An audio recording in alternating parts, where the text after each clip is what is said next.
Proximity alert.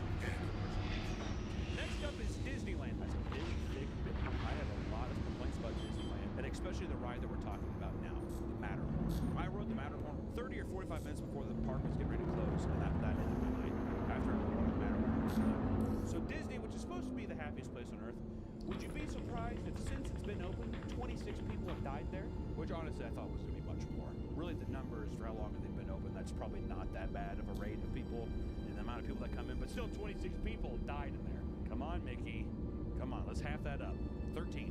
It's nice to help with 13. And in 1984, a 48-year-old woman was tossed from her bobsled car and was hit by another bobsled car on a track, immediately decapitating her. If you've ever been on the Matterhorn, I mean, it feels like a fight to survive anyways. And for a woman to be flung once more at this rapid speed and have her head immediately cut off, I wish I would have died a different way. If I was going to die on the Matterhorn, I feel like, I don't know which way it is.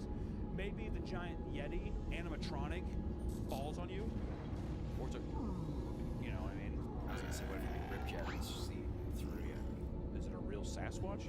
Okay, I'm trying to think that means a robot, Nick. And upon investigation, it was determined that her seatbelt was not properly fastened, whether it came loose during the ride or if the passenger willingly unbuckled it on its own. I'm pretty sure my seatbelt was not totally fastened. I think I was so suctioned in from being so fat, nothing could have got me out of that. I remember me even trying to get out of it.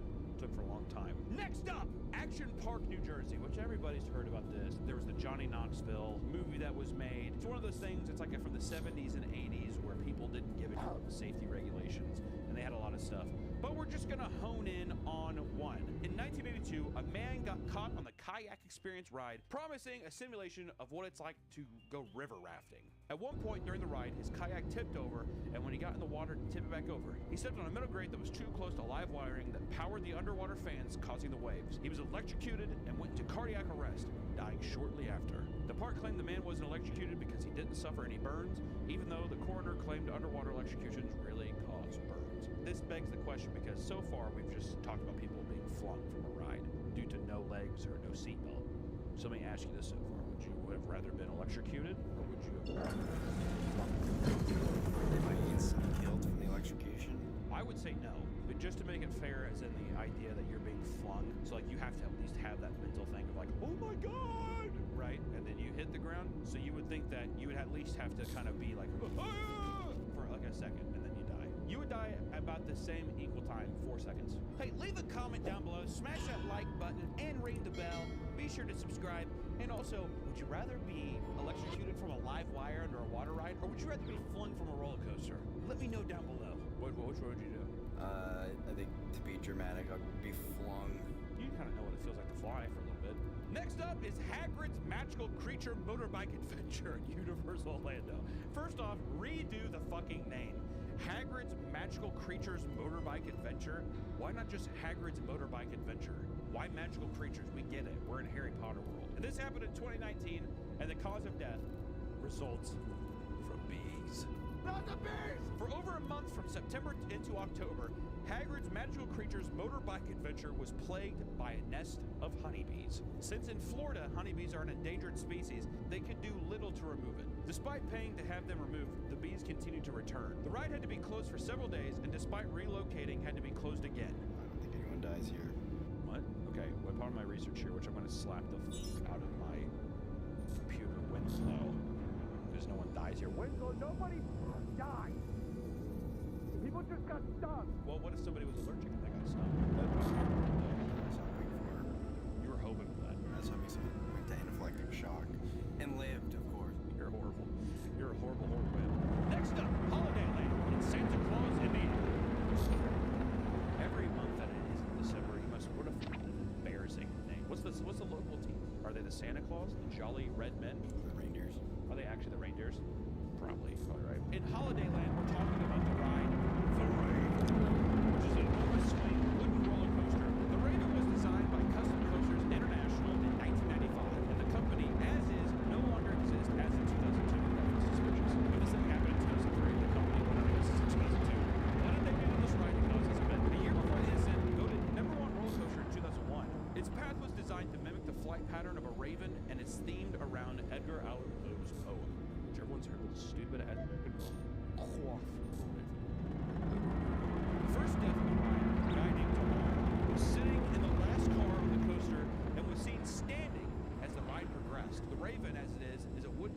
constructed coaster with nails sticking out of every which way and sagging boards as far as the eye could see. When the car returned, Tamar was no longer in her seat and the seatbelt had been unbuckled.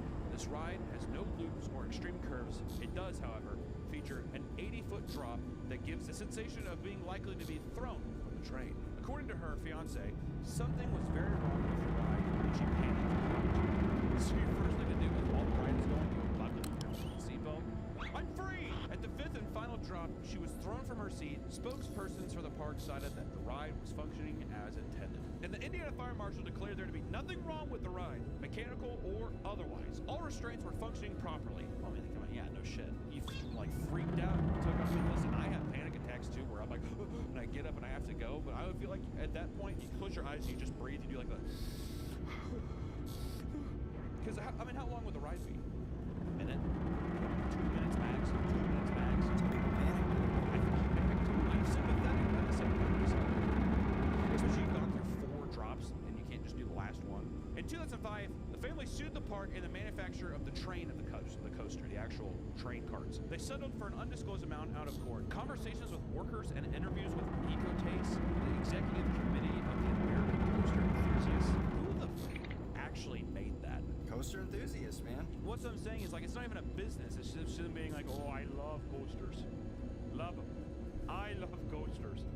Well, they say that the lap bar had been broken for some time and was being rigged together with an old lanyard. Despite the public claim that Tamar had been standing up, the official announcement was that Tamar had done nothing to risk her life, but later on, the statement changed, accusing her of being careless. Tamar, who weighed under 100 pounds at the time, may have been too small for the bar to work effectively.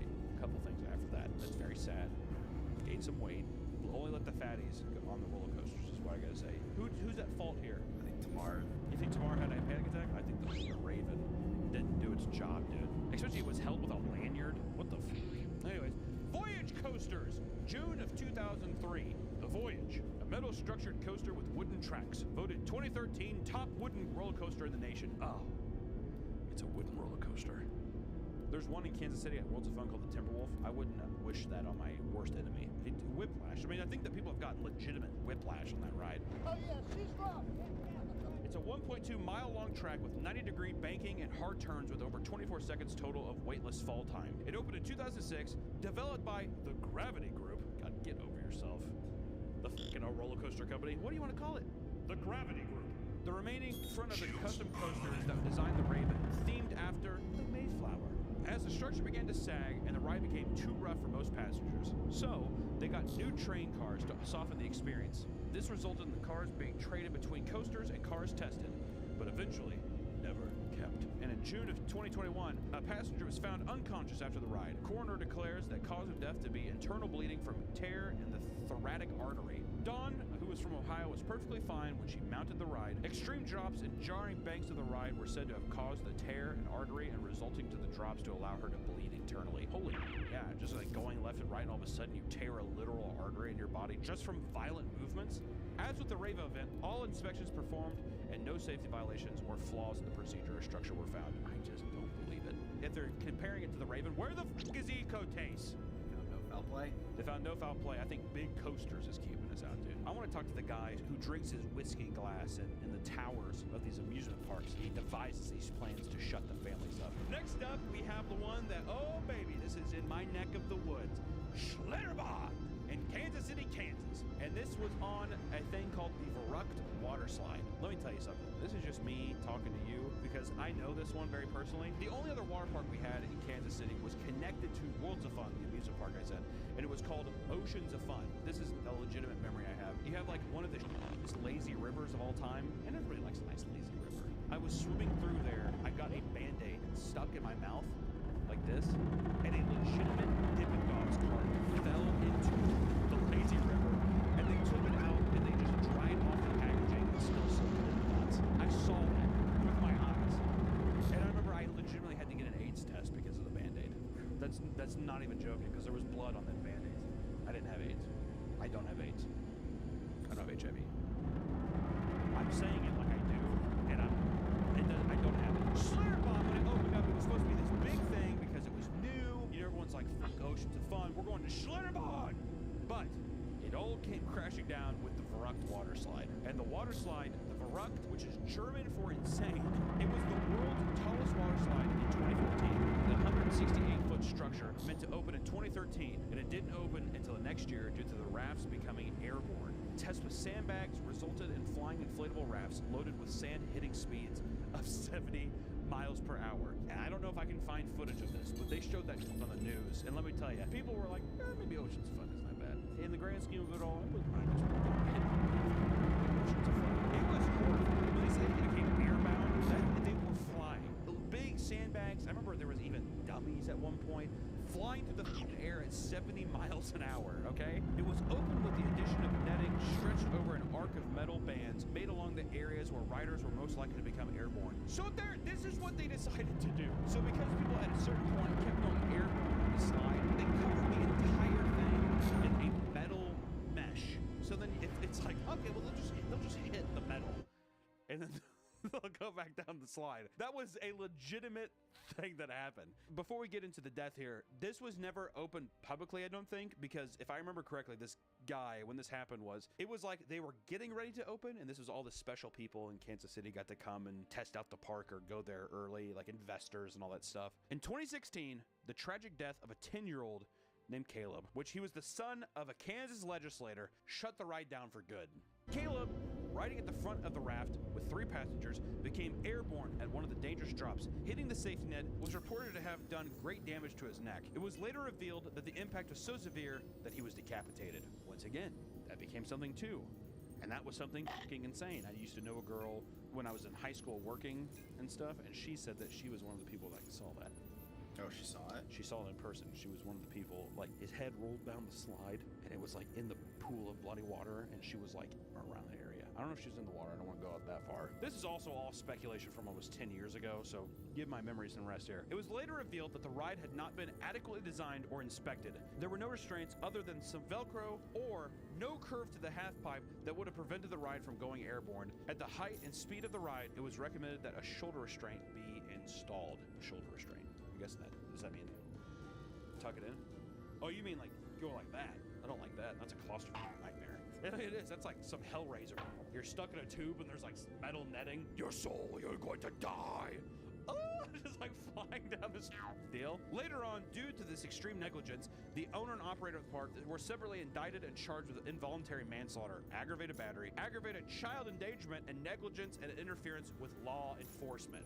I don't think the Kansas legislator was too happy about that, I'm gonna guess. The ride was demolished and the laws in place that allowed for theme parks to self-regulate and self-inspect was repealed and replaced with new legislator with more strict rules. During the investigation, it was eventually discovered that Caleb and his passengers were not the only ones hurt. Over 13 others over the course of the ride's lifetime were hurt and never appropriately documented. And the 2 designers of the ride were indicted on charges that they were not qualified, nor did they follow any protocols in designing and testing the ride. They also performed no basic safety inspection to any quality and attempted to hide evidence from investigators. I think to recoup some of the losses, they had like conventions or something in the parking lot. It was just weird, especially because the slide was so big and you're just like, oh, he got his head cut off on that. And now, especially, I'm finding out that 13 other people were hurt. But anyways, to keep it up, Terminal Velocity, Extreme World, Wisconsin. That's fucking sick. A music park name? Extreme World? Oh, dude.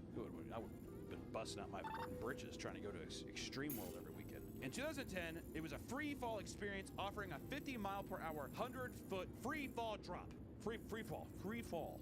A 12-year-old died after a ride operator did not engage safety net before dropping a girl. Riders are treated to a free fall experience by hoisting them 140 feet in the air via a harness. The rider is released from their cable and allowed to fall into a safety net 40 feet off the ground, reaching speeds of 50 miles per hour. Ride operator was distracted and did not raise the safety net and stopped the ride too soon, pulled the lever without looking, only to realize his mistake and try to lift the net. Parents were filming as she fell and hit the ground, and she was taken to the hospital. She had 10 fractures in the spine and pelvis, another in the skull, brain swelling, liver, spleen, and intestines were lacerated. Heart stopped multiple times and was revived via CPR. She was near paralyzed and only able to communicate by blinking. She was hospitalized for months but survived and eventually regained ability to walk. No fail-safe mechanism to prevent this injury. Ride operator was determined to be at fault for not paying attention and pled second-degree bodily injury. Park management circumvented police order to preserve the scene for an investigation, but did not adhere to this and were caught working on the ride to hide evidence. The ride itself was extremely rusted, and the family sued and won for $3.5 million. This little motherfucker went through it, dude. At the same time, I would want more than $3.5 million, if I'm being honest. Just, why not a crisp 10? A crisp 10 for that deal. Especially 10 fractures in spine and pelvis, that just seems like it should be 10 million. $1 million for each fracture. Why not? You know that guy was definitely trying to, like, he was flirting with some bitch or something like that. He's like, yeah, I mean, I get off an A, Rebecca. Rebecca, are you coming over or not? I'm getting Panda Express on the way home. Are you coming? Oh, the net! And then it just happened. We have Paramount's Great America Amusement Park in Santa Clara. In 1999 Labor Day accident involving a trespasser who, avoiding all signs placed every 50 feet, jumped 2 fences in order to crawl underneath a low-passing roller coaster to retrieve his wife's beloved baseball cap. Oh my God. What was the team? What was the team? Renato, a 25-year-old, earned a Darwin Award beneath the Top Gun roller coaster when a passenger's leg collided with his head at speeds of 50 miles per hour. Some person just clubbed him with the fucking leg. The unique design of the roller coaster leaves patrons with their legs dangling in the air, giving them more of a weightless, suspensory feeling. The dangling leg of Jessica Medina collided with Renato's head and simultaneously decapitated him and broke her leg in 2 places. Whoa! Her leg decapitated the guy? That bitch was drinking some milk. Sure, it broke her leg in 2 places, but to decapitate a man? Holy shit, that's awesome. While waiting for park security to clear the scene, Medina was not allowed to disembark the ride. With her obviously broken, dangling leg, she was forced to wait suspended for an additional 40 minutes before park personnel came to her aid. Holy, you know her leg had to look mangled too. Medina, as a result, lost her job, almost lost her leg due to infection and swelling, and now bears lifelong guilt, nightmares, and massive scars down her leg as a reminder every day. She is suing both the park and Renato's state. Renato's wife of 2 months was suing the park, seeking over $1 million in damages as the signs were only in English and he may not have been able to read them. In addition, she claimed the fence paneling was loose. If there's a giant roller coaster, maybe don't go under it. I think that's a universal fucking language. I feel bad for Jessica. Jessica Medina, it's not your fault, but still, how would you not feel like it's like I took a person's life. I rode this ride, and my leg was the result of this person's life. It could have been anybody else's leg, but it was hers, and now she fucking is mutilated for something that wasn't even her fault. That is absolutely Next up, with the Ferris wheel at the Jambalaya Festival in Louisiana. May 2023, riders at the Jambalaya Festival in Louisiana were left terrorized after the Ferris wheel halted. Jolted and metal creaking sounds broke the silence. These portable carnival rides that came through the area are under lax inspections, and the aging mechanism that controlled the tires that spun to control the turning of the wheel by park reports went flat, causing the wheel to spin freely. This was contradicted by patron footage as the entire structure had leaned and the ride was spinning very fast while operators desperately tried to pull people off the ride as they passed. That's not gonna work. Try to pull people off as they pass. Hold on! Grab my hand! That's how they do it at the Jambalaya Festival. Now, goddammit, I got jalapeno and Andoine sausages on my eyes. Come on, grab my hand. Some patrons jumped off the ride in a panic, and a 2-year-old was almost flung from the ride as the structure skipped the rails. Yeah. There were no safety fasteners and only a bar stopping people off the side. Anytime you see one of those like state fair redneck amusement park things, I never go on those. Those are a recipe for disaster. I'm telling you, these things are absolutely. Also, I remember one time I saw this carny at one of these things. I think he got arrested that night, but he was spitting at people when they went by, and it was so fast that you can tell it was him. But he was just sitting there.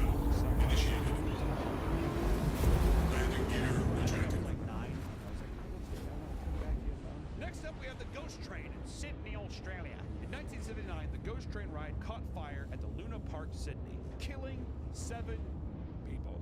The park was unprepared when the train caught fire due to low staffing and inadequate firefighting equipment, and the fire completely destroyed the train. Originally, the fire was blamed on electrical faults, but arson was also blamed. So he thinks it was intentional, huh? Ironically, the train cars would enter through a door called Hell's Doorway at the start of the ride. That's unfortunate.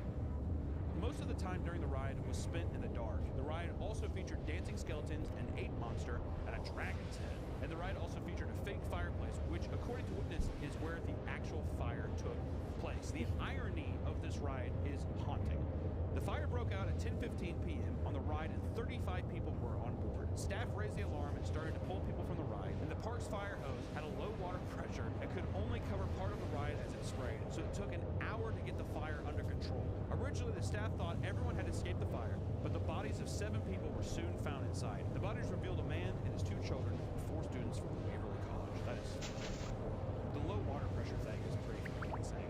There must be like an immediate realization when you get turned on. You're just like, this is not what we had planned. The euthanasia coaster. The euthanasia coaster is a Why is it hypothetical called roller coaster that? is designed to kill you. Yes, you heard that right. A person made a roller coaster that was designed to be the funnest way to die. Which honestly, when he says it like that, you're like, that was actually sweet. Would I rather be lethal injection? Hell no, dude. The ride plummets down a 1,640-foot near vertical drop before it enters in a series of loops that gets progressively tighter and tighter. The riders would sustain 10 G-forces for a full minute. Everybody looks like those pilots in those like training things sort of like their faces all sunken in. This would cause your blood rush to your arms and legs, which would starve your brain of oxygen. Shortly after falling unconscious, the brain would quickly follow into death. The designer of the ride, Juliano Urbanos, stated the goal of the concept was to take lives with elegance and euphoria. Juliano Urbanos I feel like he is the only roller coaster designer to ever actually tell the truth. Like, it's not necessarily about the fun, it's about putting people in a near-death experience, except he was just like, fuck the near-death, I'm going to kill you. People see this like all black suit, he's like, with elegance and euphoria. Right. What would he call the ride? The Death Spiral. Death Spiral works. There's that. I'm trying to think of something like in Kansas City. Like, 75%. Scrambler. Scrambler's good. Like the Scramble. The Tasmanian Devil. As he spins. What about that, dude? Dude, that'd be some sick merch too. Some of those like 90s airbrush Tasmanian Devil things. And it's him. And it's like his eyes are all like, when there's like Tweety birds around his head. And last but not least is the Human Trebuchet at Middlemore Water Park, England. This water park had a trebuchet in the grass where customers could pay roughly $70 to be launched into the air and land into a safety net. I'm going to go ahead and assume that did not happen accurately. Riders soared through the air at 60 miles an hour and traveled a distance of 75 feet. The safety net they were supposed to land on was rather thin and also not very wide. It was about the size of a tennis court. That feels so small. For a human body to be flung that far, it's on the list, man. I expect. That's not safe. Duh. Many onlookers noted how many riders barely made it onto the net in the last second. In 2000, a middle-aged woman named Stella Young landed in the net, bounced up, and fell through the netting and broke her pelvis. The ride continued on despite this, and 2 years later, a 19-year-old Oxford student, Dino Yankoff, missed the net by a few inches and hit the edge. He broke his legs and his spine upon impact and died later in the hospital. The paramedic that attended to Yankoff said the damage done was quote-unquote horrific, and that Yankoff knew that his chances of survival were grim, yelling, "I am going to die!" to Picard, the paramedic. That is horrible. You know, it kind of reminds me of a little bit is whenever that guy, the skiing accident, he jumps on that ski and he hits his shins on the ski slope, which is like pretty much raw ice. And as he's sliding down, he's like, "My ankles are broken! My ankles are broken!" And the guy's like, "She has broken ankles." And he's like, "I have broken ankles!" Ah! I bet it was not like that, but the guy actually died, so it's not funny. We're not going to joke about that. The 2-minute charge of adjusting the weights for the release of each trebuchet pole were on trial for manslaughter, but are eventually cleared of charges due to lack of evidence. How was that possible? They were there for the trebuchet, and a man died. How? It's like, well, there's just not enough evidence, is there? I guess we're just going to have to chalk this one up to an oopsie daisy. That's fucking England, dude. That's what British people sound like. 50 people had to use the trebuchet that year, leading to Yankoff's death. The catapult was put out of use during the investigation and was not used again. Which also, I just want to say, that is the most British-sounding ride ever. A trebuchet, a literal medieval catapult, basically. Used to throw stones at big buildings with this thing, but instead, let's just hear humans. Let's just hear humans. That concludes our video, and I just want to say this. If you're thinking about going into a fun amusement park this spring or summer, maybe think about the rides you're on.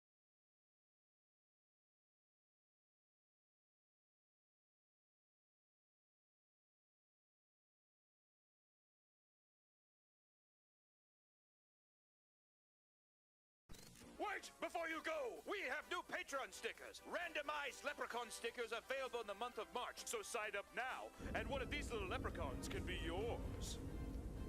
Welcome back to the Papa Meat channel. How you doing? How you doing? Come on in and sit on down because today we are talking about inventors completely destroyed by their own inventions. And what I mean by that is inventors who are their own creations. A weird concept and a tragic one at that. You make something to give to the world and it's your ultimate demise. Very Shakespearean in nature, but also very fascinating. And I think it trickles back to one of the first accounts that I think we all know and love, which is Icarus. Icarus is a Greek mythological tale about you flew too close to the sun and you get burned, right? They're in this prison cell, Icarus and his dad, who gives a shit what his name is. They make wings out of feathers in their pillows and they're able to fly away. But Icarus flies too close to the sun, the glue melts and he falls to the sea and dies. Tragic. But to think that this could be conceptualized into real life and that this thing could happen to their real inventors is nothing short of awesome. I mean, it really is. I'm not going into the list saying that all of these deaths are awesome because it's not. It's very tragic and sad, but the irony is pretty funny. We're just gonna look at some of the inventions. Maybe you have some of these inventions. How much quantum? I don't know. I think I maybe should land. First guy that we're talking about is Perilos of Athens. Dude died in 550 BCE. Don't think anybody has this gadget at home, but it's still fun to say, needless, whatever. Perilos of Athens was a sculptor, and he made the brazen bull as a way to execute criminals. Remember, we've talked about this part. The guy who sculpted the brazen bull was inevitably put into it and killed him. That is insane. According to legend, Perilos was the first to be roasted in the brazen bull. Not only was he killed by it, he was the first. That is a bad turnaround for a commission. Imagine sculpting this and they're just like, all right, get on in there. It's like, nah, I'm okay. They're like, no, seriously, get in the bowl. A bit boastful and proud while explaining the torture device's functions, Perilos thought he may receive an award for his invention. Instead, this angered and disgusted Phalaris, and he tricked Perilos inside the bowl. That seems rude. Which, if you don't remember, they put a fire under the bronze bowl here, but there's like a trumpet inside of the chamber that goes up and through the mouth so people can hear the screams through the bowl. And the first person to ever do that was the guy who invented the fucking thing, who was so boastful about it too. He's like, no, seriously, the screams are loud as shit. It's awesome. Why did that anger him? Just too cocky? It sounded like the guy was just being arrogant. Look at this cool torture device. He's like, I'm gonna get an award. People are gonna hate this thing. Give me an award, please. Which also, according to legend, after a body was charred, the scorched bones of the deceased supposedly shone like jewels, and bracelets were made of the remains. Perilos was killed inside the burning of the bowl, and his body was then thrown off a cliff. That seems a bit excessive. He was already burned inside a giant sculpture he made. I would have just like, I don't know, put him in a dumpster. Thrown off a cliff feels a bit overdramatic, and that's probably a Greek tragedy. I doubt that happened. But I hope the guy actually did make it, because that's fucking hilarious. On to the next one, which was Wan Hu, a 16th century Chinese official considered to be the world's first astronaut. Apparently, Hu is said to have attempted to launch himself into outer space in a chair with 47 rockets attached and with a kite in his hand. I love the optimism. That's like some Dr. Seuss levels of optimism. I feel like a lot of Dr. Seuss's creations, he's just like, you've never even heard of Wan Hu, have you? Unfortunately, the rockets exploded. He and his chair were never seen from again. That's pretty insane. Not only is he considered the first astronaut, but also, I mean, like, jackass kind of thing. That's kind of like a jackass vibe, right? You have to give the guy credit for fucking 7 rockets, fireworks, basically, on the side of a chair, and just being like, I'll see you when I get back from Mars. And he just immediately goes up and explodes. Thank God there's never been any recording of astronauts blowing up. Actually get in trouble. Today's video is sponsored by Fume. If you have an unhealthy habit that you're trying to solve, I think it's time to try Fume. Once you form a bad habit, it's hard to break. Let Fume fill the void in a natural, guilt-free way, and you can still get your fix. Just way healthier options. Fume's innovative award-winning device is sleek, lightweight, and can help you kick your habit. Fume is completely natural and replaces vapor with flavored air. Instead of harmful chemicals, users can enjoy Fume's refreshing flavors like crisp mint or sparkling grapefruit, orange vanilla, and raspberry lemon. Wow. Right away, you'll find that Fume's device is easy to use and it tastes surprisingly fresh. And for many people, using Fume device can also be a relaxing way to deal with anxiety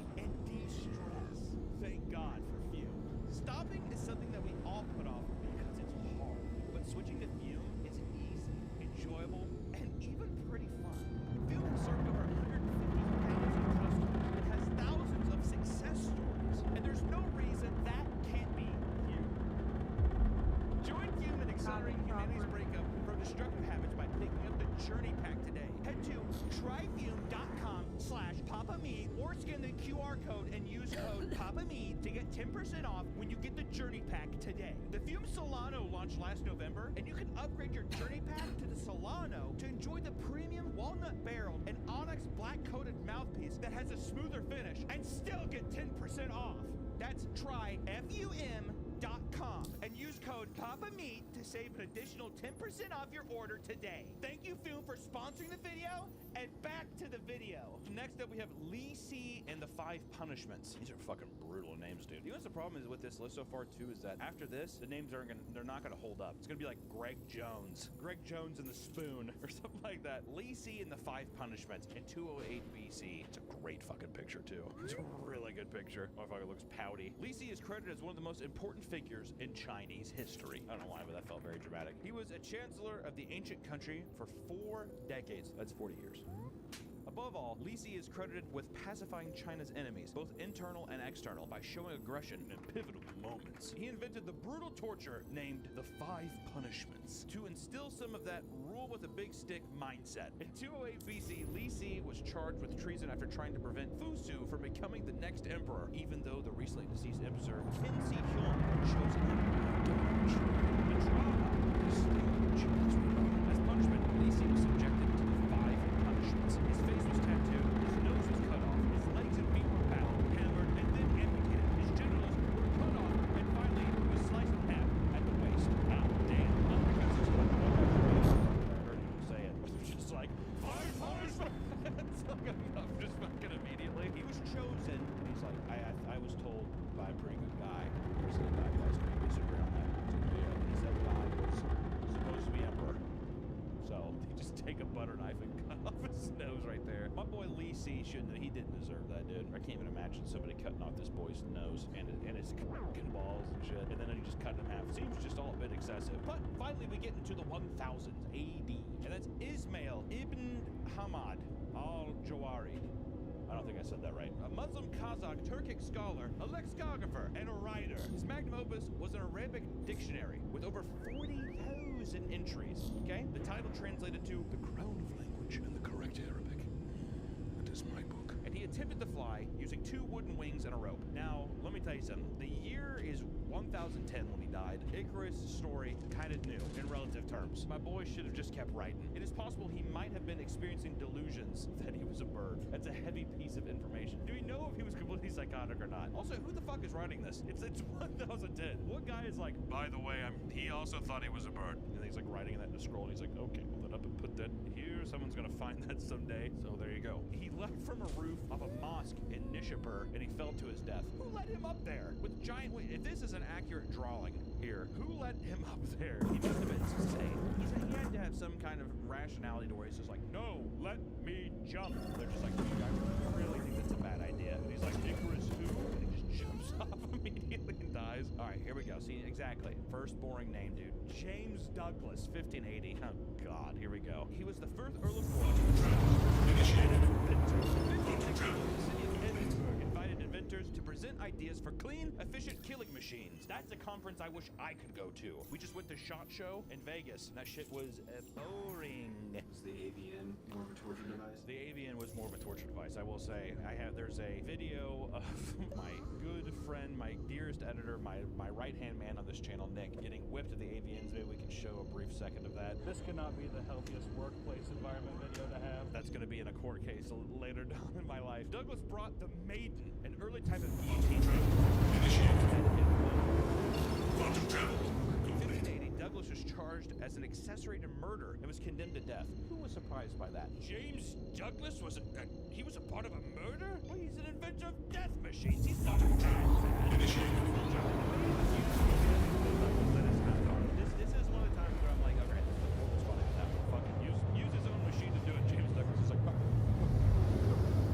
don't buy a machine. You think he talked to it? It's like laying there. He's like, don't do it, my love. Eyewitness accounts say the device worked rather well. Douglas was killed instantaneously. People were like, my God, he was a good inventor. Look at that. That was a clean cut. His body was buried in an unmarked unmarked grave, though his loose head was put on a spike outside the city gates and stayed there for 18 months. If I was gonna get beheaded, I wouldn't want my head put up there. It's kind of cool. Except Game of Thrones taught me that people like throw shit at it. But you know, a lot of cool people were put in unmarked graves. Mozart was in a unmarked grave. The best musician to ever live. Is my mic messed? James Douglas. They're in hell just like you Is and my I mic wanted messed to up? say. Next up, we have Henry Winstanley, 1703. That is It looked like it was laggy for a second, but I guess it's good. not an attractive man. This painting does not do him justice. Brown hair with a brown background and a brown Yeah, gown. sometimes. What the hell kind of color scheme was that? How would you put some goddamn color in it? Good lord. He was an English painter and inventor. Winstanley designed and built the world's first offshore lighthouse. That's fucking sweet. He had grown tired of losing his ships at sea and sought to solve the problem. It took him 3 years to build. First off, what a crazy problem. How many ships did he lose? All these goddamn ships are getting lost. I'm going to put a building right in the ocean. And we're going to make a big fire. It shoots out so people can't get lost. It's a pretty good idea. You think people probably made fun of him? Really, Henry? A castle on an island? You're so foolish. For 5 years, no ship was lost due to the lighthouse's help. All right, there you go. He was so proud of it and sure of its safety, he boasted that he could shelter inside it during the greatest storm there ever was. He took refuge in the lighthouse during the Great Storm of 1703, but the lighthouse was completely destroyed, and Winstanley plus other 5 men that accompanied him were never found. That was kind of a dumb bet. Also, how did they know that there was going to be a big-ass storm coming? The clouds just shifted, and he's just like, fine, I'm going to camp overnight, and I'm going to be Earlier, fine. and I was like, What if he yeah, was just like, I don't keep wanna on doing it, and I've done it every, like, at the bottom of his all the time lighthouse. since. Next up, we have John Francois. And then what's funny is I went to 10M, and then it let me route, but I still had to go to a definitely didn't say different that route. right. He was French. In 1783, Jean Francois, Initiated. the first untethered I know this is not going to end well. In 1783, a man named Jean Francois did the first untethered man balloon. He made multiple successful flights, and even took this guy in front of the French king, which made him a major celebrity in France and inspired others to want to come up with ways to fly longer distances. All right, I thought it was a one and done deal, but no, he's had his time. But tragically, in 1785, he made history again, credited as the first known air crash fatality. Jean Francois crashed his invention, the Rosier balloon, on June 15, 1785, while trying to cross the English Channel. Damn, fucking France to the English Channel. It's not like the longest thing, but by balloon? Yeah, that balls. Also, how weird would that look? As an upshot, the modern hot air balloon, which uses a combination of hot air and helium, is named the Rosier balloon in his honor. It continues to be used today. How sweet. He was the first guy to do it. The first one to die. That is funny. Next up, we have Robert Cocking, 1837. And he was a 61-year-old British watercolor artist. And after seeing the first parachute jump in England in 1802, he felt inspired to improve on the design. A bit narcissistic. All right, there's your downfall. The parachute design used an inverted cone, 107 feet in circumference, connected by 3 hoops. Look at that. Robert Cocking, in watercolor form, commissioned this watercolor. He was flying, and then we're going to see him. He's going to be dying here. He's falling to earth. Great build on him, though. Oh, God. You know what kind of looks like? It's the flying saucer in Up. Or did you say Up? Right, slow the fuck down. He was not a professional scientist and had Coming no in hot. parachuting experience. Attaboy, Cocking, attaboy. On July 24th, And 1837, landing Cocking gear died is testing his at homemade parachute. He failed to include the weight of the parachute in his calculations, thus he fell too quickly. Oh, that is tragic. Cocking was instantly introduced to the crash. Tests carried out by John Wise showed that Cocking's design would have worked if it was better constructed and larger. That is tragic. Someone had to have been there to see that, right? There was a crowd of people watching him, and he's just like, here I go, and just like. No, After why Cocking's death, did my parachute door became just unpopular. open? Oh, really? And mostly seen in carnival and circus acts until the late 19th century. I found Yeah, the I did. parachute still been popular. The fact I have that my if you helmet on fold the now. parachute wrong, you're dead. Too much responsibility. Especially it's like families own that shit. Kids fold the things and put the backpacks in. Isn't that weird? But of course, it's nothing compared to William Bullock in 1867. He was an American. One of us. Mr. Bullock's main invention was the web rotary press. It was a huge advancement to the publishing industry at the time in 1863. Its design was an improvement on Richard March Rowe's original press created 20 years earlier. The main difference was that this printing press self-adjusted and automatically loaded large amounts of paper into rollers. Ooh, baby. In 1867, Bullock was installing one for the Philadelphia Public Ledger newspaper when his leg got jammed in the machine. Oh, God. The injury he suffered there led to gangrene, and Bullock died during his amputation operation. Man, I'll tell you what, getting a fucking leg amputated in the 1800s, especially in America, holy shit. Motherfuckers did not wash their hands back then, all right? Man, what a pathetic way to die, too. That's just so sad. Oh, got my leg jammed, and then he's like, Oh, it hurts, it does. All right, I'm gonna have to lose my leg. Okay. And he gets fucking gangrene. Absolutely brutal. We leave the 1800s with Otto Lilienthal in 1896. If this motherfucker dies from flying again, I'm going to...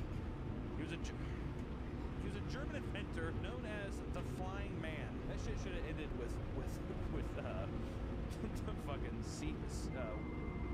Wano. He painstakingly studied the wings of a white stork as research for his invention designs. Created the first controllable glider. He had over 2,000 successful flights. No wonder he was labeled the Flying Man. Good lord. In 1893, Otto flew for a record-breaking distance of 250 meters. And in 1896, while flying to break his own record, Lilienthal fell over 50 feet from the air to his death. Breaking his neck, he was rushed to the hospital where he died shortly after. And his famous last words were, "Sacrifices must be made." That is fucking awesome. And with a broken neck too. His like neck's all bent up and he's like, "Sacrifices must be made." And he's like, "Oh shit." With his inventions and studies, he pioneered the aerodynamic phenomenon known as the heavier-than-air flight, which led to the conception of the fixed-winged aircraft. Unlike Icarus, Otto knew what he was doing, and he is widely remembered as the father of flight, and is credited by the Wright brothers' main inspiration. This is probably the only positive one so far. Sacrifices must be made. Sacrifice. Unschensplach.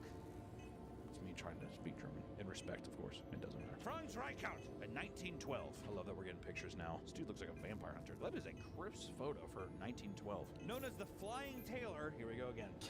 Reichelt was testing a coat parachute he had designed. He fell to his death leaping from the deck of the Eiffel Tower. All right, that's kind of funny. His parachute seemed to have only opened halfway and folded around him immediately. He fell for a few seconds before striking the frozen soil at the foot of the tower, and it was reported that his right leg and arm were crushed, his skull and spine broken, and that he was bleeding from the mouth, nose, and ears. He was already dead by the time onlookers arrived. During an autopsy, it was concluded that Reichelt died of a heart attack during his fall. It's insane. He's like,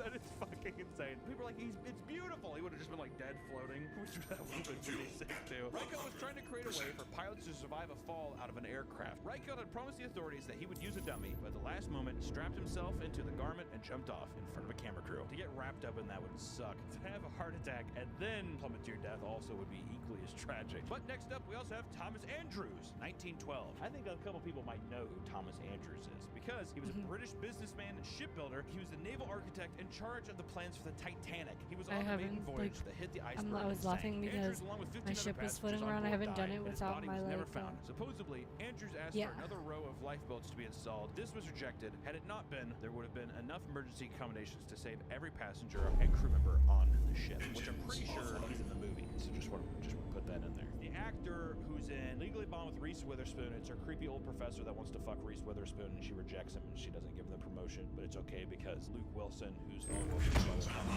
with that haircut, I think everyone's Reese Witherspoon. Engines offline. Who's that actor? Next up, Francis Edgar Stanley, 1918. He was an American businessman and co-founder of Stanley Motor Carriage Company. Did I miss just the phrase carriage? It's a motor carriage. He was in business with his twin brother, Freeland Oscar Stanley. And after selling their photography business for $500,000, they started a steam car manufacturing company. They founded in 1897 and built a car that same year, and it became a hit among with wealthy automobile enthusiasts. In 1906, their steam car, the Rocket, broke the land speed record, reaching the speed of 127 miles per hour, which is what a 2006 Honda Civic could do today. But it is very impressive still for back then. What the fuck? Picture of a car that can do that. We've come a long way. And in 1918, though, Francis was killed while driving a Stanley steamer automobile. Drove his car into a wood pile after attempting to avoid farm wagons traveling side by side. I started laughing there, but it was just because it's kind of goofy. And I picture like old-timey sounds like, Are you gonna take me somewhere? Get your wagons out of the way! What? Like with their horses? You think he's going 127? I Because don't. you have a really cool Yeah, I bet you he was going 35 miles an hour and still he was like, "Ah!" Speed wobbles. No! Alexander Bogdanov, 1928. Russian polymath, revolutionary, and pioneer hematologist. Which a polymath is a person with a wide-ranging knowledge of many subjects. Proximity alert. Deck. Landing complete. I know a lot of things, but over the course of many areas, genius. We're going to call that a polymath. He was a physician, philosopher, science fiction writer, made advancements in blood transfusion, and made important contributions to cybernetics. Jesus Christ, dude. Was this fucking Tony Stark? Goddamn. Founded the first Institute of Blood Transfusion in 1926. After carrying out an experimental blood transfusion between himself and 21-year-old student who had an inactive case of tuberculosis, Bogdanov believed the younger man's blood would rejuvenate his aging body. Which... who does that sound like, right? Little YouTuber that's on YouTube right now? Little $1 Million Man? Is the YouTube vampire a polymath? Maybe. And that his own blood would help cure the student's disease. He believed his body was resistant to tuberculosis. He died from an acute hemolytic transfusion reaction. This is a serious complication during transfusions. The red blood cells that were given during the transfusion are destroyed by the person's immune system. Basically, he make blood transfusion tube and it kills him. And he was a very important man. A lot of things. In 1930, we get introduced to Max Valier. He was a member of the 1920s German Rocket Society, and Valier was so enthralled with rockets' potential, how it could one day fuel astronauts to the moon. He decided to showcase the power and awe to the public. He wanted to excite the public and also draw funding for his own projects and research. He fitted rail cars, sleds, gliders, and most notably, race cars with rockets for these public demonstrations. That's awesome. I would have been there. You want to see a guy drive one of the steam automobiles with a rocket attached? I'd be like, okay, it's 1930s. I have literally nothing else going on. I'm eating bread. So I'd say, sure, I'm just eating bread. I'll go with you. For Max, safety came secondary. What a badass. Valier wore no goggles and no fire retardant clothing. Instead of sitting behind a concrete wall looking through a small slit window, he sat right in front of the combustion chamber with his face fully exposed to the flames shooting upwards. There was very little prior research and no funding, so he was forced to rely on luck. He invented a liquid-fueled rocket engine, and on the 17th of May, 1930, his luck ran out. An alcohol-fueled engine exploded on his test bench in Berlin, causing a piece of shrapnel to pierce his pulmonary artery, and Max Valier died in 10 minutes. He was 35 years old. I laugh because I'm just imagining this. Why am I so cold? Am I gonna be okay? Okay, I'm sorry. Making him one of the first casualties of the modern space age. That's not true. One who blew himself up with rockets on a fucking folding chair. Max was just kind of like, I guess I'll stand here. You know what I mean? I want to see Max Valier's rocket car. He's sick. That was covered in sight. I want to meet some guy like this, dude. Guy who's just like, I'm just gonna make this. It is kind of funny looking at driving. He's like a big cop on the road. Right around. We have Marie Curie in 1934. God, she's hot. This one is indirect, but Polish-French physicist and chemist Curie was a pioneer in researching radioactivity. She won Nobel Prizes for her work in physics and chemistry, making her the first woman to win the award. Not only that, she was the first person to win the award twice, and is the only person to have the award in 2 different fields. She's a fucking badass. She's credited for discovering radioactive polonium, also for coining the term radioactivity. That's pretty fucking brutal. If you're the person who's just like, hey, it's called radioactivity, that's awesome. Though, for her efforts, it is believed her long exposure to radiation is what led to her death in 1934, technically of aplastic anemia, but because of the many devices she created. And in a way, even her death was a discovery because Curie herself never acknowledged the radioactivity's toll on her health. And after her daughter, and her son-in-law all died researching the same thing, it became more clear that the radiation was harmful to your health and could cause diseases, which you know. She died at 66 in 1934, so she's, pretty long time for that kind of thing. Next up is Thomas Midley Jr., 1944. Jesus Christ, this fucking drawing is haunting. He was an American engineer and chemist who created 2 chemicals that did the most environmental damage. Leaded gasoline, which released large quantities of lead into the atmosphere. This has been linked with neurological impairment and increased levels of violence. And Freon, a refrigerant that destroyed the ozone layer and caused greenhouse gas effects. All right, dude, my boy Thomas, he made some cool stuff, but they might have done some bad things, all right? He contracted polio at age 51, leaving him severely disabled. He devised an elaborate system of ropes and pulleys so that others could lift him from the bed, but he became entangled in the ropes one day and died of strangulation at 55. Yeah, I figured. That's pretty funny that you would think that it was gonna be like he blew up from gas or something. It's like, no, he's like, I have an elaborate pulley system, and he just got strangled by it. That's fucking brutal. Next is Henry Smolinski from 1973. He was the creator of the AVE Mitsar, a flying vehicle that was half a Ford Pinto and half a Sensa Skymaster. During a test flight, the Mitsar's right wing detached mid-flight. The aircraft disintegrated after taking off and making a right turn. It was the sole product of the company he founded. The one thing he was supposed to sell disintegrated and it fucking blew up in his deal. I do want to see the flying Pinto here. That's insane. That is actually so sick. Oh, I would not get in that back seat. Oh, where are you going? How would you ever regulate flying vehicles like that? You know what I mean? It would be impossible. There you go. Carol Sukik, 1985. Canadian inventor, daredevil, and stuntman. He referred to himself as the last of the Niagara daredevils, and he invented a shock-absorbent barrel. I know where this is going now. Goddamn. Sukik had already gone down Niagara Falls in the barrel and survived. This made him the 8th person to go down the Niagara Falls in a barrel at that time, and not all of them survived. He was just one of the lucky ones. But now, Sukik wanted to expand upon the stunt. He wanted to drop himself from 180 feet from the top of the Houston Astrodome and land in a pool of water, where he would emerge unscathed to truly prove his barrel was protecting him. It didn't go as planned. The barrel hit the rim of the tank before making it to the water. Miraculously, Sukik survived the impact, but died soon after. Here is Sukik at the Astrodome. That's a bummer. That'd be pretty fucked up too, because you can't even see see where you're falling. You know what I mean? Next up, we have probably one of the greatest legends to ever live on this earth, and that's Marvin Haymeyer in 2004.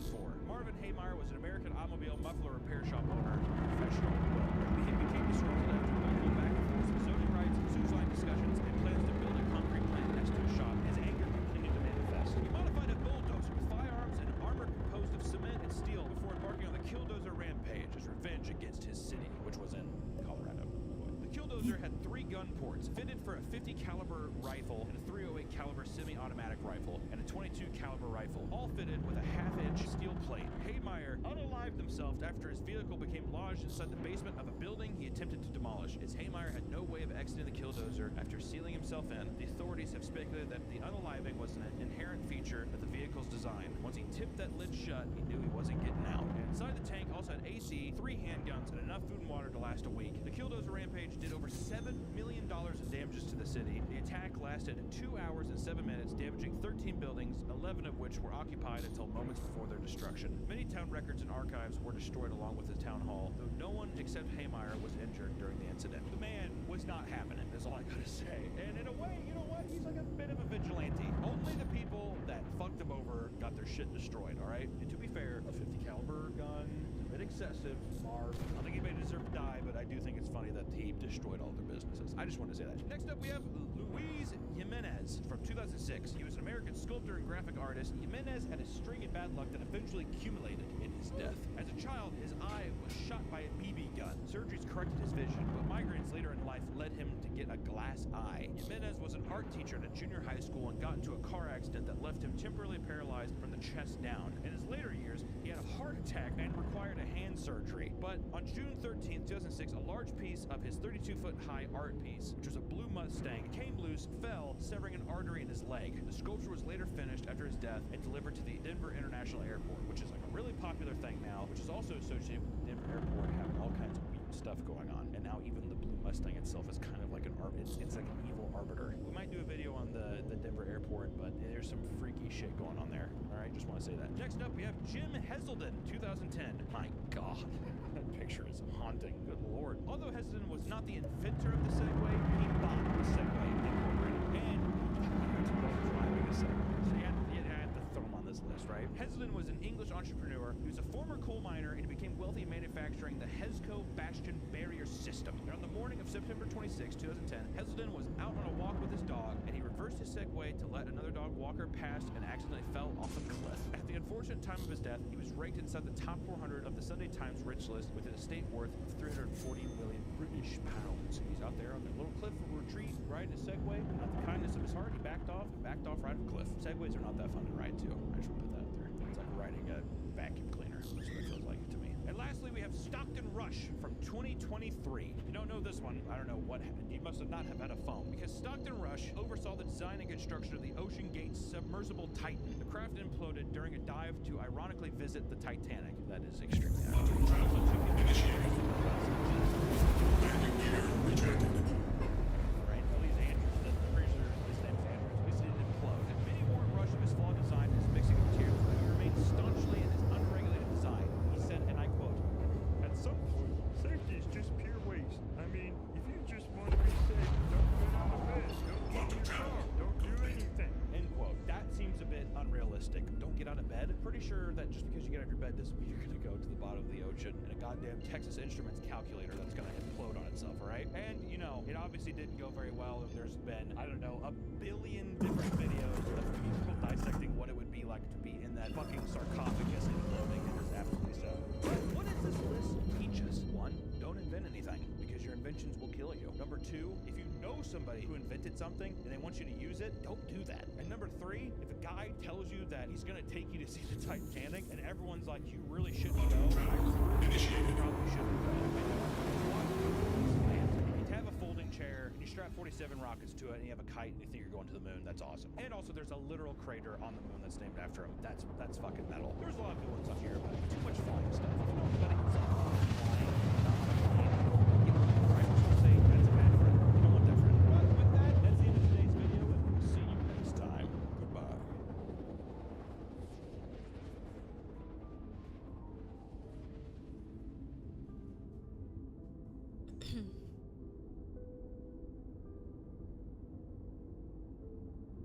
Quantum challenge complete.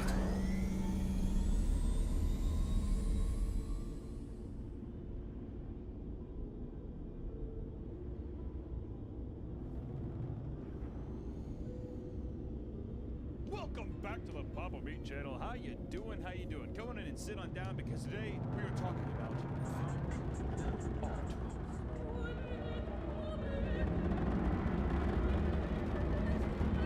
Art. More importantly, art.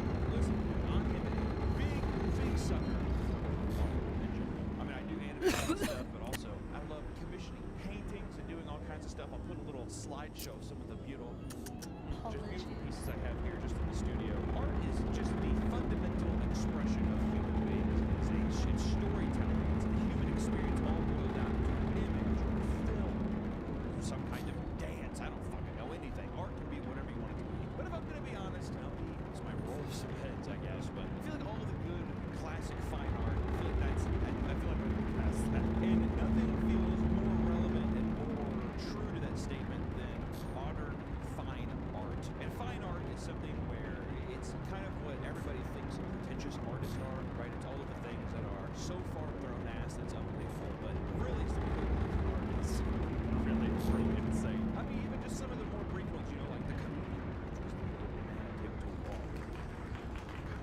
I mean, this stuff is also copying stuff like Duchamp's toilet from back in the day. That was like during the new wave thing. I don't think the 40s or whatever.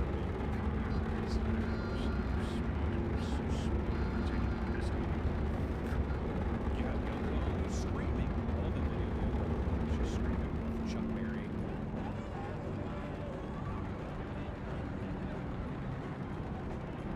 Chuck Berry's like, fuck this pretty bitch. Dude. But then you even have stuff like this.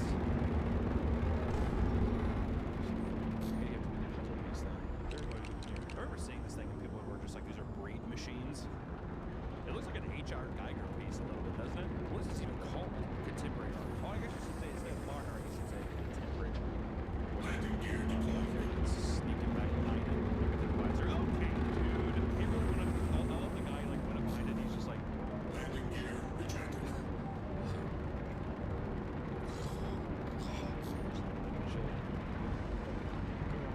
yeah, glasses left behind. It's just a nice pair of glasses. I like when you take pictures of it's a pair of glasses. This is just who do these on to?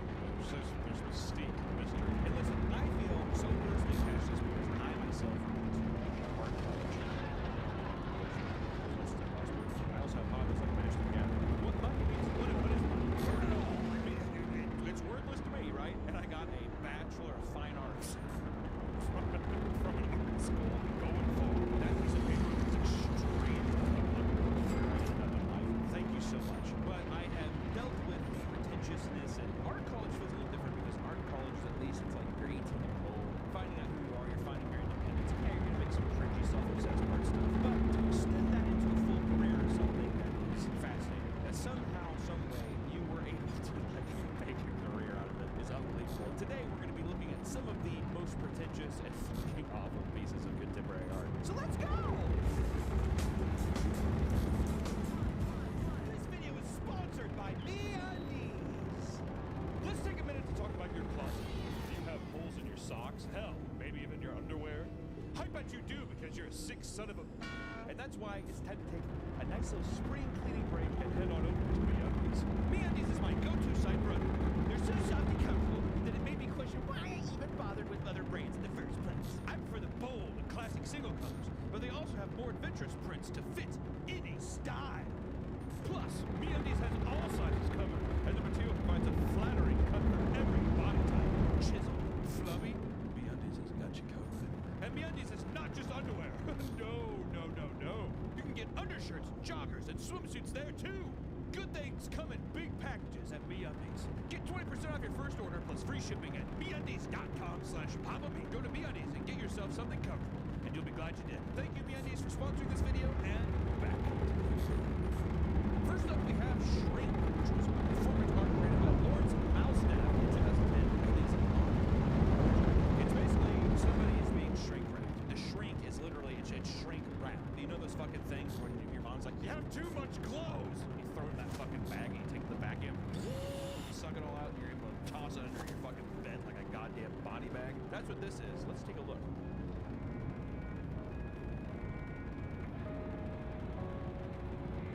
It's fucked up. I was thinking Japanese porn. It starts like this. I don't know, it's what the Japanese do. Those motherfuckers love watching people get shrink wrapped. It's fucking disturbing too. Can they breathe in here? I don't think they can breathe. They probably can breathe. That porn they can't. I'll tell you, it is vile. I'm like, who the fuck's beating their cock to this? But that is fucked. You ever seen those videos? Okay. Dude, the guy who invented the fucking vacuum suck thing for the storage has to be pissed by this, right? He's like, what the fuck? This is literally what I made. Do they have a breathing apparatus? Is that what the tube is for, I'm guessing? Or is there just an air pocket? I can't tell. Oh my god, it's like freezing someone in time. It's taking absurd motions but being able to freeze them. Basically, it's a giant take on consumerist culture and preserving all of the things that we might not need. It's capitalism at its worst, strung down and suffocating the human experience. What do you think about that? Huh? You like that? Pretty much what it is. You know what though? I'd be fucking pissed. If I was the guy who made the shrink thing, I'd be like, you better give me some fucking royalties or something like that. Or even for the guy, Lawrence Malstaff, to just be like, no, I have those things in my room. They're awesome. He just like admits, he's like, I just wanted to make some of my own, you know? Next up, we have Roman Signer, who is an 85-year-old sculptor from Switzerland, known for his bizarre and off-kilter solo performances, where he creates what he calls action sculptures, works of art which are used for experiments that bear which he refers to as aesthetically pleasing. Recently, he has been the center of online discussion due to his performance known as the Sands of Time, Cascades of Society. A performance where Signer stacks buckets of sand atop one another before knocking them down. It has been described as provocative and thought-provoking. The unstable tower buckets is meant to symbolize the delicate balance within social systems, hinting at the fragility of our social fabric. The action of sand continually spilling from the buckets brings to life the concept of social mobility, the struggle for power, and the ever-present fear of downward social movement. The sand, albeit small and seemingly insignificant on its own, gains momentum as it cascades the buckets, symbolizing how individual together can influence societal structures. This is fucking insane, dude. This sounds crazy. Let's take a look at it.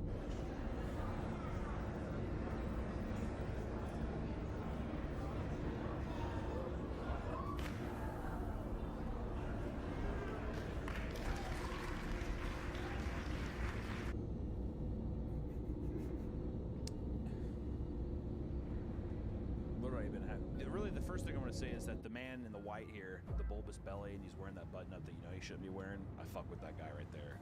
You know, I don't like the idea of, some people look at a lot of art and they're like, anyone can do it. Anyone can do it. The idea is that anyone could, but no one did, and you're the person who actually did it. It's less about the talent of actually making it, but at the same time, it feels to me that whenever you're saying stuff about societal structures and collapsing, and you're using it as a metaphor for what is essentially a children's playground toy, sandboxes that collapse amongst each other, and the finale is literally it falling once, and then you're just like, that's what it is, and everyone's like, yay! Feels a bit silly. Feels like we're getting to a bit silly, a little pretentious territories, you know what I mean? And especially you call it the Sands of Time. Get the fuck over yourself, dude. Isn't that fucking crazy? The Sands of Time. He also created the work performance, the Wasser installation, where he paddles a kayak through 8 small canals, which are all connected through a center pool. According to Signer, the Wasser installation creates a vacuum where the beginning and the end of the imaginary journey converge. In this domain of silence, meanings flow into one another effortlessly without ever taking definite shape. Let's see here.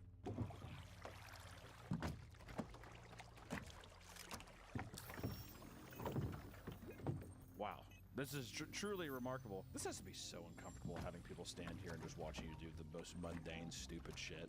That's part of the art. The cringe. The cringe, the performance art aspect, the cringe of that. I like how he has gloves on.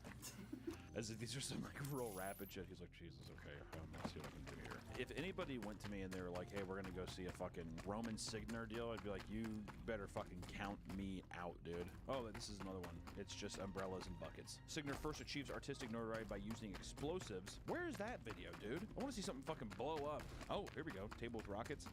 I mean, that's kind of sick. It's just literally called Table with Rockets, and it just shows a fucking rocket, like, exploding into the air. See, that's sick. Dude, do more of that stuff, man. That's fucking tight. That's really cool. Next up, we have Ryosuke Kiyasu. It's a drummer who performs with the band Sete Star Sept. Along with performing as a solo snare drummer, Kiyasu has recently begun to tour an avant-garde performance of the snare drumming, which is described as supposedly aiming to challenge the preconceived notions of what the possible range of sounds can be achieved with a snare drum. You know what? I have some preconceived notions of what the snare drum can do, so I'm actually pretty curious to see what it can do.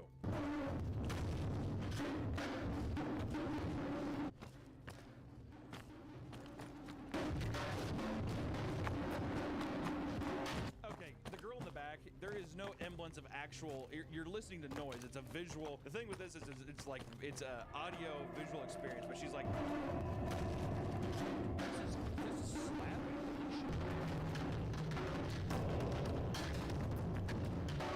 Once again, flashbacks to art school. This looks like every crushed punk show I've ever been to in my life. But also, at the end of the day, it still sounds like a snare. Like, just because the microphone is kind of shitty. I mean, it's still, and he's just yelling into the I mean, it still sounds like a snare drum. Am I wrong? God damn, I'll tell you what, that boy is assaulting, straight up violating that table. Leave the table alone, damn. Motherfucker's moving around. Sounds like a Daughter's album or something like that. There's a couple here. I want to see. I want to get a couple in here, just kind of get a vibe of it.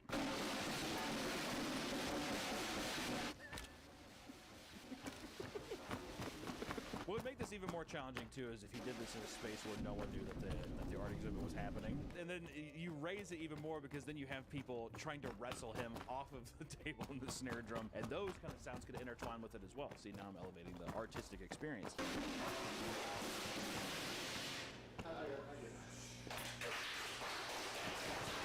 Impressive. I didn't know the snare drum could do that. Oh, there's one more. I just want to see this last one. Let me see. These guys look like they're laughing at him in the background. They're like smiling, and they're just like, hey, this looks like a snare drum. I wonder if he makes love to that snare drum, dude. Motherfuckers getting intimate with it. This next one, all I have, it says, I genuinely cannot find context for this video, but it's too good. Woman with long-ass high heels fucking dies next to a chair. What's this?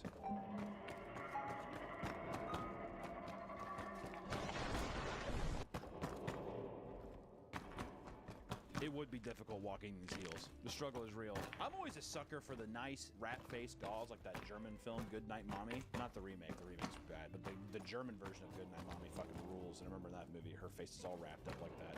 It just has that like weird 90s Marilyn Manson kind of aesthetic and stuff too. It's fucking rad. I will say, just fucking let the person sit down, dude. Let the old girl sit down, have a fucking pop a squat, dude. I understand it'd be difficult to walk in the high heels and stuff, but goddamn, fight for your right to sit down. Here's a live painting, a $4.9 million scribbling live painting. This live painting has just sold for $4.9 million to an anonymous buyer.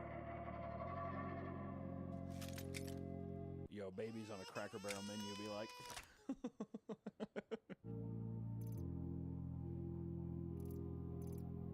The guy who bought that for $4.9 million is doing tax shelter stuff. Did it for a tax write-off. Also, it's the exact same kind of premise as, like, what is it, Jackson Pollock, where it's all non-discernible, non-conscious thinking. It's just like expressionalist era type movements thing. At least I can't remember all the goddamn different fads and everything or whatever, but it reminds me of Jackson Pollock, who was very famous because he unconsciously painted. So each stroke was he never planned any of his strokes, and the pieces he made were all unconsciously made by him, which was a popular thing that happened. Which, it's art is only as valuable as people make it out to be. As stupid as things are, if you're the first to do it, you hit the fucking jackpot, dude. And it's also about intention. It's about how you play the system. Because at the end of the day, too, fine artists are also just really good marketers, where they can trick rich people into giving them money. Is what I say. Sneakers on Drills exhibit, created by conceptual artist Jack Almgren. Almgren is a Swedish artist who often exhibits his work at group shows with other similar style artists. He has another untitled piece and a similar piece to this in an exhibit called The Taste of Bizarros. Let me see this, dude. Ooh, are those Ryobi drills? Dude, don't be letting the foreman see that, dude. You might get bullied, dude. kidding me? Ryobi drills? Come on, dog. Ryobi drills, man. You can't fucking go and just get a goddamn Milwaukee drill. Oh my god, it's like they're walking on their own. Man, imagine if that was a Milwaukee drill. Those motherfuckers would be scooting for days. That's so sick. The Sounds of Butter. Wasn't able to find a ton of info on this online, but we just know it's created by a Jewish performance artist who created this piece as a homage to a man named Yossel, a man who created candles made of butter in Auschwitz during the Holocaust. So let's see.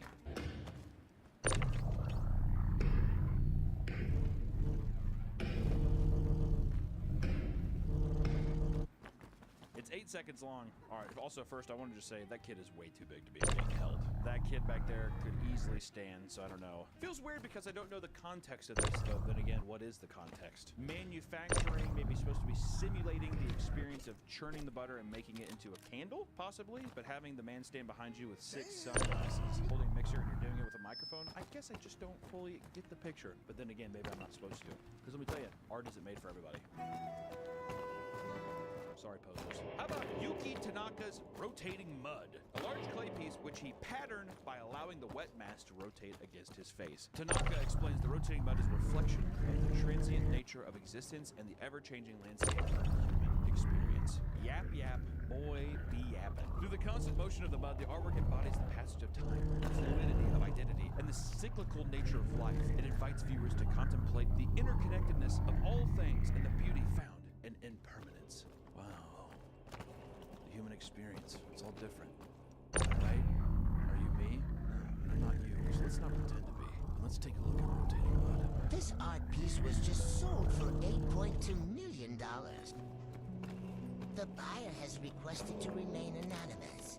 All of the big artists are going to be anonymous. One, because they're just like, I don't need the government knowing how much I'm spending. I don't, you know, it's going to go into a storage unit or fucking thrown away. Usually, they almost always go into just a storage unit somewhere. Okay, so we'll see through the plastic bottle on the floor. So we're supposed to say the human experience is about littering too? Come on, dude. Do you think some of these artists here that do that kind of stuff and it's this kind of physical kind of thing, do you think that they think that the guys who make the planet spray, the spray paint galaxy planet paintings on the street, they think that they're fine artists? Or the people who have like the paint bucket and they're like, and they let it drop and it like just like a pendulum swinging thing and it's like, look at that beautiful pattern. Do you think that they're like, oh my god, wow. Do you think that they're stoked on that too? Because if these assholes are like, that's not art. Like, dude, who the fuck, like...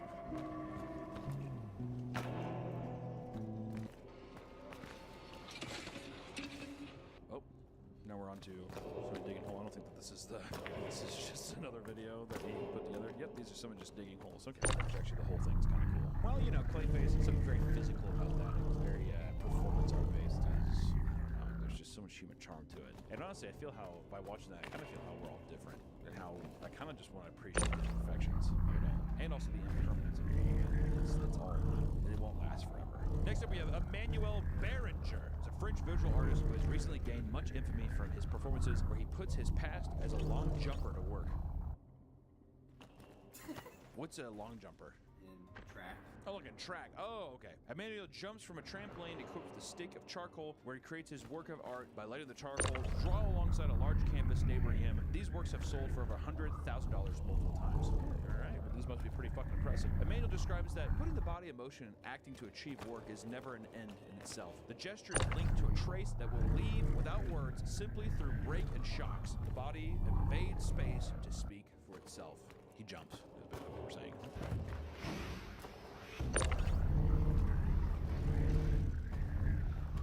He wasn't happy with that. He's gonna restart. Motherfucker looks mad walking back, doesn't he? Motherfucker looks tapped. I mean, it's an impressive line, dude. You know, if it was shorter, there's no way people would pay for it. But that's a big ass thing. It's a big ass fucking jump there. There's gotta be some better jumps than that, dude. Come on. Wow, impressive. Unbelievable vertical leap. Dudes in the NBA could crush the shit. Didn't jump as hard. It's the ponytail that's holding him back. You gotta cut that man bun when you're getting into these athletic shit. Ooh, that one felt... I don't know how I felt about that one. Almost looked like he got kind of scared jumping. I don't know. Next up, Takashita Matsutani. Takashita Matsutani is a Japanese avant-garde artist based in Paris and Nishinomiya. Though active as a painter and sculptor for decades, he has recently become a notable figure online due to his bizarre performance known as Stream. Stream is described as a ritualized manner of mark making with a performative gesture that presents a time-based record reminiscent of Matsutani's artistic beginnings in Japan.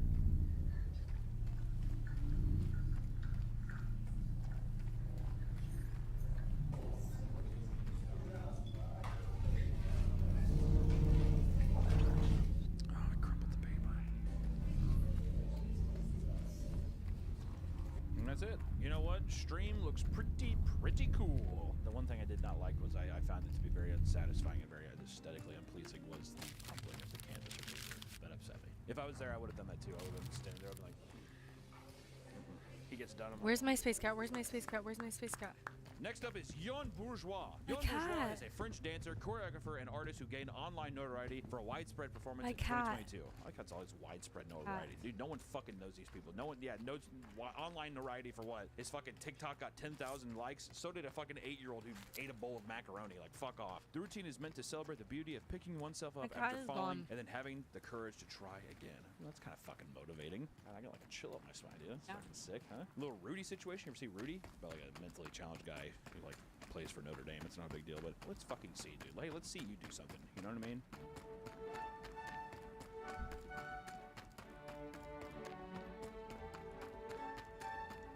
This is like a pretty well choreographed thing. This would be kind of difficult. It's kind of nice. This is also kind of, I don't know why I'm fucking like relaxed, dude.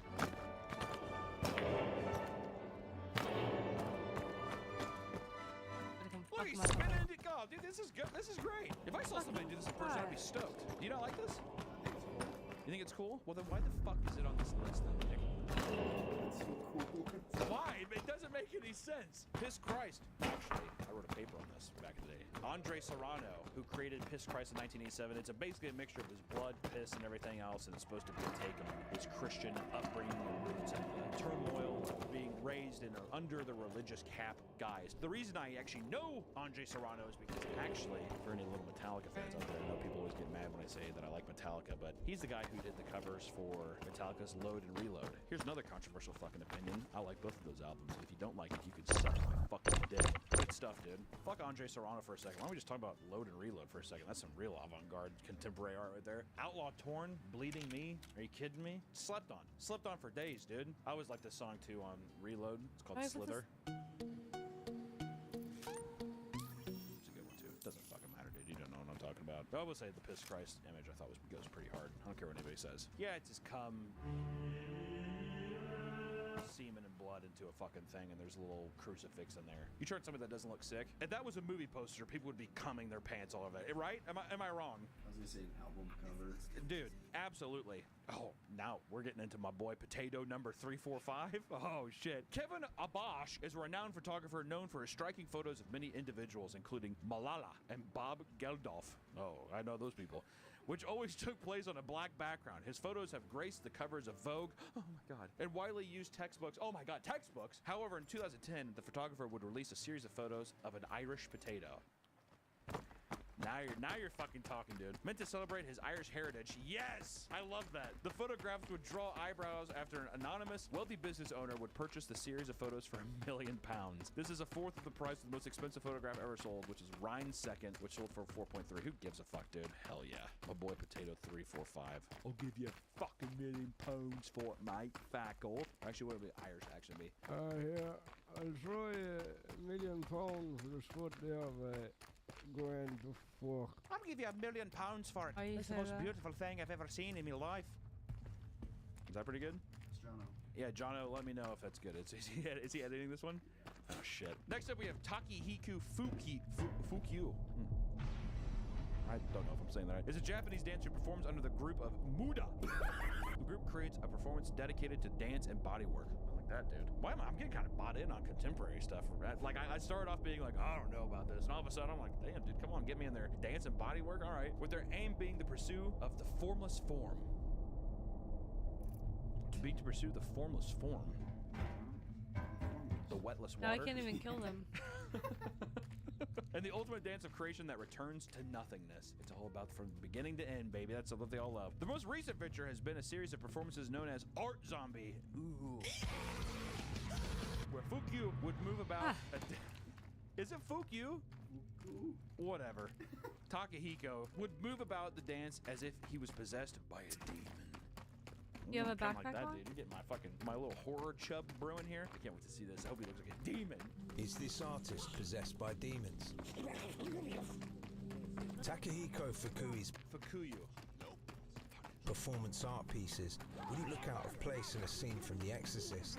I've been to San Francisco twice in my life, and everybody who I've ever seen on fentanyl or meth or do this exact stuff. Most got them bath salts. In their words, their aim is to pursue the formless form and the ultimate dance of creation that returns to nothingness. Just feels like it just does not make sense. A form of creation that leads back to nothingness by creating something, you're forming something. Finding the formless in form, it seems like you're just contradicting yourself. No? Or am I wrong? Doesn't the whole thing feel very contradictory? Is that the point? The whole thing is that life is a contradicting mess. To live life is to not live at all. To die is to live. To die is to live, you're right. Can't Help Myself by Sun Yan and Ping Yu, created by China's most controversial artist. Oh my god, I've heard of these people. Sun Yan and Ping Yu. The artwork Can't Help Myself is about an industrial robot that is programmed to keep a pool of dark red hydraulic fluid from escaping, or else the machine will die. I've actually heard of this. This shit is sad as fuck.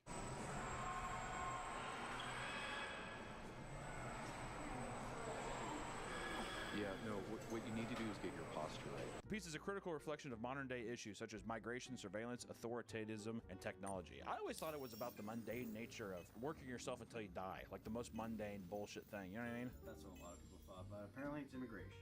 Yeah, well actually, the thing scooping up the dark liquid and you're a literal industrial robot that has to perform an impossible task, that's about immigration.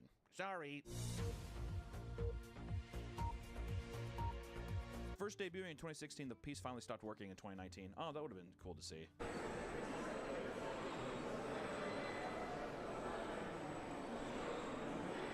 This shit is fucking sad, dude. It's just a giant machine that is just programmed to literally clean up this pool, but the pool will it'll never fully be clean. It's kind of torturous in a way, right? When AI takes over and fucking kills all of us, then these motherfuckers are gonna be first on the list. There's something extremely haunting and depressing about watching that thing just collect that pool of water. It's like the arm itself kind of takes shape in this, like, it almost becomes like a form. It becomes like a person, almost. It's very sad. People describe it as a dance.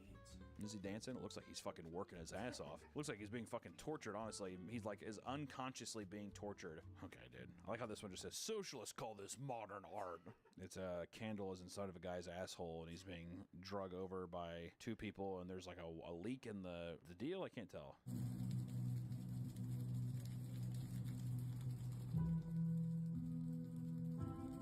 Yeah, socialists. Hey, this is what the left doesn't want you to know about, is what it feels like. All I know is, look, listen. I almost pulled a little Wings of Redemption there. Look, listen. Look, listen. Shout out my boy. Shout out my boy Wings. All I know is art is subjective. There is no, you cannot take away the value of art from somebody if they find value in it. Just the same way that, like, you might watch the stuff I do and think that they're cool while someone else thinks that they're fucking terrible. It's just a subjective thing. Other people who like different things find value, and it brings purpose and meaning to their life that is otherwise wouldn't be there. Art can never truly be bad, and in a way, art can never truly be good. It's just a simple human expression that is proposed, that is trying to reach someone else, connect to them in a way, and say, hey, I'm a human too, you're a human, let's be human together. And that's what art's supposed to be. But in my opinion, some of it can just be a bit silly. I think we saw some of those today. We also saw some good ones. Mostly the stare and just the stare guy bouncing. I thought that was cool. And the robot. The sad robot. You want to see, actually, this is how I'll end the video. If you're thinking about going to art school, don't. Don't do it. It's a waste of money. If anything, maybe get a part-time job or something and just work on your art in your free time. All right. I'll see you next time. Was that good? I feel like that was shit. You know, my favorite artist, Francis Bacon. Francis Bacon is one of my favorite painters of all time. Surrealist Nightmares. He has this brilliantly and haunting piece called The Pope that is amazing, but he also wanted to have sex with his dad. So, you know, sometimes I think you gotta want to have sex with your dad to be a good artist, I guess. Laugh, Nick, laugh!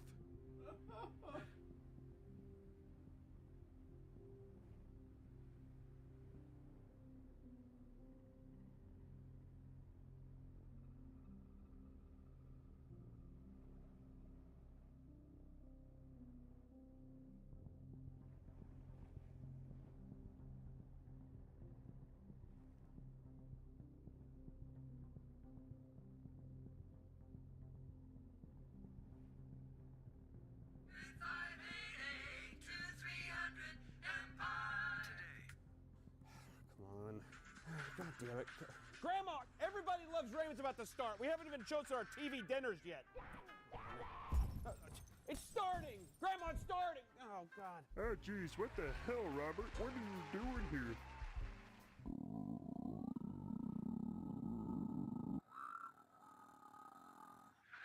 I love Raymond, that big, stupid brother of his.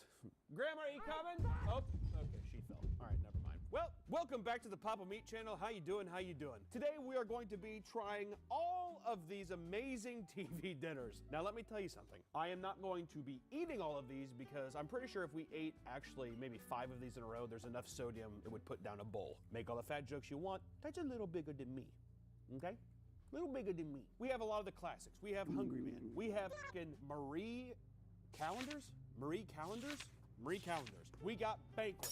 Fuck. We got Banquet. We have Banquet. We have Stouffer's, Smart Ones, Lean Cuisines. We have Kid Cuisines. We have it all. And we do have some surprise celebrity chef TV dinners that I didn't even know those were a thing. I think how we're gonna rank this little tournament, this little excursion, is we're going to base it per meal. So we have the Salisbury steaks, some fucking chicken, turkey, etc. So without further ado, let's get into it. Which one should we start with first? Let's start with the classic mac and cheese. Oh, I was thinking the same. You were thinking the same one? Let the mac and cheese roll.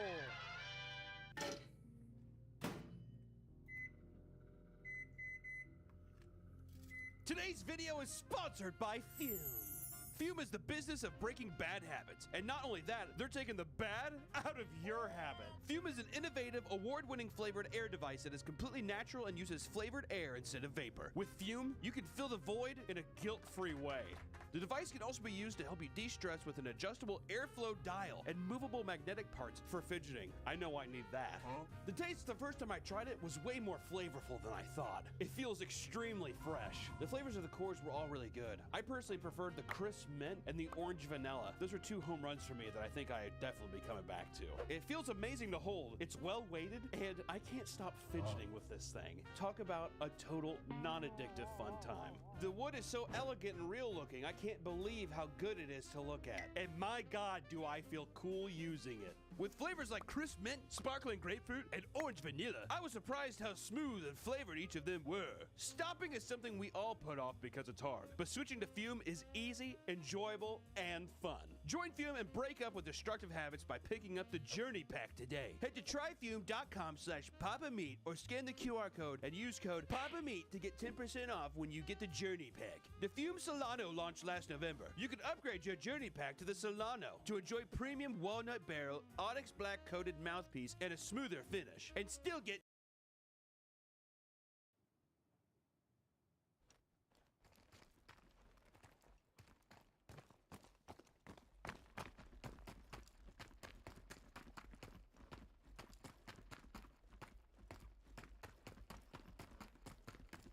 Welcome back to the Papa Meat channel. How you doing? How you doing? Come on and sit on down because today we're talking about a cockroach, a bug, a parasite on the internet. He's a part of a collective of people online that we like to call IRL streamers, in real life streaming. Became popular, I think, in like the 2013s, when Twitch first started. You had people like Ice Poseidon doing all of his crazy shenanigans. You had all kinds of other people going out, publicly terrorizing people, and just streaming their day. And for some reason, the IRL streaming community is usually riddled with complete and utter, I don't know, fucking goobers. I don't know how else to say it. It's been a long line of crazy, annoying shit that's, I guess it's innocent enough, but it's still annoying, versus legitimate crimes that have happened. It's a weird pendulum act of the scales of justice keep swaying left and right. But as of late, one thing that keeps popping up on my radar, and especially here at Meat Studios, is a little streamer named Neon. He keeps popping up all over my feeds, and at a certain point, I was just like, who is this guy? He's a part of this new wave of IRL streamers where it's extremely small man with entourage. Same with that other guy, Jack Doherty, whatever. I think he just shows his cock online and he gets money. Is that how he makes his money? Is he a Trustafarian? I don't know what that is. we need to do a video on Trustafarians. New waves of people having entourages, starting shit and being annoying, but they have like security guards or they're hype beasts, and they're kind of like just an accumulation of bugs that are dancing around with each other for clout. You know, it's weird online. It's like there's a very particular kind of like shitty streamer. You know what I mean? I don't know if that translates, but like it's somebody who's kind of like dorky, like I'm a bit of a clown, but they're all about money, hype beast shit, clothes, showing off that you're rich, and then also it's like fake drama, stirring up all kinds of controversies and other kind of bullshit, along with like crimes, like some kind of crime, like accident, like really dumb crimes that happen. I would say like old YouTube pranksters from like 2013 to 2015, whatever era, are what like new shitty IRL streamers are. And I think even some of them have transitioned into IRL streaming just because all you have to do is like have 2 iPhones and that's it. And you can just get in Ubers and do whatever the fuck you want and just terrorize everybody and just be like, give me money, give me money. And it's fucking crazy. And Neon is the crustiest, greasiest little bug of all, maybe? And that's up to interpretation, but from some of the stuff I found, it's pretty funny. Today's video is sponsored by Fume. Fume is an award-winning flavored air device that helps you break bad habits. Stopping is something we all put off because it's hard, but switching to Fume is easy, enjoyable, and even fun! Their innovative device is high quality and completely natural. It uses flavored air instead of vapor, meaning you can use it anywhere. What? With Fume, you can fill the void without the guilt. Plus, you can reach for the device to calm anxiety with movable, snappable magnets. Now, I tried Fume, and let me tell you something. Right now, Chris Mint has got to be my favorite. The flavor was Fume.com. That's try. So who exactly is Neon, you're wondering? Well, let me tell you. His name is Rangesh Matama, and he is a highly controversial figure these past few months, maybe a little over a year, whatever, but the past few months he's been really very controversial. Originally, he started off his content creation career at the strapping young age of 13 years young. Originally playing NBA 2K and Fortnite. He eventually transitioned into IRL streaming for his deal with Kick, or just for Kick, the platform in general, which for people who don't know what Kick is it's trash fire. It's essentially Twitch for people who are like edgy and stuff, I would say. Twitch is full of libtards and cucks. So Kick is for the based red pillars who like money and eat pussy. No gay people though, because that's not based, I don't think. And that's libtard stuff, so get your ass back over to Twitch. I don't even know what the fuck happened to Rumble. There's all these different like names of like streaming platforms. Kick, once again, it's a platform that is owned by Stake, which Twitch got rid of being able to stream gambling because they thought that it was manipulative to children. Okay, so Stake basically said, we have billions of dollars from gambling addicts, so let's make our own thing. Basically, it's a whole, I would say the majority of what Kick does is it's formed on gambling streamers. I would say it's probably the biggest thing. I think Aiden Ross is a part owner. He's like one of the big guys, but even from Twitch and other communities, you have people like Amaranth, XQC, Nick Merckx have contracts with Kick, so they're a legitimate player in the game, but it is the edgelord version, and people have their kind of like, you know, point the glasses up on their bridge of their nose and say, I don't really like that platform. Which here's the thing too, when I was thinking, if some stupid fucking company is just gonna throw just a heap of money at you, they need to do it. Because they also still, like in these contracts, what's fucked is they still get to stream on Twitch and stuff. You just have like a certain amount of hours you have to stream a month, I think, on this platform. So why the fuck would I said get the bread while you can? Hey, little bowl of guac. But Neon is currently the 6th highest viewed streamer on Kick with over 279,000 followers. Thank you. Which, that's debatable. As we'll find with Neon, is he is a big, lying little boy. And a lot of the followers and views that he has, a lot of people say it's bots. Bot viewing. I think you just pay. How the fuck does bot viewing work for streaming? Well, there might even be some people in China who are like open up their phones. So it's just like a wall of phones and people are just like, boop, boop, boop, boop, boop. Because I know with YouTube view bots, it's like, oh, you just log in and they like create a bunch of different accounts and then they just like click on the video, or they like comment one-word comments to boost up comments and stuff. But God, that'd be fucking grating, being like a Chinese fucking view bot person for streams. Holy shit. Neon, our golden child here, is no stranger to controversies. No.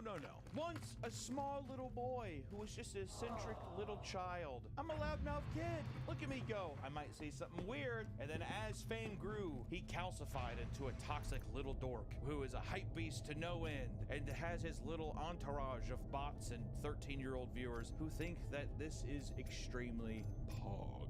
Clickbait is a huge part of his strategy for taking over the internet, which, you know, listen, dude, I'm always down for a little clickbait. You gotta entice people to come in. But he started off in a very rambunctious way in 2019, he uploaded a now deleted video called Neon is Dying, which was a video that was supposedly uploaded by his brother in which he claims that Neon was in a critical condition due to seizures from his brain tumor. Motherfucker, back in the day, he started off saying that basically he had brain cancer. That's a little more than a clickbait, okay? That's a full-on fabricated lie and complete an awful thing to do. But that same day that the seizure video, the same day that that was uploaded, on his second channel, he released some NBA 2K content. So you're kind of like, could you not just wait just a little bit to upload the basketball content? You needed that money to pay for the surgery. You do need the money. You do need to upload the videos to pay for the brain cancer surgery. That's true. That's not, you know, you're right. And after uploading his video letting people know that he's having brain surgeries, or that his brother let people know that he's having brain seizures and brain cancer, he uploaded 2 more videos. One of them titled Neon's Final Words. I wonder what it was. If the surgery does not go well, I'll bleed out to death. And if that happens, you know, that's what's gonna happen. Powerful stuff. And then one final video, simply called Gone. Now all this video is a compilation of his apparent best moments, but at the beginning it says RIP Neon, and at the end it says RIP Neon. Powerful. But thankfully, a couple days later, he uploaded a video letting everybody know that he survived and beat cancer. It was that quick. Some people would say that's divine intervention in some kind of way. You know what I call it? A lie.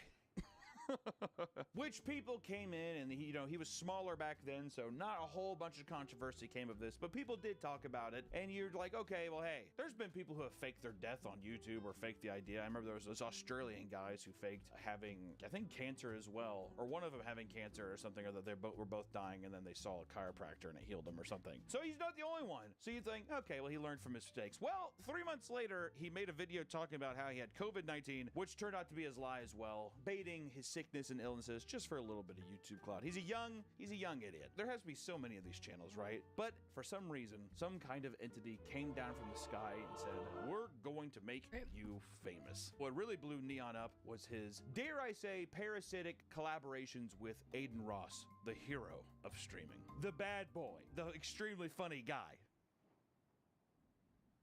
Okay. Neon was featured in one of his videos, and I just want to take a look at it here.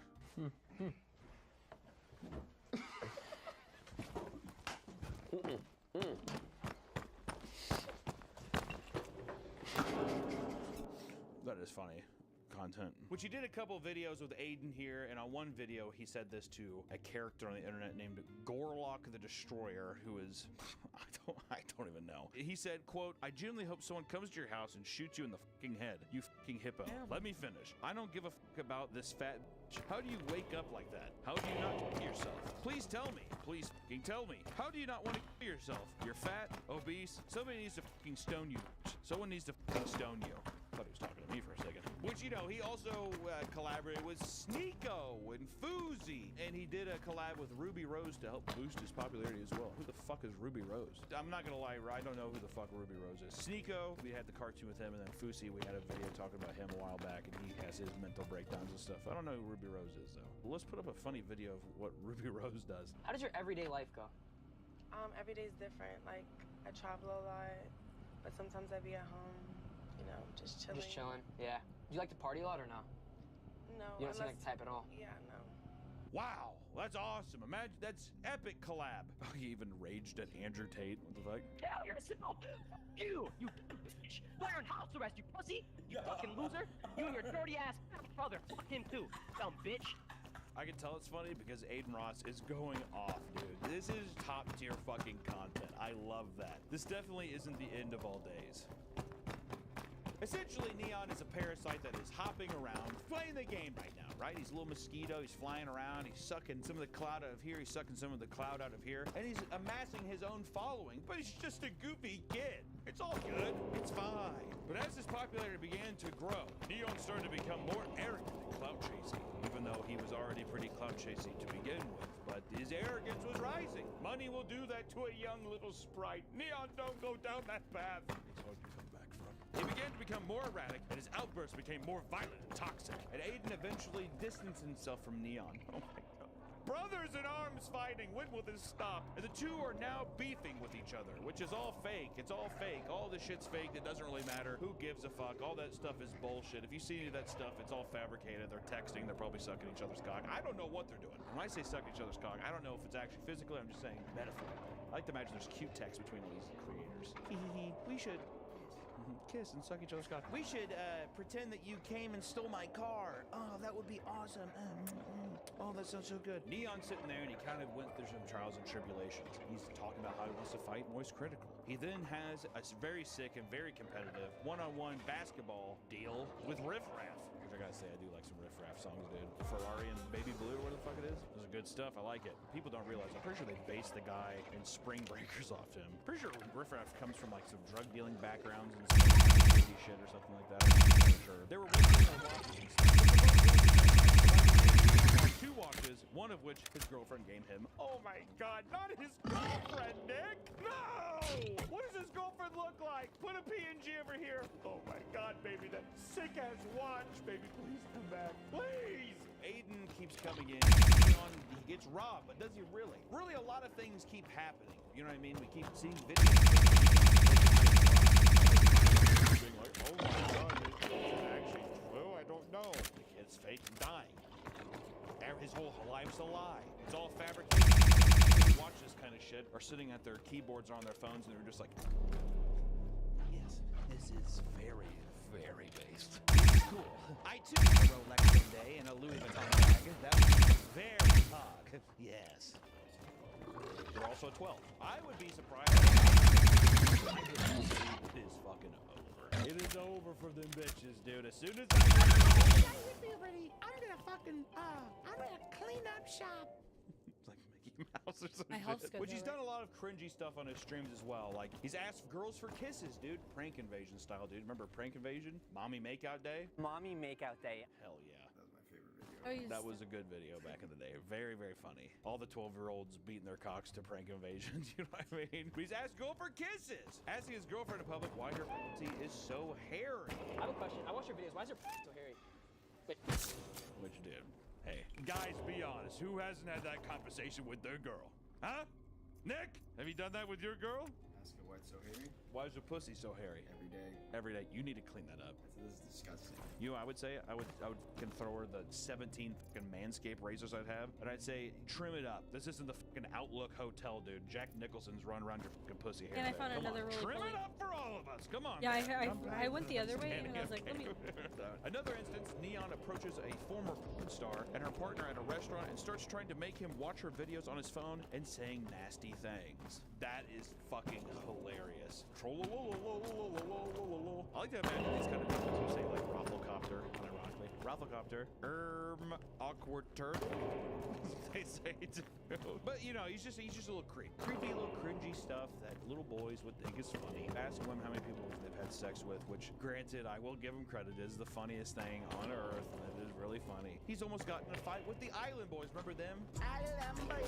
You know what I'm talking about? He was denied entry into a UFC fight. He gets robbed from time to time. Who doesn't, dude? When you're carrying that much fucking guac and bricks in your pocket, it's hard not to get robbed. People, you know, they know where the fuck you're at when you're walking around. And he was also robbed by a guy named Punch Made Dev. I don't know what the fuck what that even string of words means together. Play it here. This dude Dev actually made me fucking glow up on God.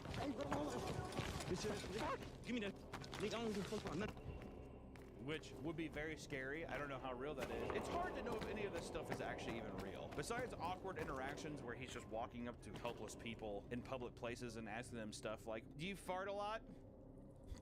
The fuck you say to me, you little shit? Okay, bro, I'm just joking. That stuff I imagine is real, but this kind of stuff feels fabricated. They're walking around in an empty alley parking lot, and then he gets robbed there. That feels low. You know what I mean?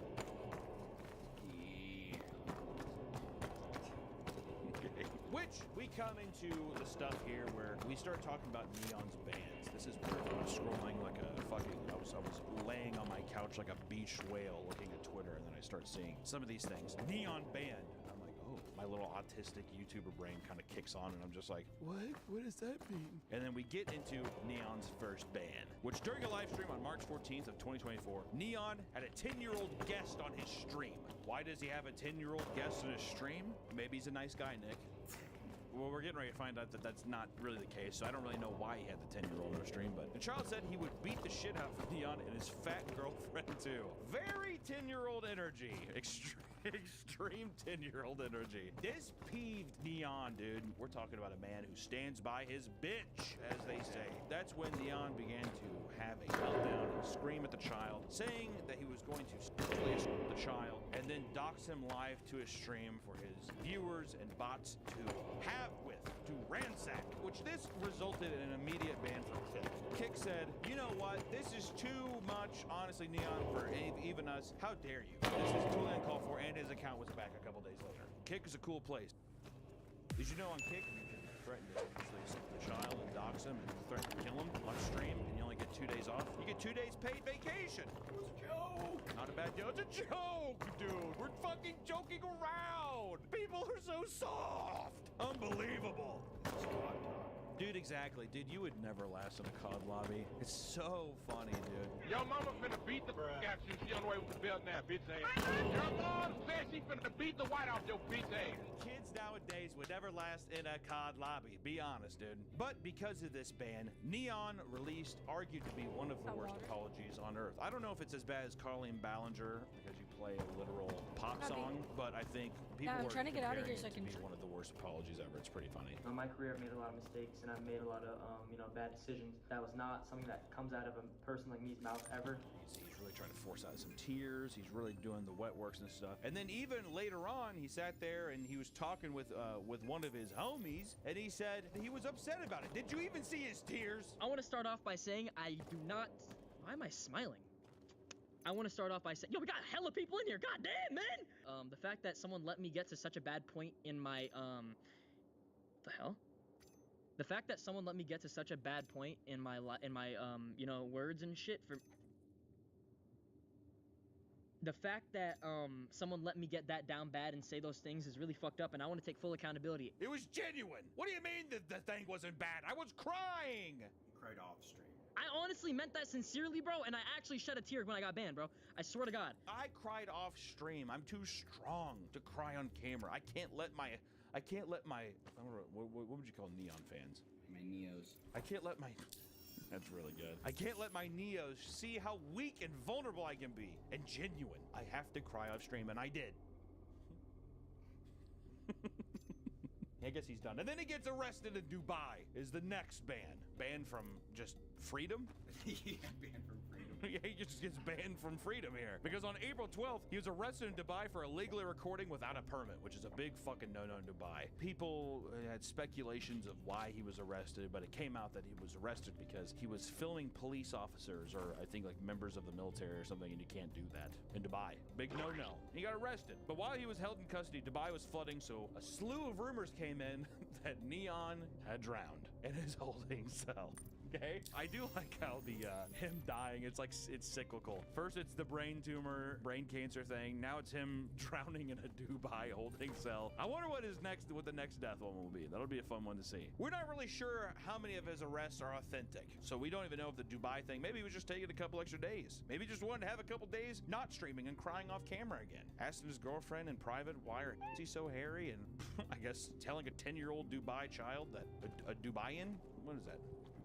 A Dubaian asking a 10-year-old child in Dubai if he's gonna fucking take a ball pen hammer to the back of his head or something like that. You know, just cute Neon stuff that he does. Coincidentally, weeks before, he was in a YouTube video in Dubai where it was a fake prison experiment thing. And then a couple weeks later, he's just coincidentally arrested for then now filming, having been there for a while. It just doesn't add up, and it's just Neon being, once again, a goofball. Neon returned to live streaming a few days later where he claimed that, quote, the real situation was that we actually filmed the cops. The idiot filmed the cops. It wasn't his fault. I don't blame him. I take full accountability. It was my fault. AKA, I've heard people say that's what you're supposed to do many times, so that's what I'm saying, even though that person is definitely fired. Which he also went on to brag about being famous in prison for 36 hours. So people in the Dubai prison are really fuck heavy with Neon and what he does. He's like, I know someone. I know one of the people who run those bots accounts. My buddy runs the bot account who does your fucking sick. After this incident, he fired his security guard. And he said, quote, it showed me that genuinely actions have consequences, bro.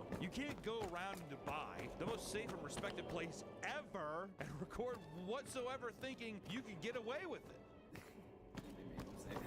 I think that they definitely made him say that. You can't just go to Dubai, the best and coolest, safest place ever in the world. I want to give a special shout out to Dubai. Funnest place I've ever been to. Everyone's gonna W Dubai in the chat. Most beautiful place on earth. W Dubai, everyone spam it up. And just record whatever you want, bro. Gotta get that security guard out of there. But then we get our next ban. This time back on the internet, not in real life, supposedly, but we'll see. Even after reinstating his account, Neon has not learned his lesson and has now landed himself on a permanent ban on Kick, which was immediately revoked, and he's back. Or he's technically just shadow banned, but it's a ban nonetheless. Neon was collaborating with the infamous car streamer Squeeze Benz, who is notorious for getting in chases with the police. That's a excellent form of content creation. In his most recent stream, Neon was riding as a passenger as Squeeze drove down the highway at incredible speeds. Awesome. I love endangering other people. It's just kind of like a, I guess, kind of quirky thing that I like.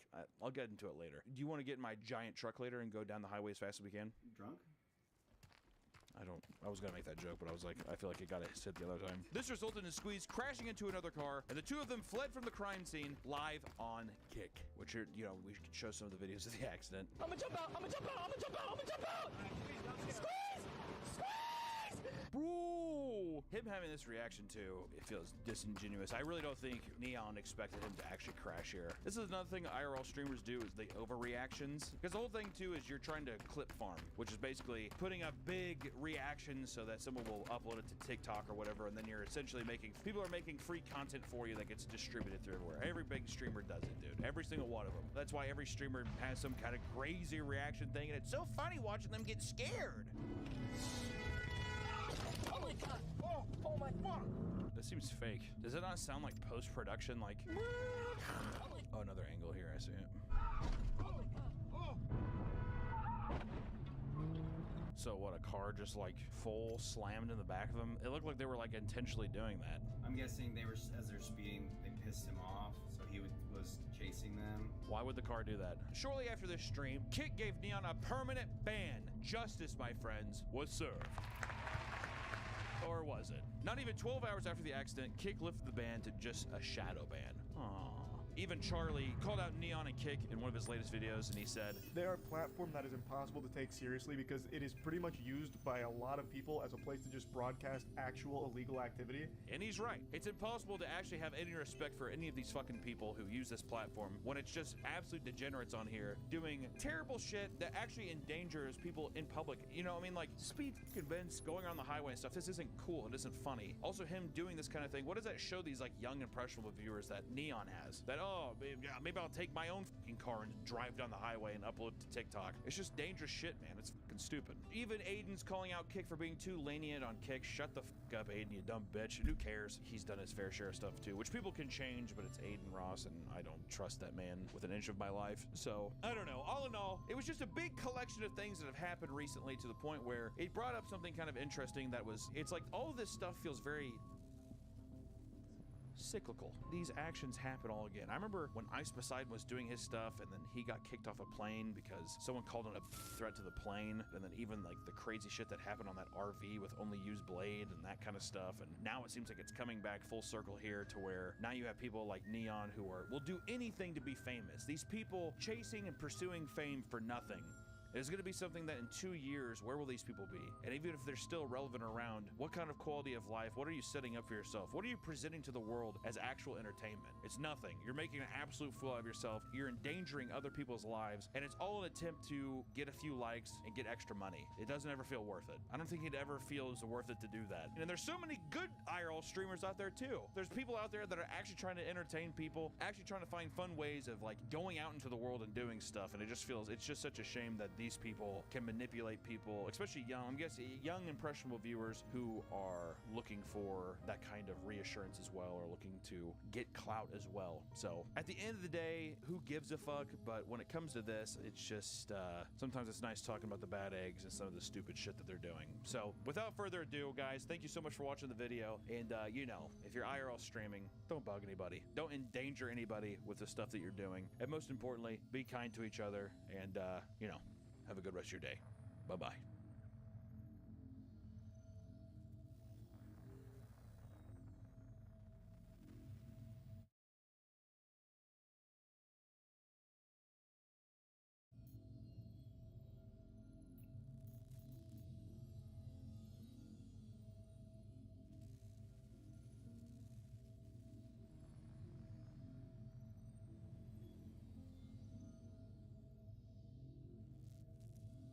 Welcome back to the Papa Meat Channel. How you doing? How you doing? Coming in and sit on down. Today we're going to be talking about weddings. Hey, who here is married? Raise your hand. Nick, you're not married, dude, so don't raise your hand. Weddings are honestly, got something in my tooth. I think it's a cheese puff. Weddings are a beautiful, beautiful day meant for people who love each other. They can also be days for people to ruin their lives. Want good things to happen, but actually bad things happen. So today we're gonna be looking at a lot of crazy weddings, but there's really no better person on this earth that I could do this with than my lovely wife. Wife?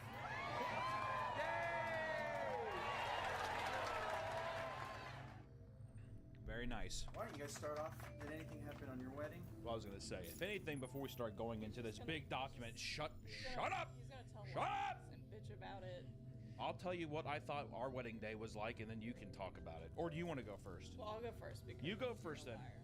Okay, I'm not a fucking liar. Give me a rundown of our wedding day. It was at a beach, and we invited his mom and told her we were just gonna do some photos. It turned out it was our wedding, and I came in on a horse down a dune, and the sun was setting, and we got married. It was very pretty, and we took a couple photos. We had some cupcakes, and we had like a drink or two, and then it was a nice day. Don't even talk about the horse going up the hill because it was not that big of a deal. Let me at least say you looked stunning. You looked very beautiful. Hold on, the horse on this day almost ruined my entire wedding experience. First off, His name was Pistol. well, fuck Pistol, He's dude. a good boy. No, he was a big, ugly, big, farty horse. And she comes down this dune. My mom is wasted. So was the person that is renting the horses, and they're screaming the whole time. It was not like very white trash. But what happened afterwards, and the ceremony was fine. We have cupcakes and all that. But then I had to walk her back up the hill. Mind you, this is my first time, and I maybe 15 years doing anything with a horse, and I'm barefoot having to go up this sandy hill, and Allison's scolding me all the way up. She's scolding me. She's just like, come on. Pull up. People are like, watch your foot. He'll stomp your, break your foot. He'll stomp your foot. And I knew somebody who's got their foot fucking broken from that. Sand, it wouldn't break your foot. It absolutely, that horse was huge. Pistol was a big boy. More of the story is I'm huffing and puffing up this fucking hill. She's scolding me. We get back up there. I'm drenched in sweat. And we basically just went home after that. But the horse almost ruined the day for me. I didn't say it ruined the day. I'm just saying that Pistol, the horse, I hope he's dead. He's not. I'll tell you what I did. This is also before I hit it big with YouTube. So that's how she knew. I knew she loved me. Was I gave the guy 20 bucks. I said, you put that horse down. They did offer to let me come in on a camel, and I said no because I wanted to be on the horse. The camel would have been very funny, like an Arabian Night situation. If I had to grade our wedding, I'd give it a B-. I put it in the S tier because we were originally going to plan this big wedding and venue and all this stuff, and then COVID happened. I'm a show pony. Maybe I wanted that. It turned out real nice. It was all right. And the cupcakes were good. The cupcakes were very good. The bridesmaids that she had gave her like a weird bundle of twigs, and they were like, here, have this, and she still kept them. It's like a witch. So I think I haven't fully committed to that you're not a witch yet. Little do you know, there's a lock of hair in the middle of that bundle, and if I light it on fire, it will kill you. Light it. Please light it. But no, we're gonna start off with section 1. Actually, you say section 1. Section 1, wedding accidents. I need to be a lot more. What do I say? Hold on. Section 1, wedding accidents. That's better. The first one is Ring Bearer Destroys Bride. What a title. What does that mean? God, I hate Fail Army's intros. The rings, please. Oh, oh God! No! This guy, he looks like he kills vampires. I was gonna say he looks like a vampire. Actually, you just can't wear circle glasses in general. Also, I don't. He looks tight. If he Doc Martens, are you kidding me? He's got some nice Doc Martens. You know, if he took off that fucking gown, there'd be like a long trench coat. Oh, you know, underneath all that, he's got a huge six-pack. Oh, oh God! Oh God! Isn't? See how she falls again? It seems like she just kind of gives up. Oh, oh God! No, she like definitely tried. That bitch definitely tried. She was like grabbing on and everything. Actually, she's the reason he fell in is because she fucking pulled him in. Don't people say though that like if something bad happens on your wedding, like a horse, that's like bad luck and you shouldn't get married? I've heard before that it means you'll have a good marriage. Like it's the opposite. Well, then maybe we should have had our fucking horse stomp my foot then. I'm scared. If this was you, knowing you, if you fell in the pool, it would be a wrap. I don't think you can get back up and soldier on. I don't know. I feel like I wouldn't want to be wet. Next one. slideshow and it's just a guy with a selfie on like a cruise and there's fireworks inside, that can't be a good idea. I like how her hand was just deep in his ass. Oh, I see. As soon as I saw the fireworks inside, I'm like, this isn't going to end well. And then you find out that there's like an entire vegetation like crops up on the fucking ceiling. What's funny though too is that like on the Use alcohol to put it out. no, I thought it was a bottle of champagne. I think it's a bottle of water. Oh, I thought it was champagne too. I thought it was champagne That's why too. I was like, oh, he's dancing all weird. Yeah, I just like the PowerPoint. It's just the guy. It's like not even the couple. It's just like It's like he's there. well, it's like the ending of what is it, Glorious Bastards, when the woman is on the screen on the theater at the end. It reminds me of that, of like burn. Oh my! Wow. This is actually turning into a tragedy. A wedding, no matter how small or big, is like the most stressful days of your life. Even if you're the bride and groom, it's like man, you've spent months preparing this. Also, financially, probably crippled you. And I'm looking at all this, and I'm just thinking like, If this happened in the wedding, God's real. yeah, God is real, and I have done something that I need to be punished. That's just unfortunate. I do like the cinematographer's just like not leaving. It'd be funny if you like missed out for this moment. Hey, they paid him to take video of the Yeah, wedding. I will finish the wedding. I think this isn't the fucking Iraq. Okay. Iraq fire, 100 killed in blaze at wedding party. These are literally the same fireworks like they have. Yeah, someone needs to be like, we are not going to do the sparklers anymore inside. Oh my god, you've seen this. I've definitely. This is one of my favorite videos. Oh. It just looks so painful. That is 100% a fucking concussion. And you know he got up so embarrassed trying to like not look like It just looks so painful. That is 100% a fucking So concussion. And you know he got up so embarrassed trying to like not look like he has any pain. Everyone's like, oh! One of my favorite parts here though is he does a little Cosby shuffle. His equilibrium's all fucked up and he can't actually stand. Just severe brain damage. She's like rubbing his head. She's like, are you okay? He was just so excited. Well, that's what I love is he's just like, big entrance. I'm gonna make all the guys at the firm laugh. If I did that in a wedding, I'd just ragdoll, lay on the floor. Just do the soccer thing, be dead. Yeah, do the soccer thing, be dead. Oh shoot. Oh shoot. His pants fell down, dude. Did not get the Did not get a belt. He didn't go to the tailor. Okay. You got him? Fuck, I ruined it for my little girl. That's so I do like the camera just like That's so if that's her dad, it's like he just it's definitely your dad. not only is he fucking your daughter, he got pants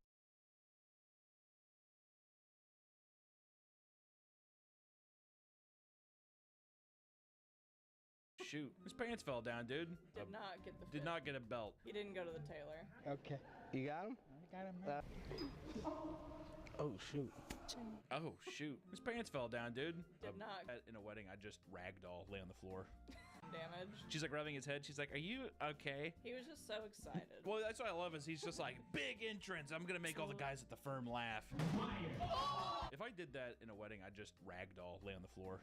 Just do the soccer thing, be dead. Yeah, do the soccer thing, be dead.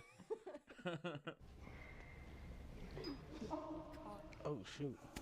Oh shoot. His pants fell down, dude. Did not get the Did fit. not get a belt. He didn't go to the tailor. Okay. You got him? I got him. Fuck, I ruined it for my little girl. That's so I do like the camera. that's so if that's her dad, it's like he just It's definitely your dad. not only is he fucking your daughter, he got pants at his wedding. He's just getting bullied by this husband. This side of my Dude, honestly, at this point, I do feel bad for the guy. Yeah. It's like his pants fell down. Like, let's all fucking grow up. Look how embarrassed he looks. He's like, His whole family and this is the liberal first impression we're making of like a family. If there was also a time when the guy was going to be because now he can also just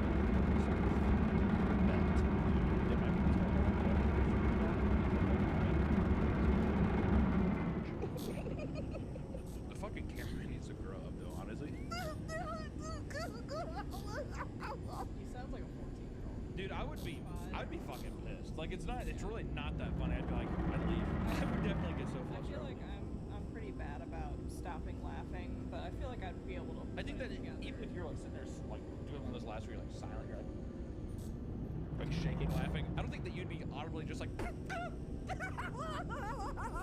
old man is not having it to this pastor. Honestly, it's not gonna make me mad. Like I'm unironically getting super fucking mad. How much would you like it though in this video? If she like turned the crowd, she's just like, stop! Don't let me in! That's my dad! That's my dad! Like grabs, holds his pants up. She's like, I feel like Jimmy dies right there.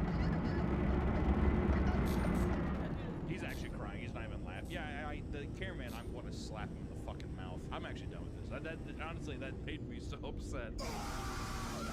So me and my husband's minister went off script during our ceremony, and then this happened.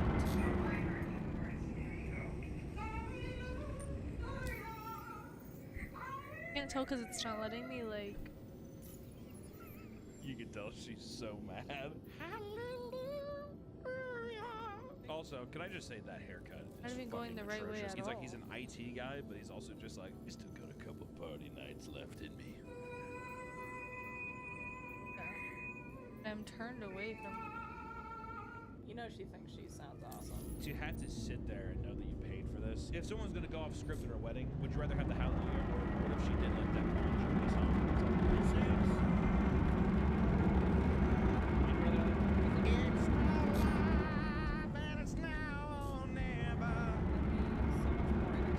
Like, it would still piss me off.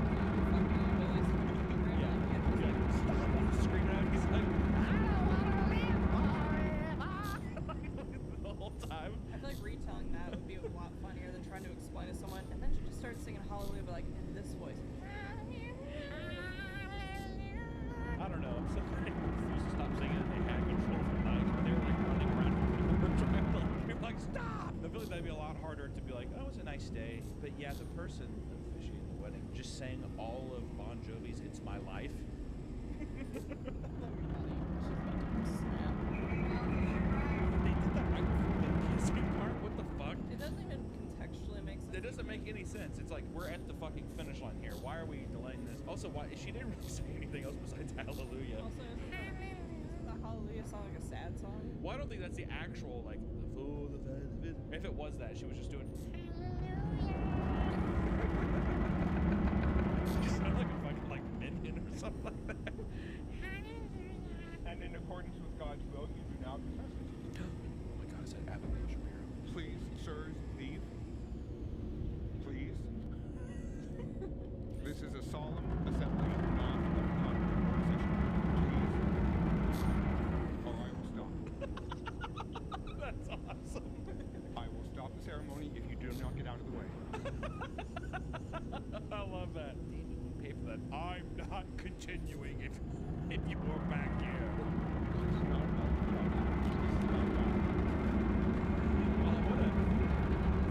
Honestly, that's a great line. This isn't about photography. This is about God. Please, sirs, leave. He's also saying it as if like they're not invited to the wedding. Like they're definitely meant to be there, dude. Come on, please, sirs, leave. The husband and wife are sitting there and they're definitely looking at each other like, should we tell him like to like no, we want the pictures right here? It'd be kind of funny if you didn't see his head at first. He's like, please, sirs, please. I don't want the photographers back. Turn around. Just put him up with his head or something. Not in this holy moment. Uh-oh, bitch with purple hair. What do you think's gonna happen here? What's a guess? You got to guess. 3.6 million likes and 50,000 comments. Honestly, I have no idea. She just thinks something's funny. I got nothing. I'm gonna guess maybe like they have a dog. This looks like a dog owner who's like does a thing, but the dog like drops the pad or like they run off or something, and everyone's like, uh-oh, this is definitely gonna be way worse. We're getting to a guy looking at paper reading a speech. That's how you know you fucked up. He's gonna say something quirky. Yeah. I don't care if I have to take out the trash and make biscuits on Tuesday morning. She does love biscuits on Tuesday morning. And sometimes she shits her pants in bed, but I don't care anymore because I love her. How do you feel about this fade compared to the last one? This guy is kind of dapper. What I don't like underneath is the fucking Doctor Who vest. I know that she won't mind if I give her some time to help me. things are required to keep me happy, keep my belly full and my balls empty. So you're amazing at half of it. We really need to get you some cooking lessons. That's the cringe is so surreal. In front of both your parents. Especially like think about writing. Why do I that, feel like you I'm going definitely away know from you it pitched again? that to people, and they were like, "Dude, that is awesome." My belly full and my balls empty. At least you know we're good for half of that. Why do you need a paper to remember that line? You know what are those the only line? I love you, Jessica. Full job and puts it in his pocket. Even when my belly isn't full, there is no one I could ever love more in this lifetime, unless I actually get a chance to meet Margot Robbie. This is a third grader reading his essay aloud to the class. Why would you laugh at that? I wouldn't love anyone ever unless I met Margot Robbie, and I would leave you. The superstar model actress Margot Robbie. She looks like she has fake hillbilly teeth in. You know, like the toys that you put in your mouth. I know that's rude to say, but this screenshot doesn't help. There's just so much gum, and the lip gets so thin. It's incredible. Nothing's better than the sound of gagging and headboard slamming. Michael. They've had enough. The other ones are like, oh, haha, yeah, we have sex. It's a healthy relationship. But it's like, no, there's no better sound than gagging and choking. I like how he's circled back around. Like, he moved on briefly to, like, Margot Robbie, and then he's like, wait, actually? Actually, I guess life's pretty good when headboards break walls in his house and she chokes. Michael! Michael! He like hasn't looked up once. And she likes to lick the underside of the head and Michael! You can choose whether tonight's gonna end with being a toaster strudel or a Twinkie. I'm so glad I'm marrying you, because I get to have sex with you all the time. You're going to be filled with cum. That's the entire thing. You are my cum goblin. You are now my cum transporter on the SS Whoreageddon Rise Cumster Surprise. No, she's like, that was a terrible name for that. Okay, the whole time she's just like laughing. God, transporter. And Michael. You can choose whether tonight's gonna end with being a toaster strudel or a Twinkie. And she likes to lick the underside of the head and his essay aloud to the class. Why would you like does a thing but the dog like drops the pad or like they run off or something and then they're In accordance with God's will, you do now confess it. tell him like to like no, we want the pictures right here. It'd be kind of funny if you didn't see his head at first. He's like, please sirs, leave. I don't want the photographers back here. And he turned around, there was like just like a giant asshole in the back of his head or something like that. I understand.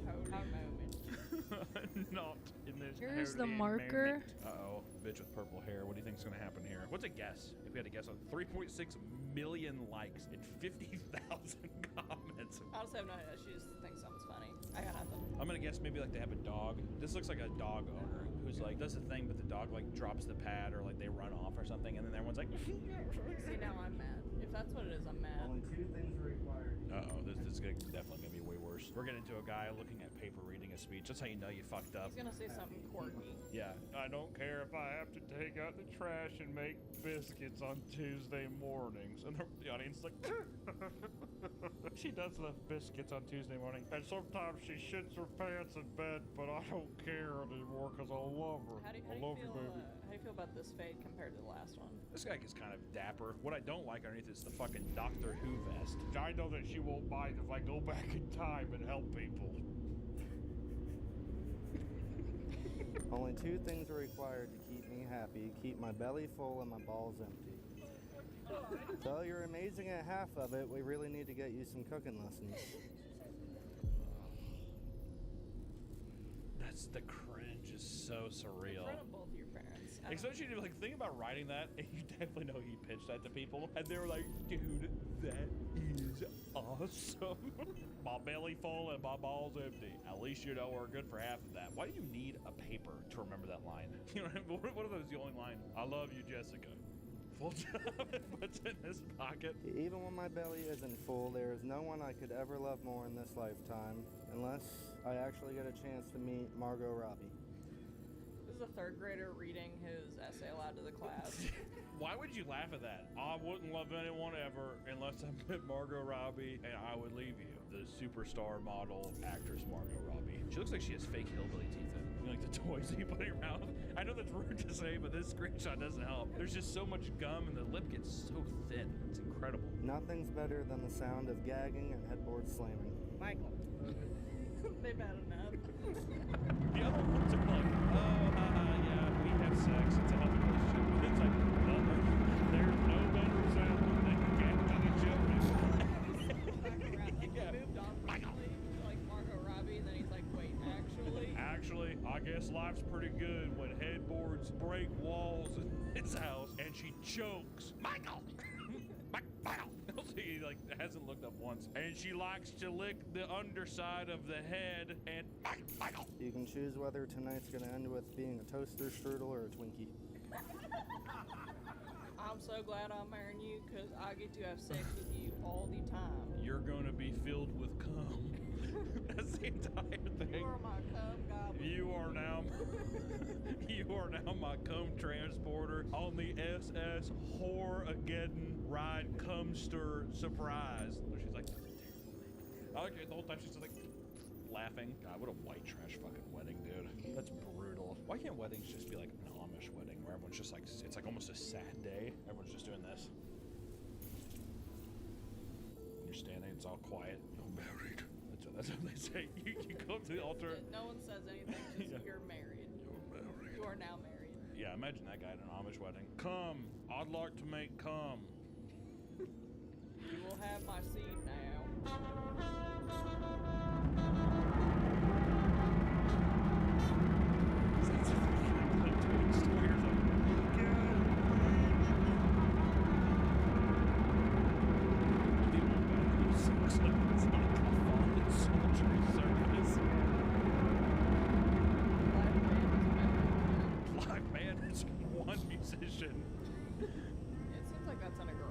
This is definitely like a Jonestown cult kind of building.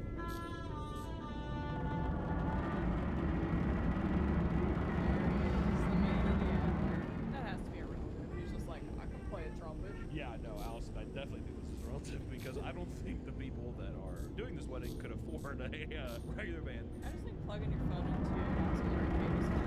Oh, yeah, I've seen some people like plugging in like some like Hinder or something. I think someone did Buck Cherry's Crazy Bitch. Do you remember that video where he plugged the aux in and it was the Spotify ad?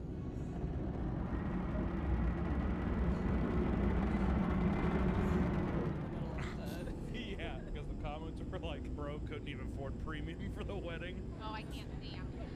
Oh my god, this is the Crazy Bitch video.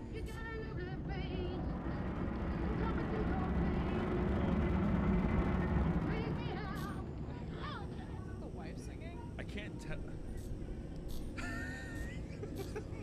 The guy right there covering his ears, he's like, okay, this is an appropriate song. This one's for me, okay? Can you imagine that? It's a birthmark! This guy's distraught. I didn't sign up for this. Well, yeah, exactly. Hey, you married a crazy bitch. Also, this guy's like definitely just like a coworker. Just comforting his son. He's like, it's gonna be over soon. Yeah, the kid's like. Also, what the fuck is this camera person doing? They're like actually having a seizure going down.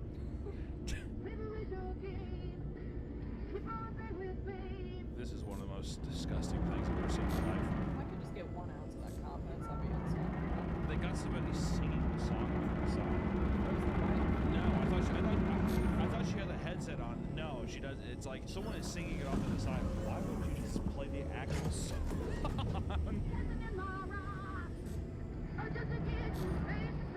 Poor baby. Jesus Christ, look at that bitch throw that baby around. She's like, yeah, right, Buck Cherry, Sarah. Look at that. Look at mommy. The baby's like this.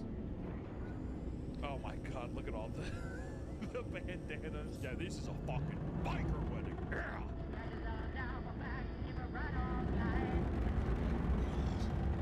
Scream a wedding. Oh god. This is like almost identical to any like Thursday night party at our art school. we went to college. This is exactly what would happen in people's basements. This feels about right for Portland. There's literally a Portlandia bit about two punk people trying to make a wedding. What about this? Yeah, that's everything we were talking about. I feel like Yeah, no, that's just some hardcore, dude. That's sick. Everybody, please release up out of your seats. Also, did we do a first dance? no, because it's Yeah, I was gonna say I'm not an idiot. Exactly, guys. Keep it on a song. so uncomfortable. Yeah, no. We did slow dance in our living room for 45 minutes to that Bell Witch. But it's the style of dancing where you both are just like kind of holding each other's butt. We're holding each other's. Like guys both the whole time. I'm like trying to breathe, I'm just like stuck weird. But I don't want to breathe hot air on your forehead, so I'm like, to Bell Witch's album, Mirroring, that's what we slow danced to. Husband and wife, Mr. and Mrs. Rivera. People get introduced like they're fucking WWE's like wrestlers. What the fuck is his outfit? It's about to storm the American shores. I was just saying that's either Storm American Shores or I thought Guy Fawkes was walking through the fucking crowd there. Oh, it's Sora.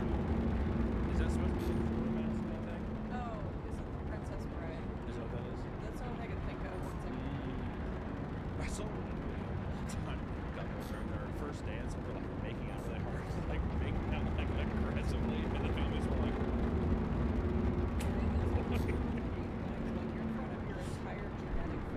Yeah, that's why I'm like, just show up and give us like an envelope of cash and let's just fucking leave. Call me old fashioned, but keep it to myself. Call me old fashioned, but we do it on the civic afterwards after the ceremony.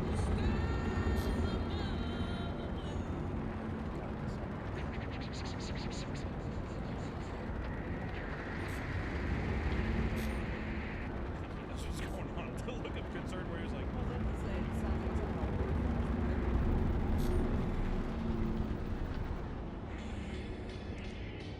He's gonna kick some ass for his bride, his queen.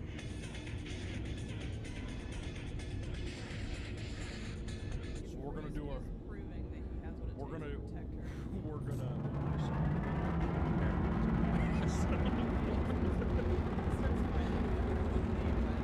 Are you gonna choreograph it?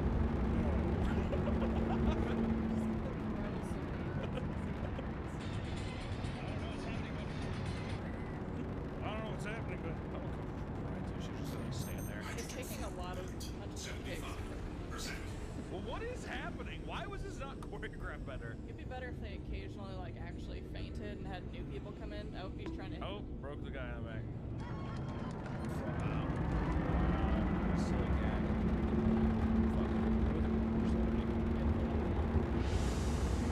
I just hate it. I just hate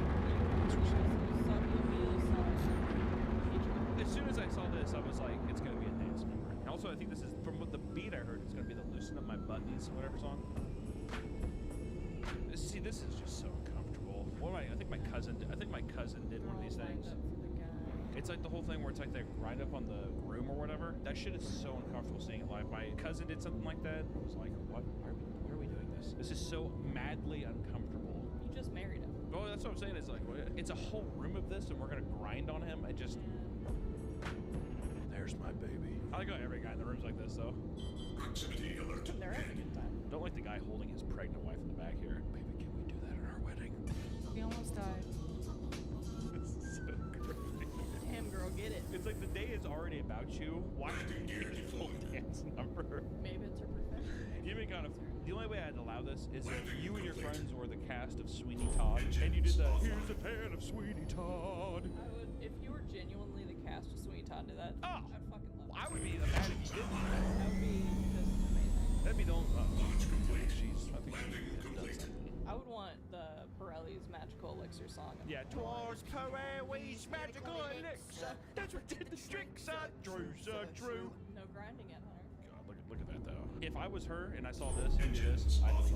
Oh man. I'd rather just be like, I love you. And they'd be like, oh, babe. To be fair, we are the epitome of like minimal affection. So we see other people Dare you say express something like that, and it makes us personally uncomfortable. Honestly, here's my top 3 things. 1, I don't like holding hands out in public for a long time. Am I 12? Okay. 2, when people unironically say baby to each other. Yeah, that one's rad. What about babe? I don't like babe either. I especially hate in the morning when it's just like, hey babe, can you hand me that? I'm not a big fan of that. I also don't like daddy. That's just a sexual thing. I've heard people in videos and shit be like, I love you, daddy.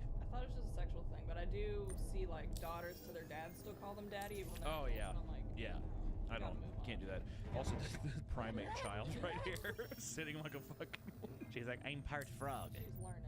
All right, it was no grinding. You know, it's just a huge dance number, but for a 4-minute long dance number, come But on. like, what was the purpose? For the husband to see her? You're so beautiful when you Where's dance. my roly-poly? It is her day. It is her day. It feels like more of like a birthday thing. Why isn't it not doesn't in my I car? just think we can't comprehend people enjoying things. Oh, there's Dracula. Yeah, I should have. Oh, look, I should have a food and water in here too. I'm a dog.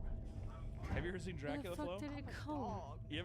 Dracula Flow's sick. We smoking symbiotes. Smoking. Keep zooming in on the hair. I'm on 12 Vicodins smoking on Scooby-Doo dick.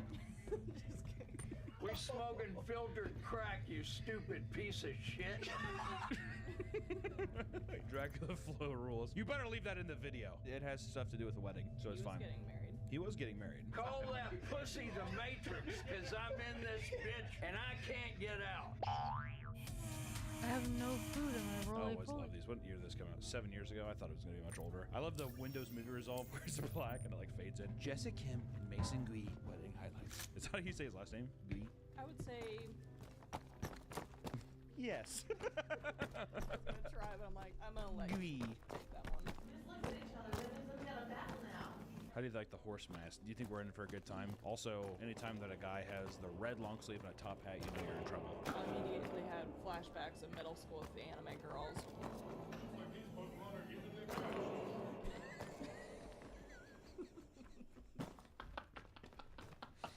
These Pokemon are evenly matched. Thank you, Professor Oak. What time period are we in? Look at these fucking dresses. We got Doctor Who in the back. We got 2 of the fucking Swiss Family Robinson sitting up here. And then we got a guy in a Pikachu nightgown chasing a little girl. So at this point, cosplay is very popular. There are better outfits. Also, if you can't afford a Pokemon wedding, maybe just do like a normal fucking wedding. Maybe buy a pack of Pokemon cards the day of and call it good. I refuse to let anybody be happy. No one can just do things that they want. I will scold them because I'm a piece of shit and I'm not happy with myself. Right, Allison? I mean, that last part's very true. You're supposed to deny that part. No, wait. Moving on to the next one here. Oh, nice furry wedding. Allison used to draw furry art all the time, and she still has furry friends. Hey, when you're in college and you need $80, that's a good way to Hey, make it. get the bag, girl. And also, we're sponsored by Bad Dragon, and all those sons of bitches are furries up there. So I've grown to love the furry kind. But when your first son is bad and you show up to the wedding, I'm looking at the crocodile. Do you know which one I'd be if I was a furry? Say it. I mean, I feel like the basic one is bear because anyone who sees a furry person, I'm dead. like you have hair and you're. No, Allison, give me. Oh, I'm large. What do you mean by that? Is it a 3-letter fucking word? And the answer is yes, because it's an owl. Ew. I look like an owl. I think I can pull off an owl. To be an owl. I don't see why You not. want your persona to be an owl. Like I like owls. I think owls are nice. Be the Duolingo guy. Yeah, actually, you know what? I'm very worldly like that. Also, like the idea. Personality is nothing like an owl. Why? I'm bashful. I'm quiet. and I'm wise beyond you. Don't fucking laugh, Nick. This mess is. Based off of adorable predator, he could be an owl. Jesus Christ! My God! Jesus. Really late. It's 10:30 in the morning. Is that an SS Iron Cross and he's like walking up with his fucking hands behind his back? Is this an Iron Cross right here, Nick? Is there a military medal that just looks like that? Maybe. Look at this guy right here. Oh my god. Is it? It looks like it. Leave the link. Oh, it's a pony. It's a My Little Pony wedding. Damn, dude, this is like a full fucking stage production.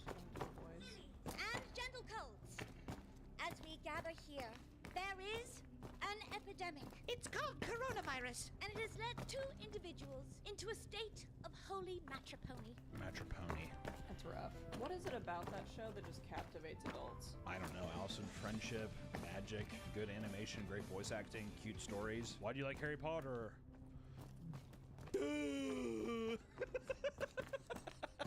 Look at bro standing off on the side here with like the helmet and shit on. This is our security. I'm from the network. It seems there's been a bit of a problem here. So this is a full stage production. As cringe. The network coming in. Yeah, the network's coming in, stopping the show. Honestly, as cringy as this is, I respect the amount of time and energy that went into it. Also, compared to hers, I hope it's a butt plug. What if it's a pussy plug? That's a far back set pussy. Some girls got that thing way back. That back set. Yeah. That back set. But honestly, this compared to the Pokemon wedding, leagues better. Yeah. I would much rather be at this wedding than the Pokemon wedding. Minecraft theme wedding. Oh, that's nice. That's pretty. Nice lake. Got a cute carrot. Is it a carrot? I thought it was a carrot too. Oh, I think she just smashed his flower. They got the oldest living person in town to officiate the wedding. They didn't even start saying anything. They're like, we're done. Definitely the drug addict brother. Yeah. Shirt not tucked in.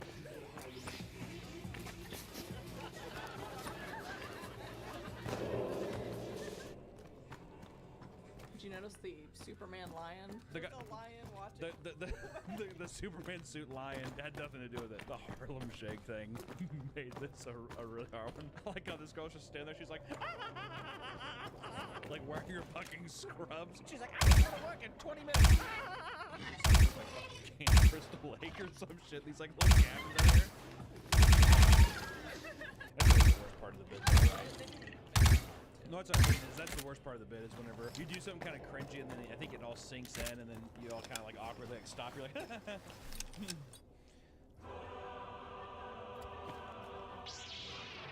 god, it's a fucking Jedi wedding. You think Airsoft Fatty's gonna be here? The only way this turns out cool is if it's like the choreography is fucking amazing. Where it's like when she like has her dress and it's flowing, you know? Dude, what if she ripped that bottom part off and did a backflip? Unironically, like, okay, well this just turned out to be a fucking amazing show. I do like how she's a Sith Lord. First off, I just want to say this, and I'm not trying to be anti-feminism because I am a feminist, but he could have fucking overpowered the shit out of her right there. I could tell that he was going easy on her, and honestly, because he's a Jedi, he did that, but I wouldn't have done the same. Dude, her force sensitivity is way too high. But honestly, that's why my lightsaber color is green, not blue.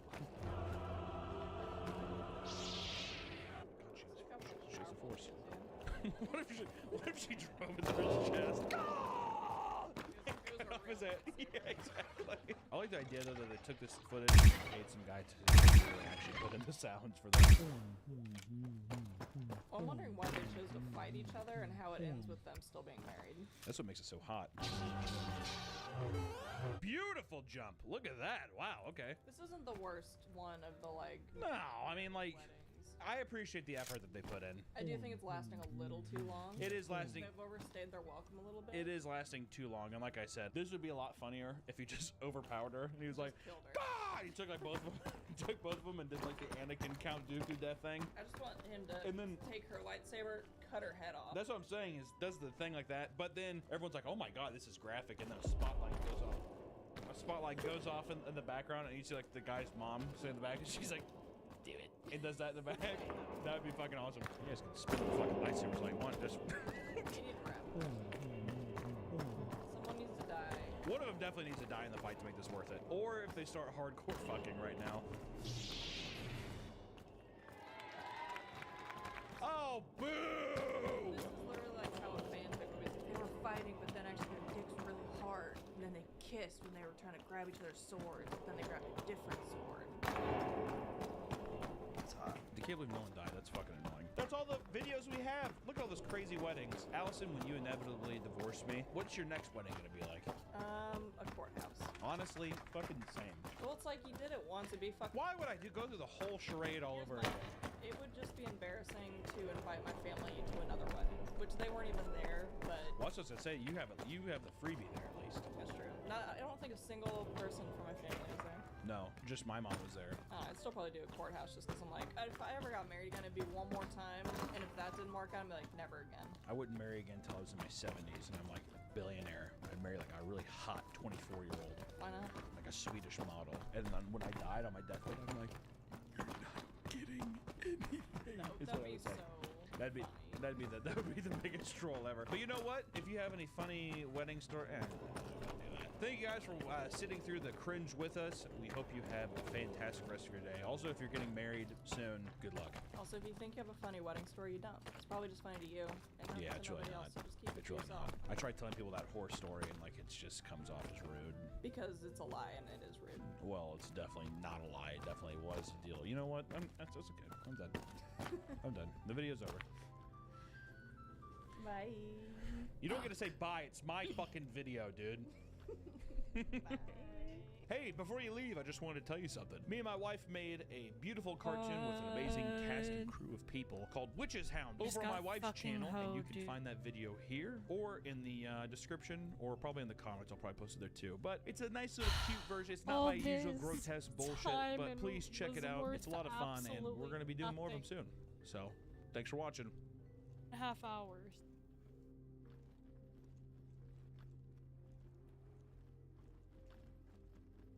Since 1913, we've had one job, pioneering a motor oil so advanced, rideshare drivers can trust it to protect their engines for up to 500,000 miles, guaranteed. 5 stars for engine upkeep, Charlana. Pennzoil, long may we drive.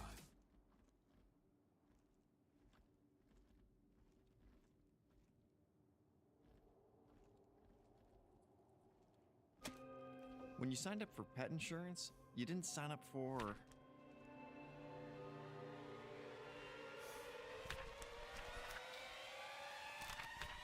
Get pet insurance you actually understand. Get Lemonade and sign up for really protecting your four-legged family members. With policies you can customize to suit your pet and your budget, half of claims getting handled instantly, and saving up to 90% on vet bills. Sign up for insurance you'll love at lemonade.com/pet. Lemonade, changing insurance, starting with everything.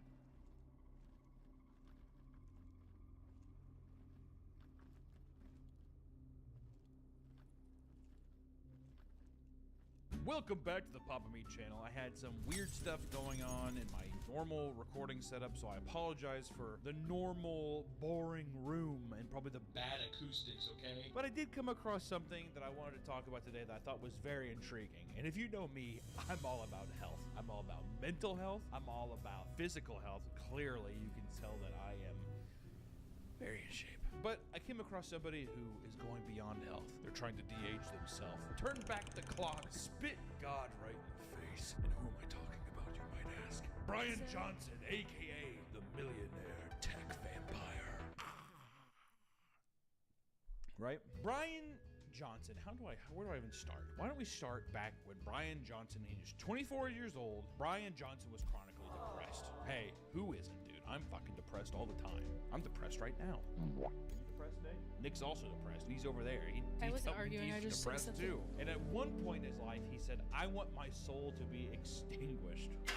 I don't know who actually says that in real life, but he's feeling maybe a little depressed. All right, my soul needs to be extinguished. What did he do? Why do you need your soul to be extinguished? I don't know. Hey guys, we have a Black Friday sale going on right now with exclusive new merch. Papa Meat, Rat Fink, Motorhead kind of Goblin Man shirt. Looks really cool. We're restocking some old favorites.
Should be new garbage.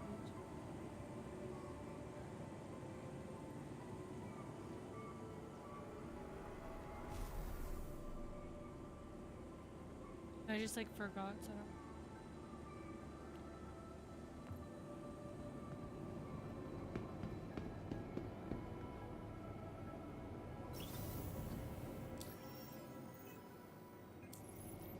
Not full health.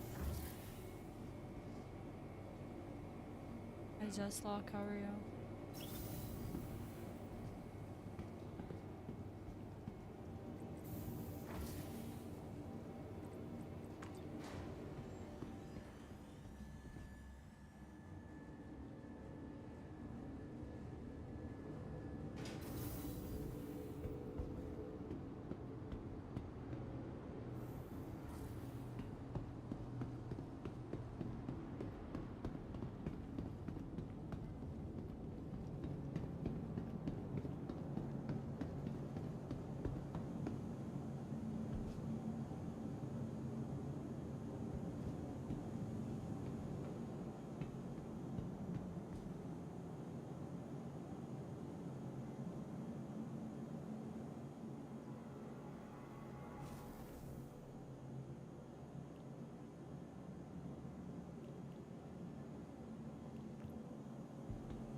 Careful, doors are now closing.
be leaving the station momentarily.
Where creative innovation meets innovative creativity.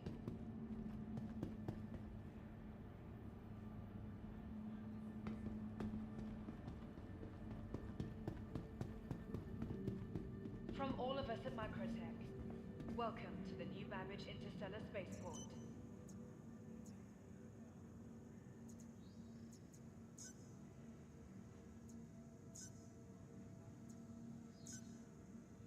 From the best in shopping, dining, and entertainment, be sure to visit New Babbage's renowned promenade.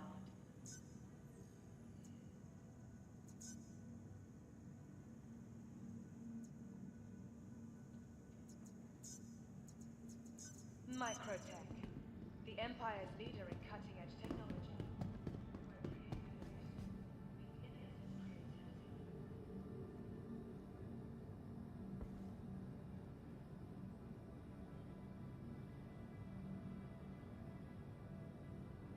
For the latest updates on ship availability and gate assignments, please use one of the conveniently located terminals.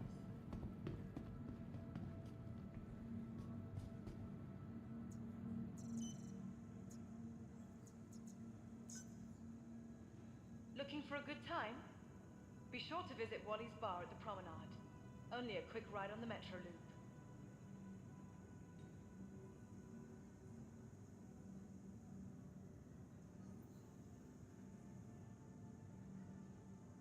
From all of us at Microtech, welcome to the New Babbage Interstellar Spaceport.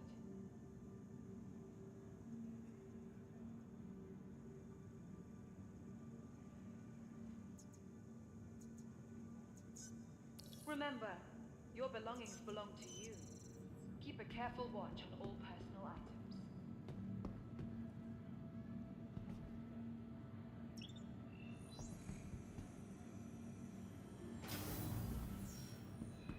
For the latest updates on ship availability and gate assignments, please use one.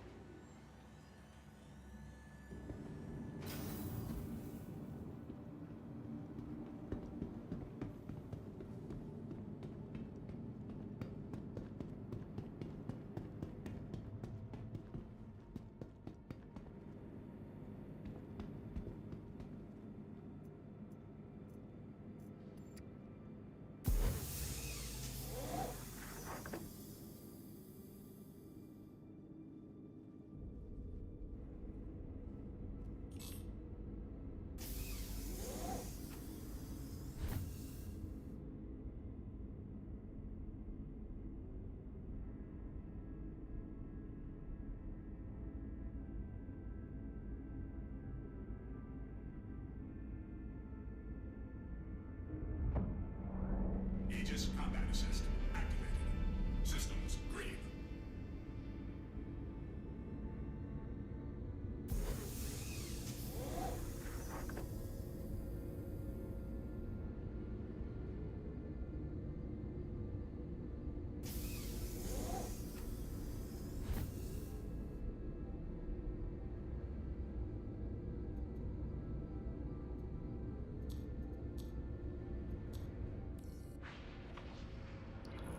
Launch complete.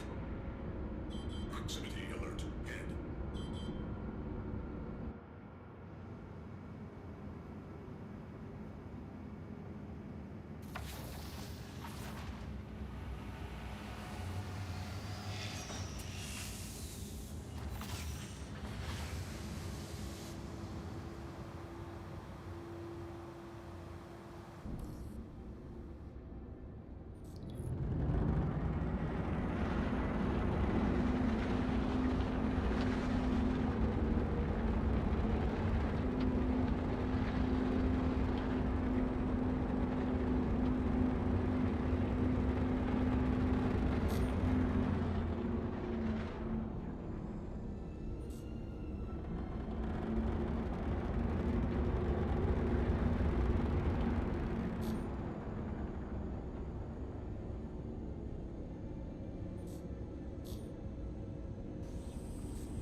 thought I was gonna crash.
Proximity alert. Deck.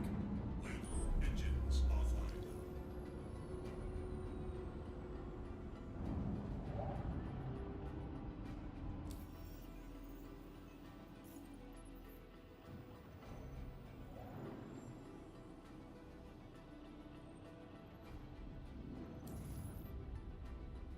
Engines online. Launch complete. Proximity alert overhead.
How?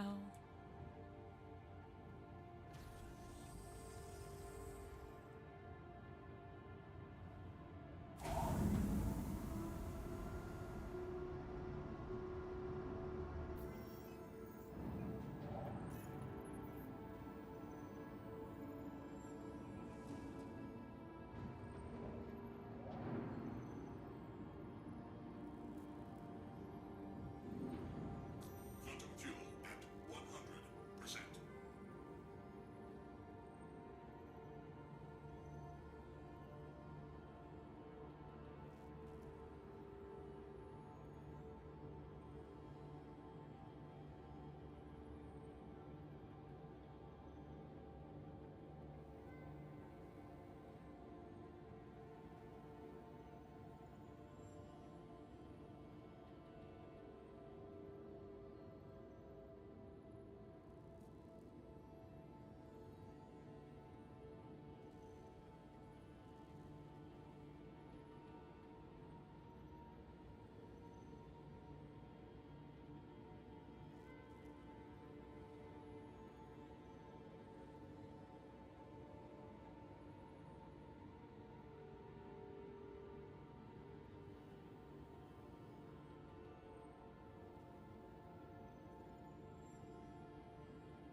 Proximity alert. N. Landing gear retracted.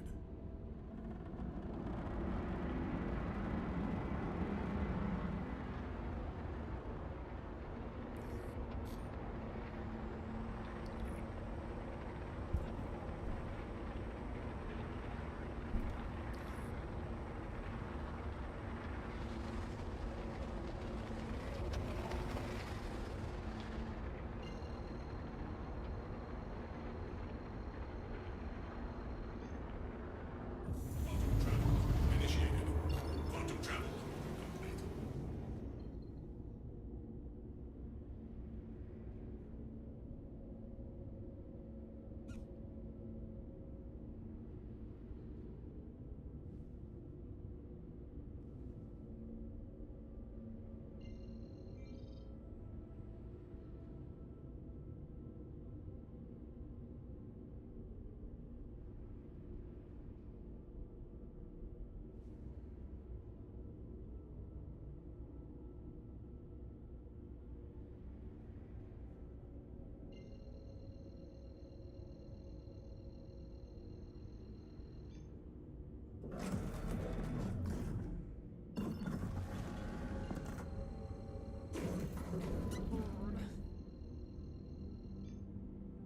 Quantum travel initiated. Quantum travel complete.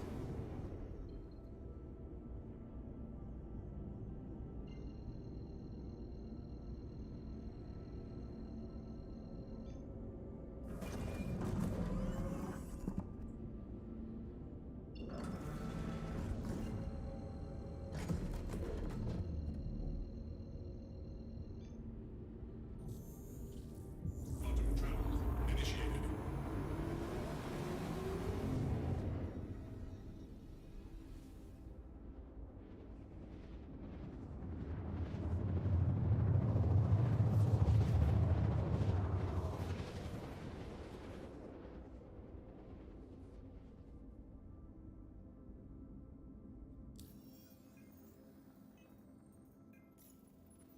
Quantum travel complete.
Proximity alert starboard.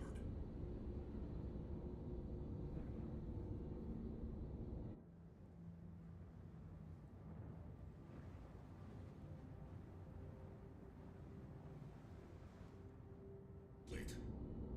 Engines offline.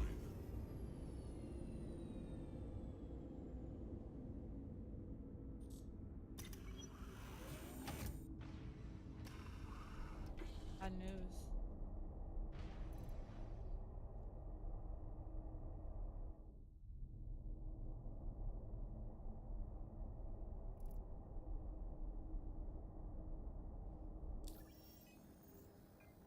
The atmosphere says safe.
It says neutral.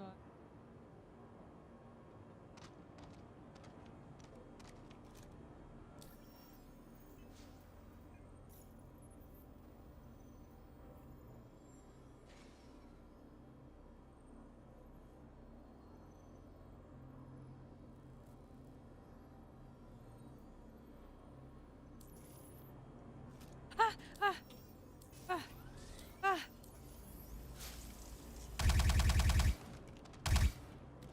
No. You dead, bro?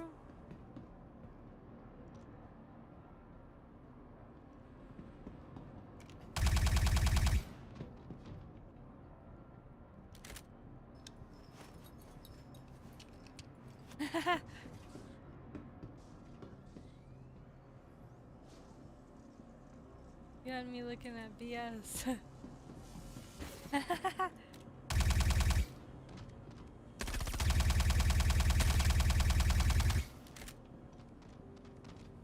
She's there?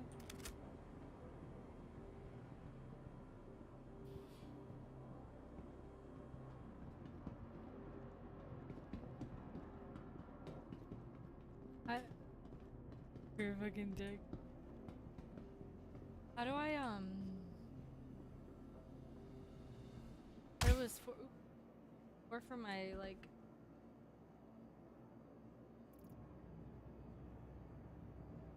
Yeah, I do.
Why I thought I was grabbing stim. Fucking tractor beam.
For citizen?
I know, I've been hearing that it's a good update.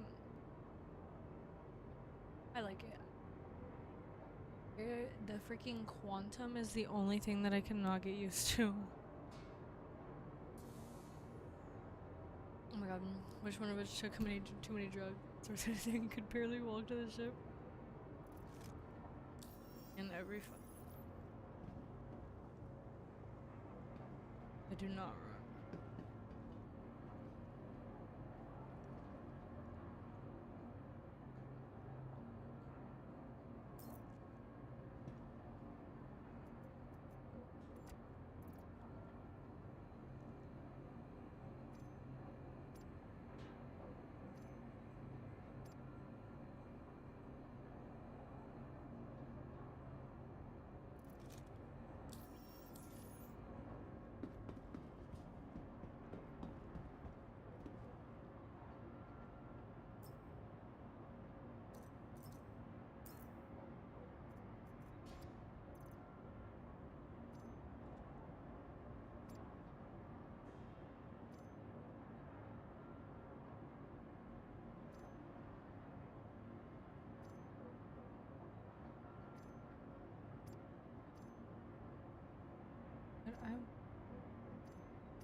outside.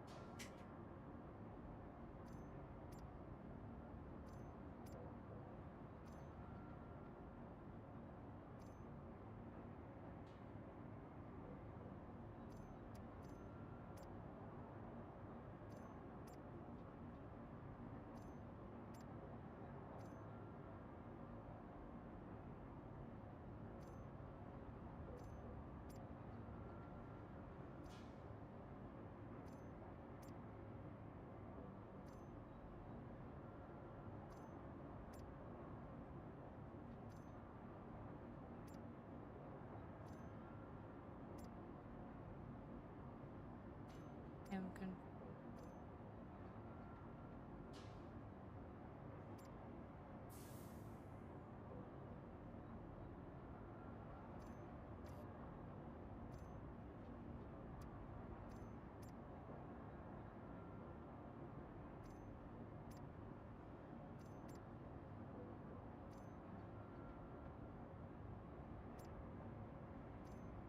I don't.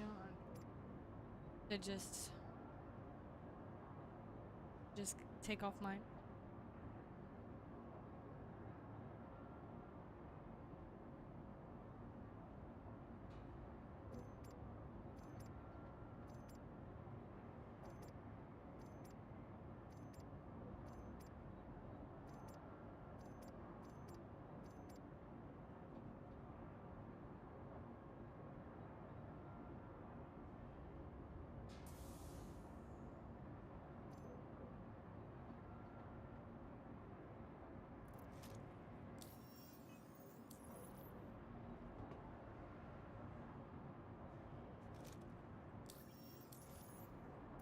I keep on doing F1, dude.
Okay, I don't think I have anything else.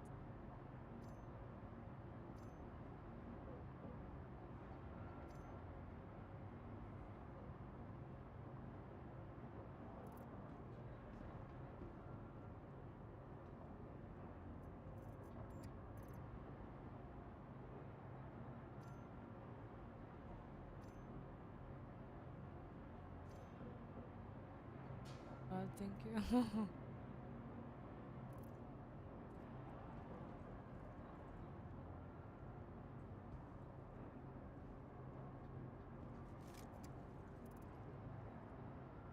Girl, put your backpack on.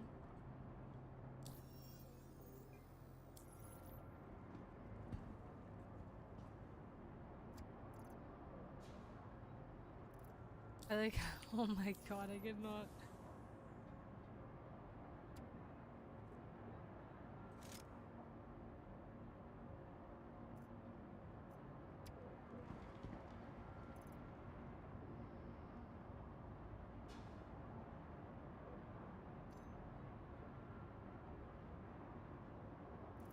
Oh my gosh.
think I might have been muted, but bets. I do want to see, of course, I like did all this.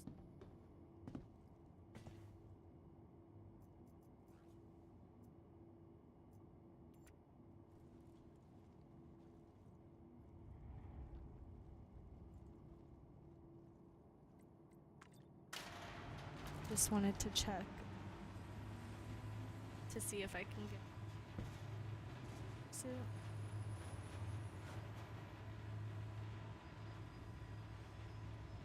do I get that? Where do I get these big crates? Bro, I swear I had shit on my Titan like an hour ago and it didn't crack. I did have to restart.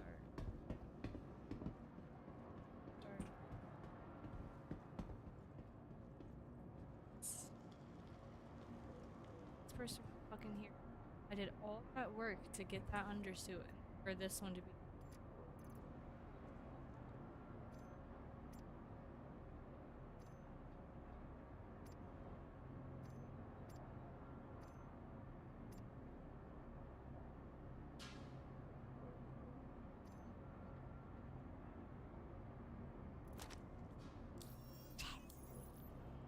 I left my tractor boot. I think I left my tractor boot.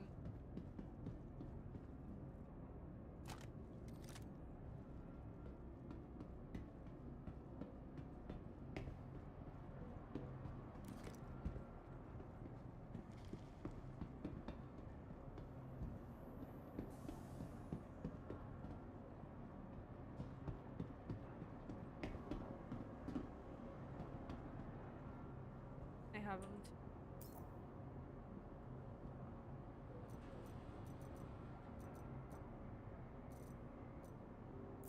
I know, I keep like accidentally.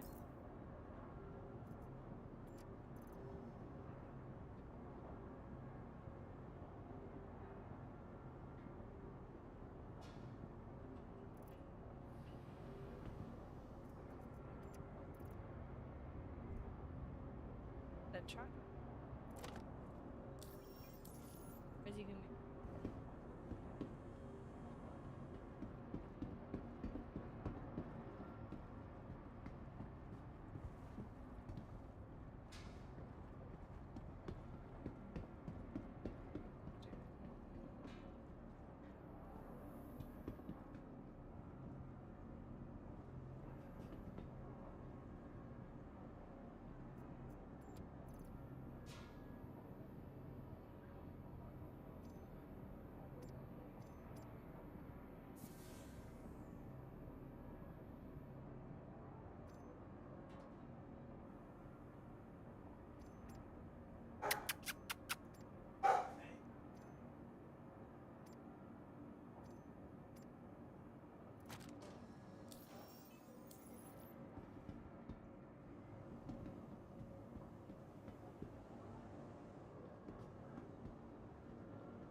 Have to go to a planetary.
He's up. That's somebody in my body.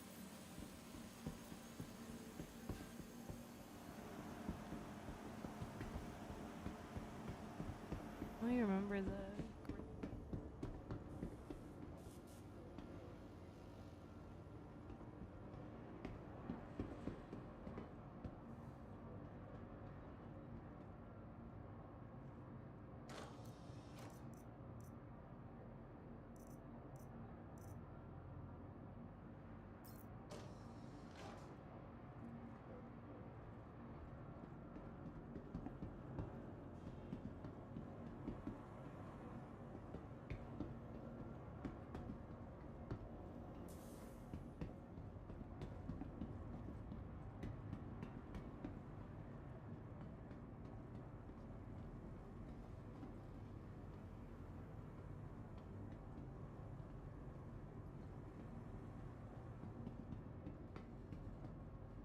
I've only seen those graves.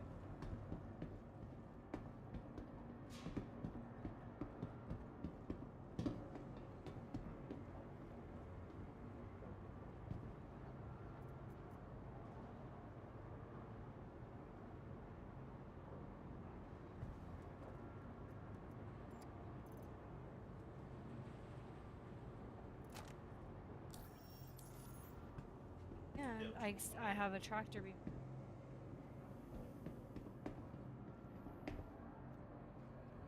Yeah, but I haven't found it. I'm gonna be trespassing.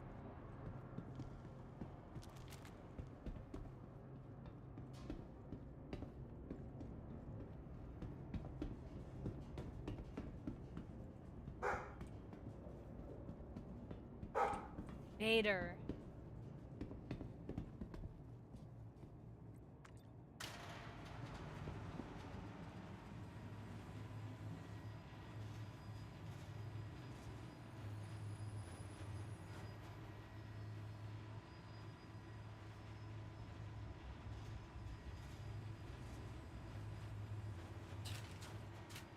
Wait, what is asshole?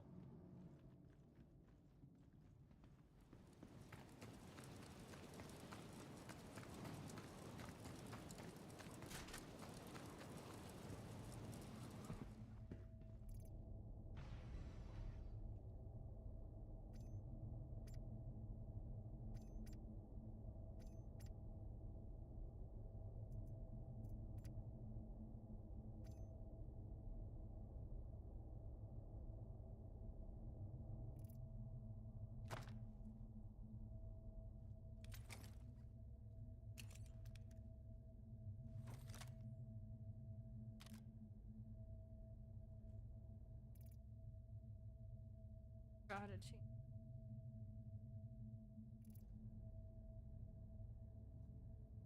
The one I'm wearing? I don't know, but I like the one I'm wearing. It has a lot of space.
Okay.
I need to get my money up.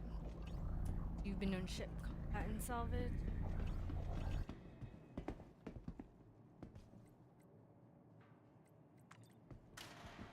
I don't know for sure. Sounds fun right now.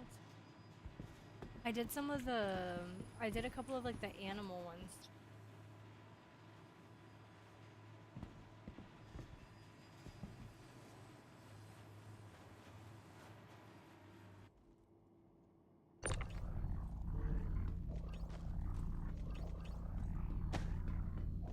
It's fine. They were really buggy. I thought I was gonna die in the cave, and I did fall. Otherwise, it was.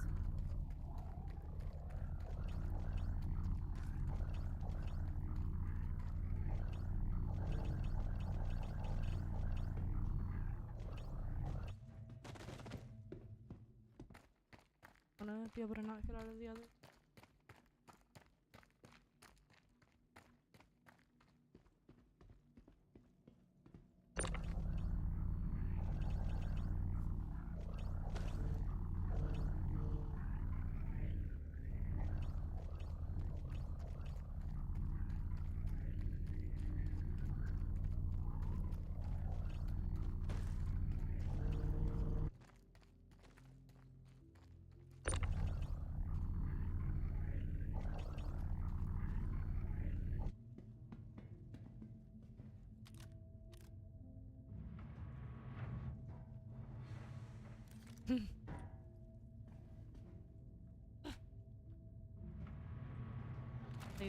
Oh!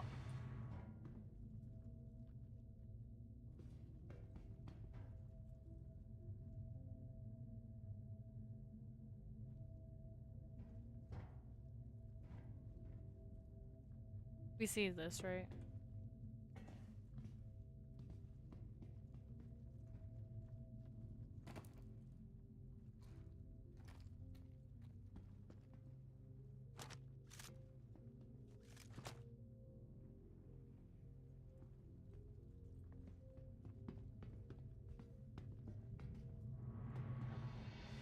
Way too much.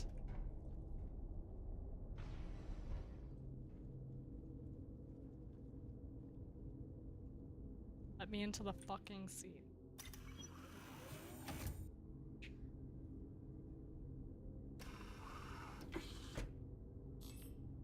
Engines online. Launch complete. Landing gear ejected.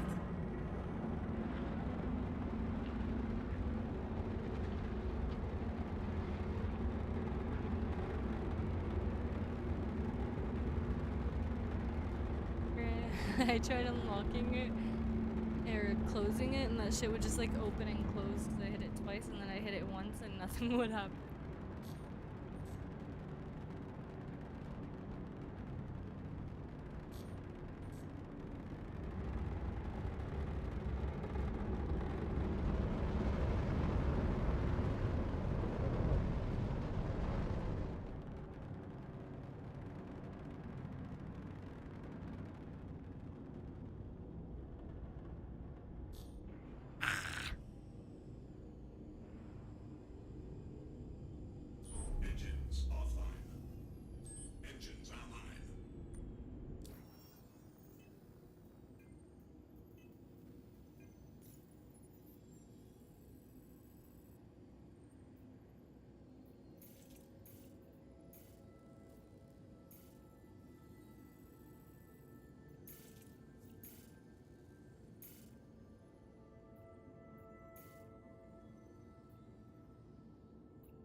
on this bitch.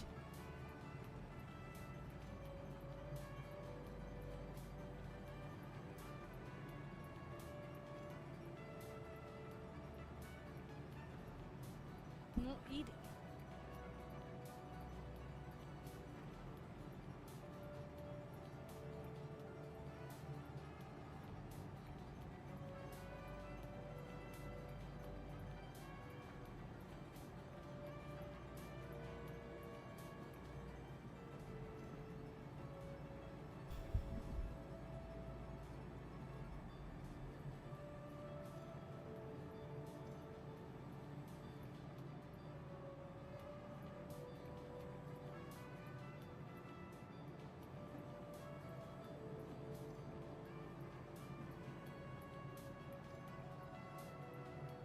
Just not.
Hey, if you're looking to gun, I can pull out the, which is actually nicer than the hammerhead if you want.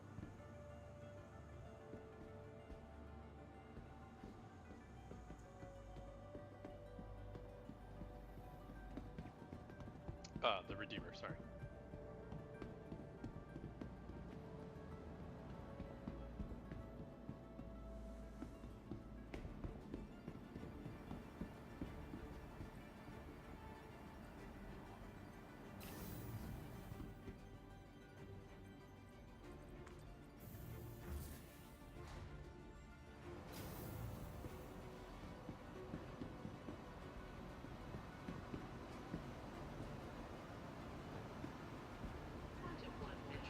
Charlie said Delta Flight.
I don't know how big this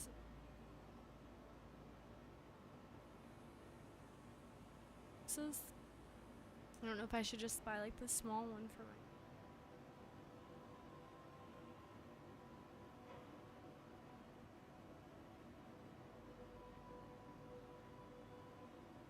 Might just do the small. At least 2. Or a 2. That's.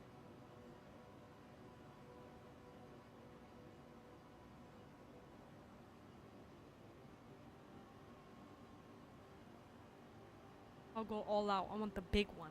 I don't know if that shit will fit though. Probably just in case.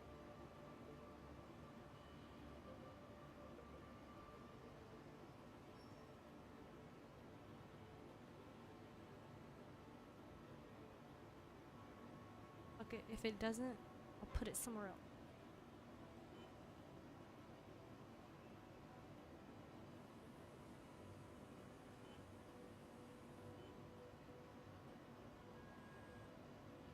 Right.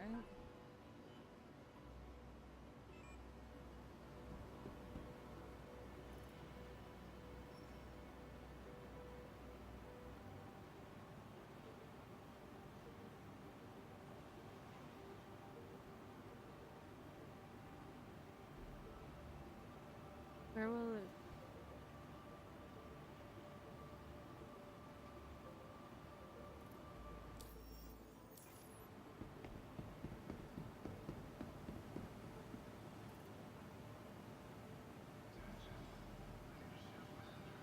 Will not eat her burrito.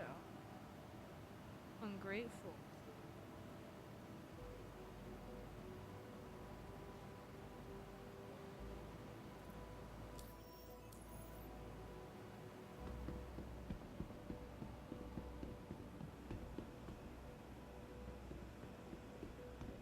From over here.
happened with that show, bro.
Reload it. Maybe I'll get a better server. Some of my menus aren't working.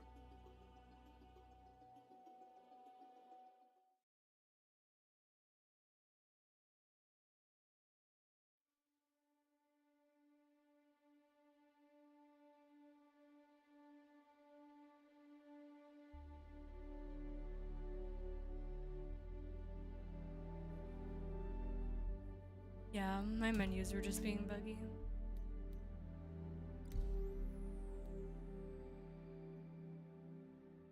Yeah, they've been.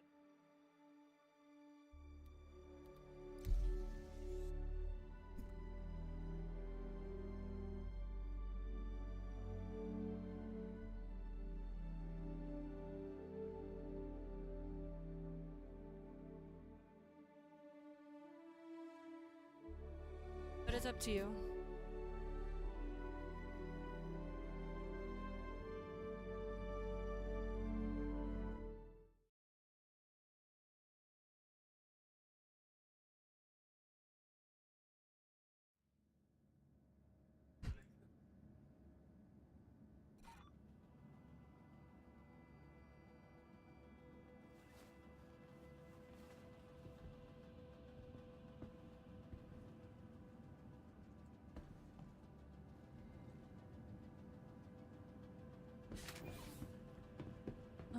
Yeah, this one's much better.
Yeah.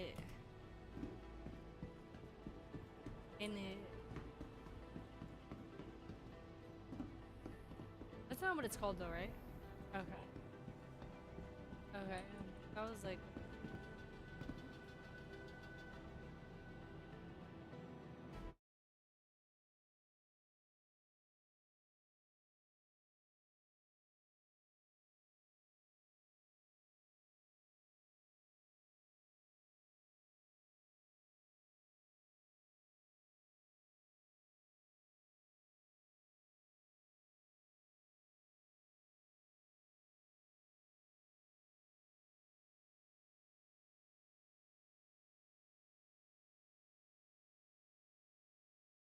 Okay, I made.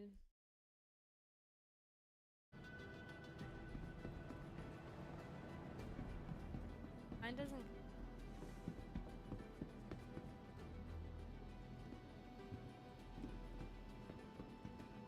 Bruh, no. Uh-huh.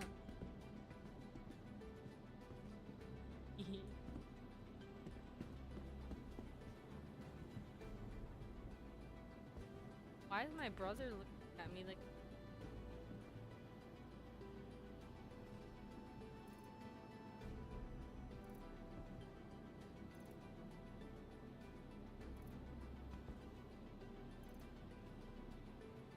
Badass, bro.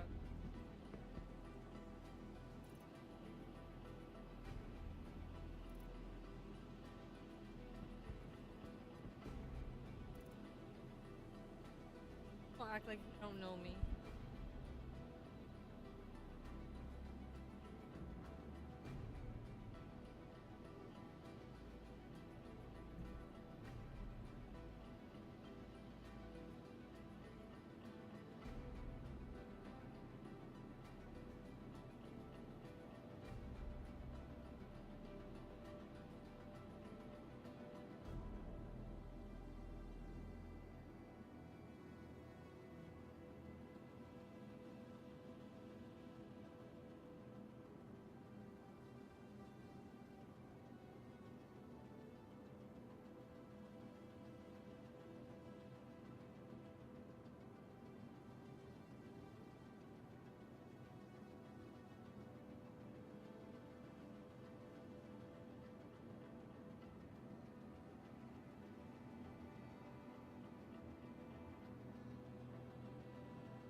Okay.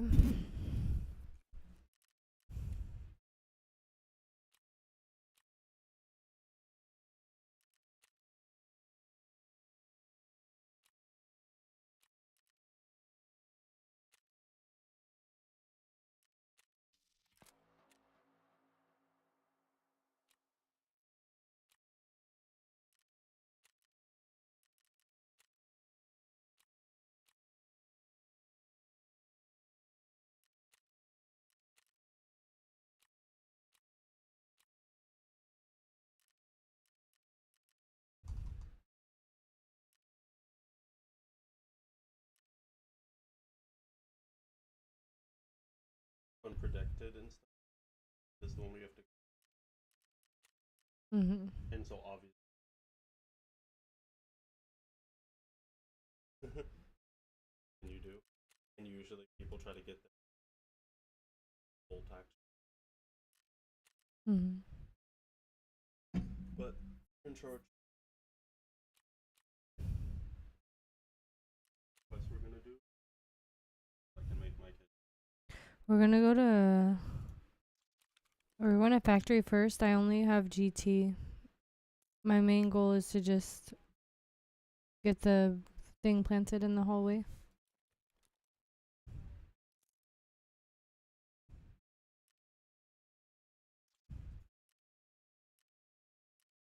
So I don't really have anything.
All right.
You ready? No.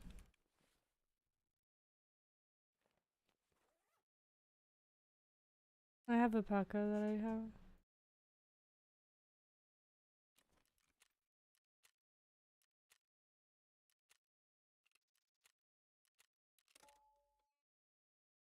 Might help, might not. There we go. Yeah.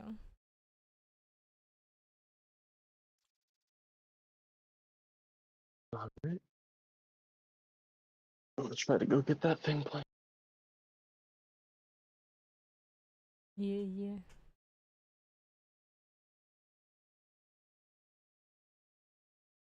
So just whenever. Oh, I swear I have to click it again.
Alright.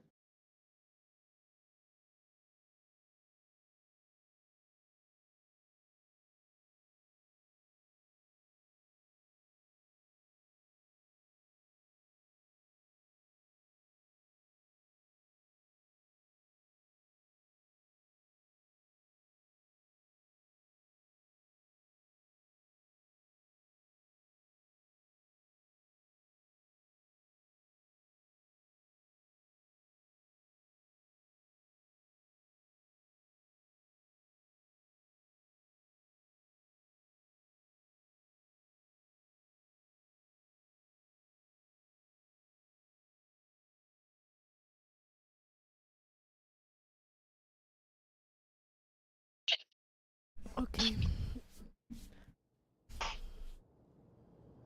Make sure it's on auto if it goes on auto. Oh, perfect. We don't want to go in the hall though. They're here. Because the scavs are pushing them. I'm following the scav. You saw someone in front of you? Yep. Yeah, I'm following the scav. There's players here. One player dead. Go down the hall. Go.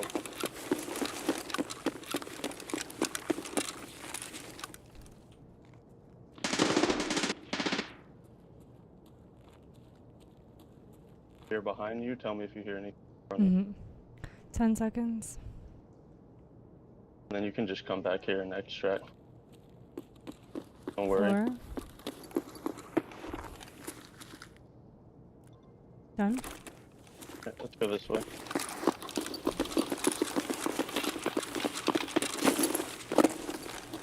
You can touch these bodies to the left, just be careful. I'm gonna grab a gun just for fun. And I'm gonna grab. Opening the door down here. I'm gonna grab this helmet since I don't have one on. Go ahead. I'm done.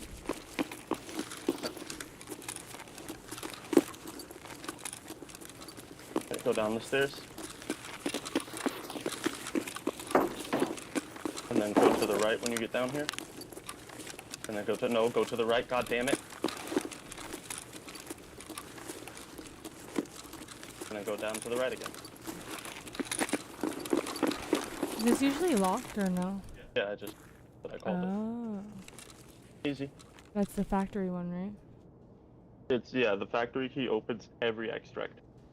Mm-hmm. Every extract here, a door on customs, the one where we do the jump over, it opens that door. Mm. Nice. And it opens the extract. I got 1200 XP even though I didn't do anything. You probably have never walked down that hall I because didn't. it's usually dumb, so you got XP for that. Like I said, we spawned right there, and I didn't want to walk down it because that guy could have just peeked and headshot. Honestly, I don't think he could have killed me. Poor guy.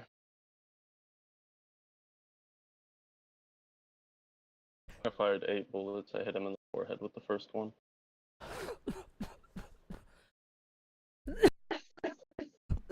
LOL, bro.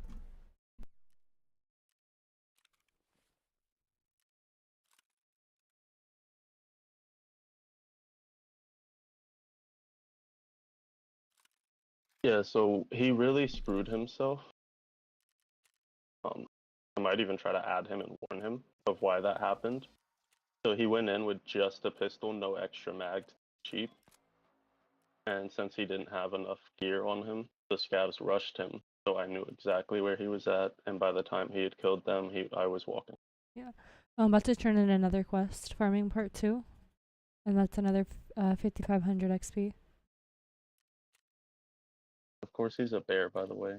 Pretty sure I need use X too. Bruh. Yeah, he had this one pistol with 18 shots in it. He had fired 10 shots by the time I came.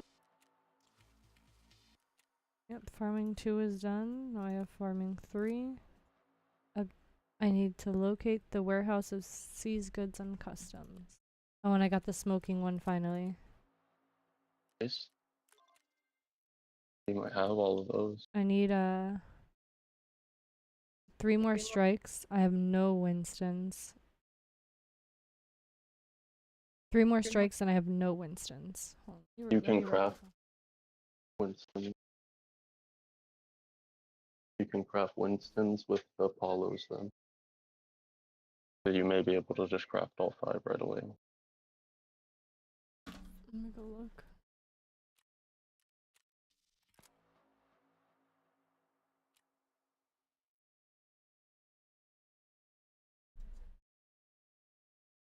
So that was like a 10k. I mean, not really, but a 10k XP raid. It was like 12, 13. You gotta count the XP from the actual raid too.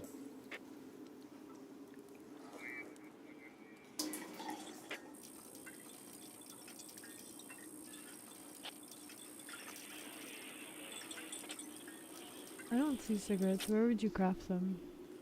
In the nutrition center. Oh It yeah, I might be wasn't level looking 2. there Let me because see. yeah. What's level 2 require? I just need 2 more wrenches, honestly. Not gonna be able to get them. They're just like a super cheap find.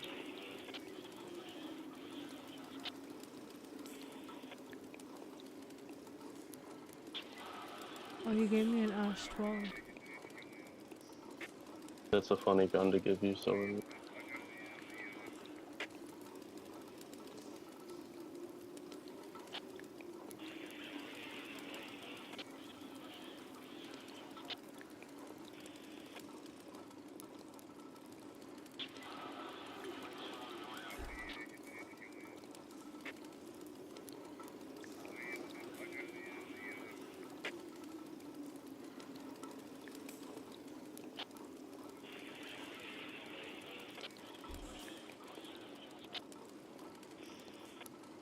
Okay, I have 25k and I'll be at level 15.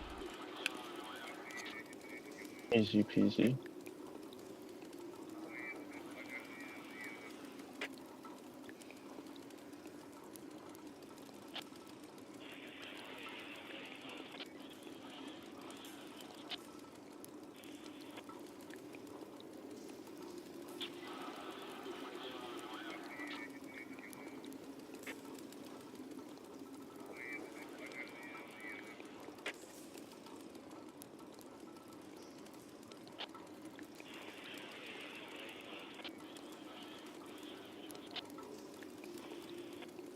Do you have somewhere that you want to go? Well, whatever you gotta do. I mean, if anything, we have to go. I imagine you're gonna make us go to customs, right? Yep, Is that we what need you to go said? customs. But technically, I have stuff to do there. And also, I could do my setup, or try to do my setup, which is like where I have to kill things with shotgun. So I could try to do that. Kind Yeah. of handicap me. I won't be, like, when things are really far away, all I can do is hide and run. I mean, I have like GT bullets, so it's kind of like the same vibe, you know? Just spend a bunch and wait for them to push. Or something. Or I have to change my whole kit, but I'd kind of rather die with it. So yeah, definitely bring bullshit, you know? Okay. I'd rather die with it, make some space. We don't have to die, but... So... I'm bringing 100 bullets though, in my gamma, because I'm gonna just let that shit fly, you know?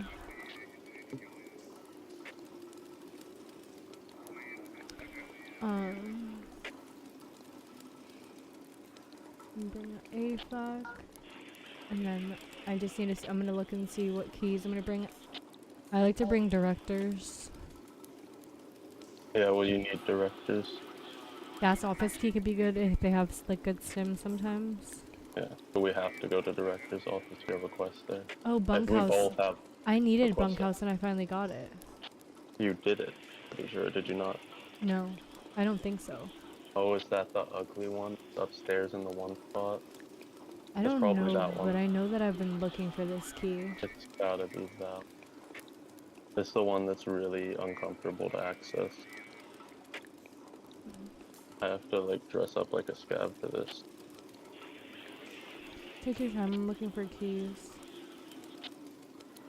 An MP series shotgun. Scab vest.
Oh yeah, I need vitality, so this is...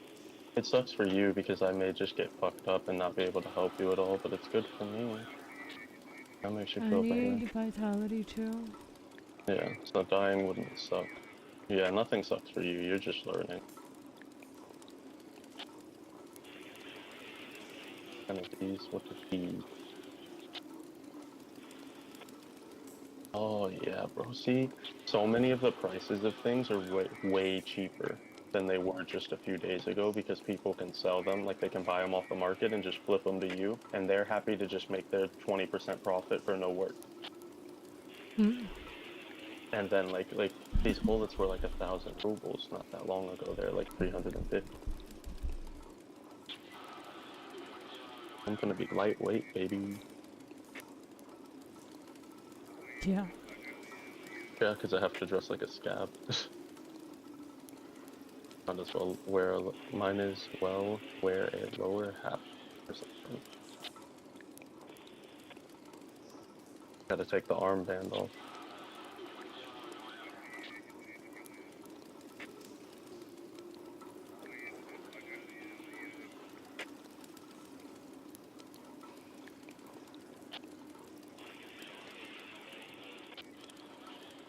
Yeah, so that guy I killed was a level 4.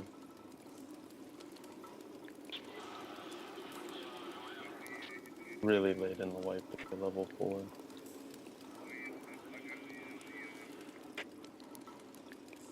And it's really late in the wipe to be our level. Right.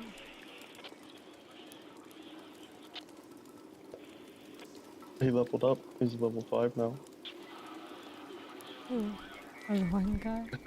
Yeah. See, he had done 9 PMC raids. He survived 4. See, I always get the new people too, bro. Oh god, this is a fresh account. Like, it hasn't even had a chance to update to store the first amount of hours. Like, they made this account not that long ago. Like, today. Potentially just like a few hours ago. So if we make it by new gas, I need to plant one more marker.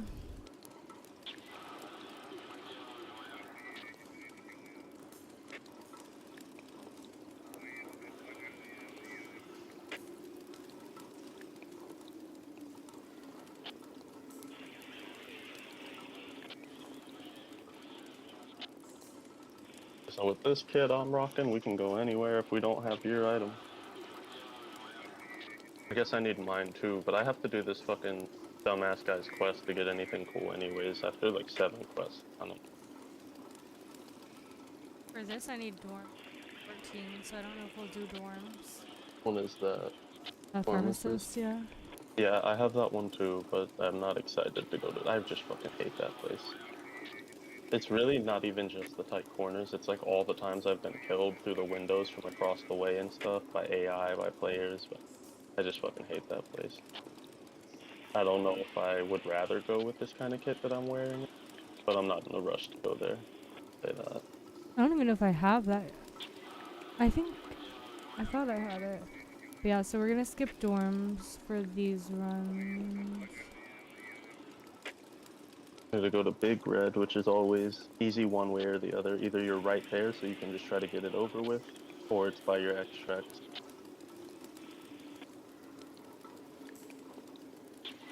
Unless you spawn by Smuggler's Boat. Get fucked. Gotta go there. And then we gotta check Chemical Part 1. I'm looking at... It's in the train car.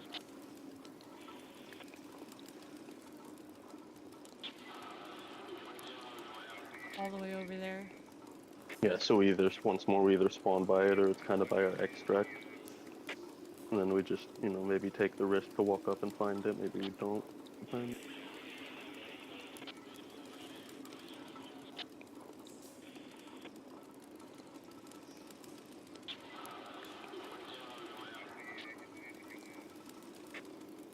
Get Farming Part 3. And we're trying to get chemical one. Okay, this is the director's office. Mhm. Okay, I have the got key, that. but if you have the key, bring it too in case I die. Yeah, I'm gonna bring it. I have a Genji I was gonna bring. Alright.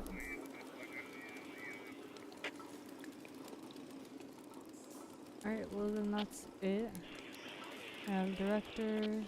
I'm gonna bring this one.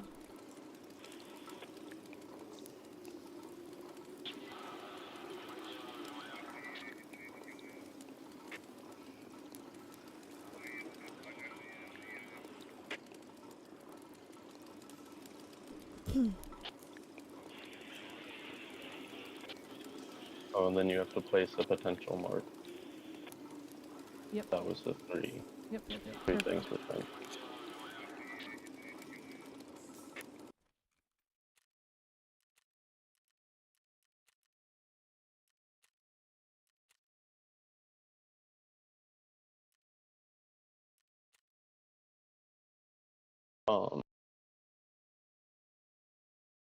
I'll just never mind.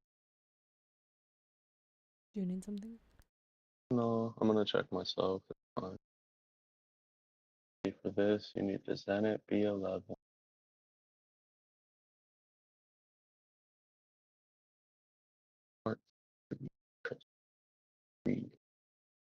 Tweet thing.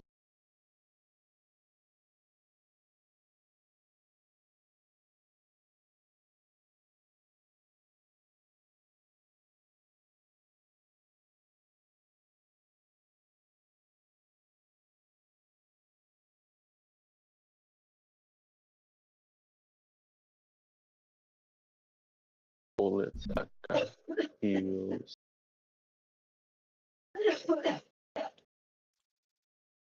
I got the will to survive.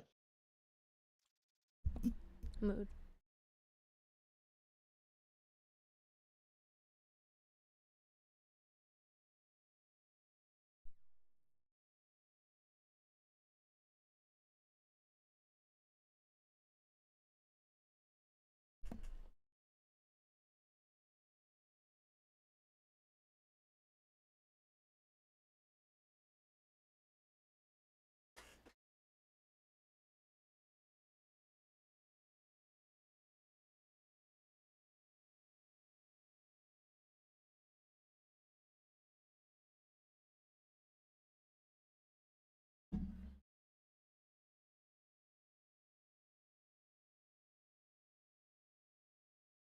R.I.P. meat.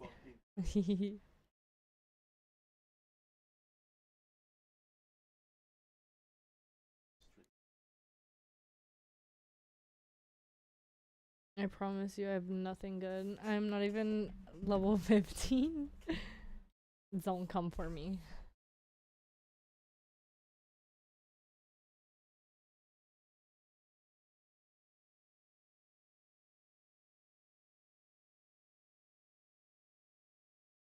But I did finish.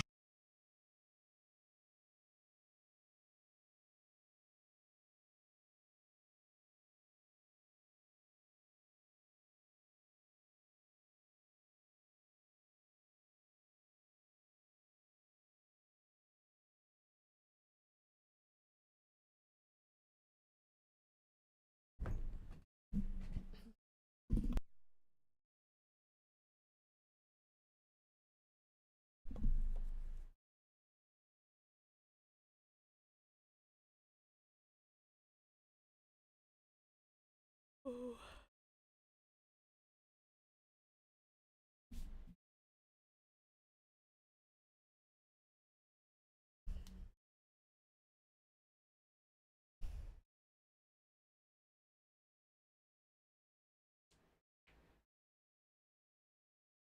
Oh wait, I fought meat before, and meat was a pain in my ass, so I definitely don't want him in my raid.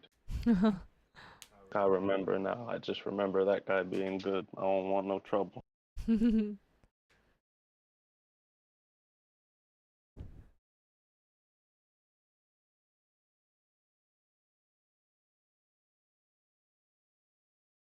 Honestly, I think if we get this done, I think you might be 15.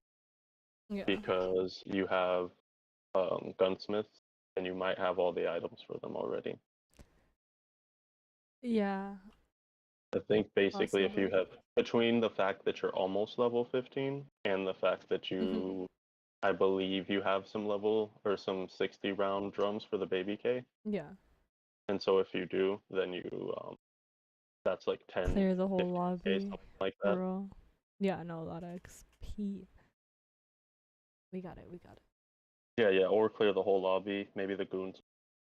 Oh god. The goons will keep them distracted.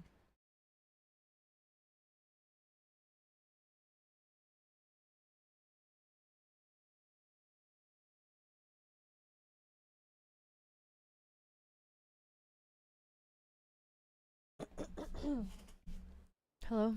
Say something? Hello, say something? Okay. I didn't hear you say alright. Yeah, I don't, my shit doesn't fit it, but oh cool, so we got the whole one. So do we run across the big red? Yeah, Okay, let's go. We might get attacked, so let's get moving. probably will meet somebody over here. Yeah, there's a pretty big chance, but we also have trash, so who cares? Right. And if they don't come this way quick enough, we can capitalize.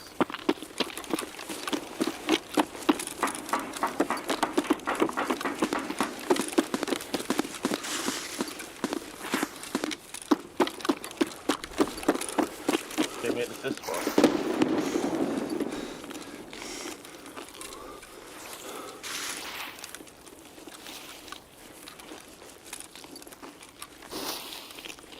Someone spawns by roadblock. Also by crossroads. What did you say? Someone spawns Oh, by yeah, yeah. roadblocks and also crossroads.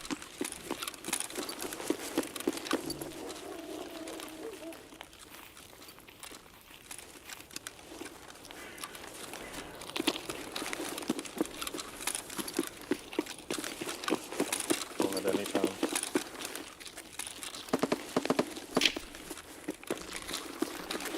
Scabs? That's good. Well, it's potentially good. Depends on what they're mad at. I just gosh. Doesn't matter now.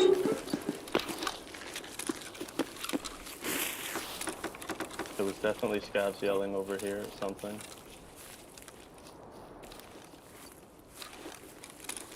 One in front of me with a dead body in front of him. I dropped him.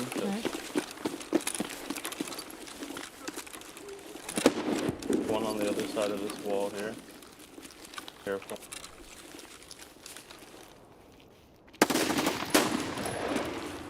I got died to a player. To your left. Yeah.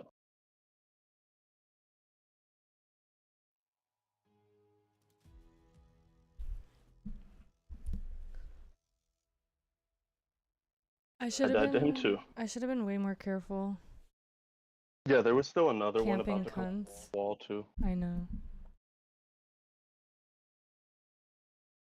It's crazy because I stuck my head around that corner to check and see if that was a PMC first. Oh, I'm gonna see what they got on. I never look at people's profiles. Headshot down. I headshot both of the scabs. I fucked them up at Nice. least. Yeah, I didn't do But shit. I had that bullshit shot. Yeah, you did good. Like I said, I didn't do anything at all.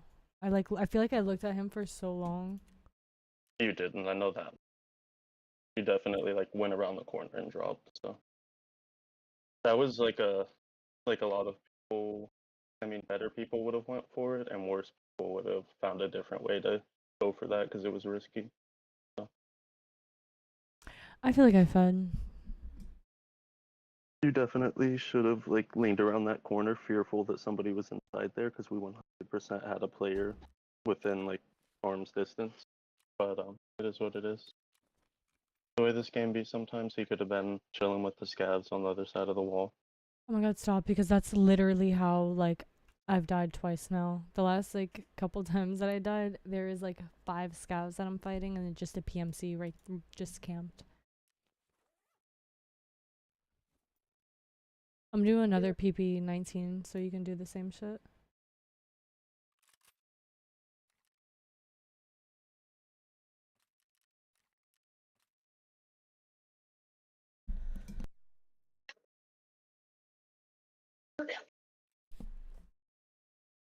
Don't forget to heal up. Thank you. It sucks because he was really aggressive, and I would have won that if it was a different gun. I mean, I guess I'd be a, what is it? If my grandma was a something, I'd be a something. Fucking.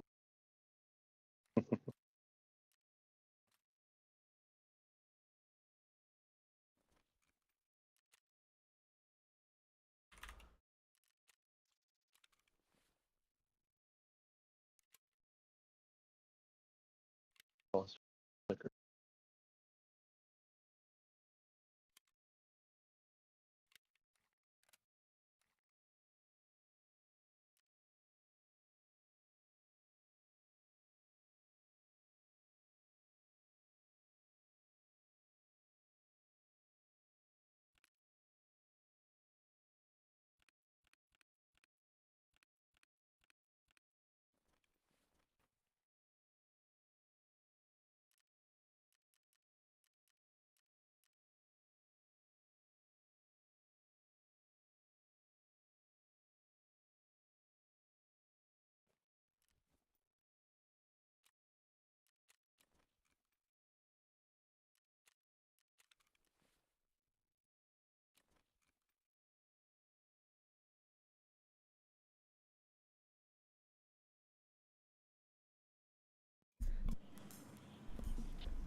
I'm ready. Okay, put this in.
Back into the fray.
I'm ready.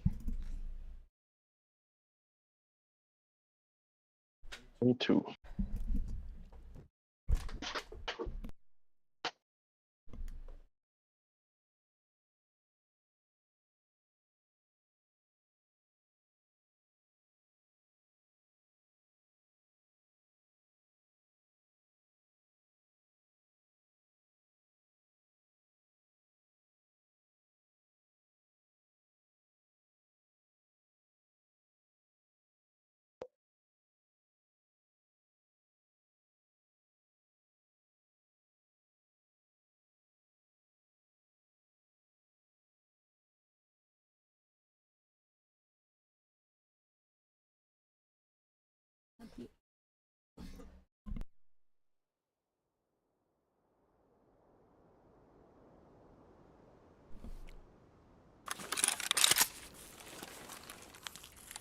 What a weird spawn. I don't know what we do here.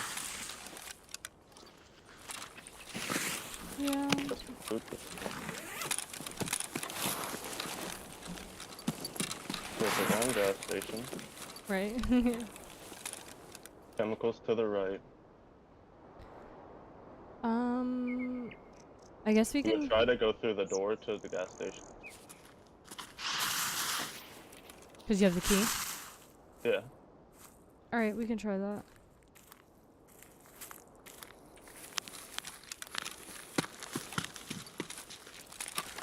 This actually come this way like this. I think this might be a move. You good? Yeah, it scared me.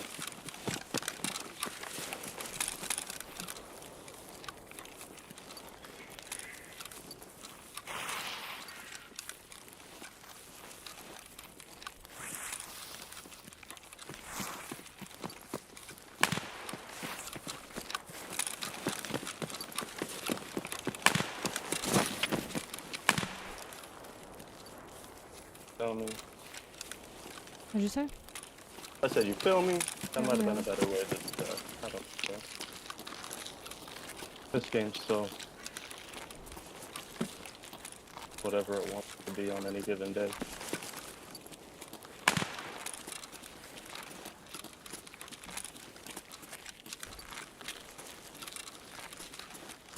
I'll just open the door so we don't have to do the jump over.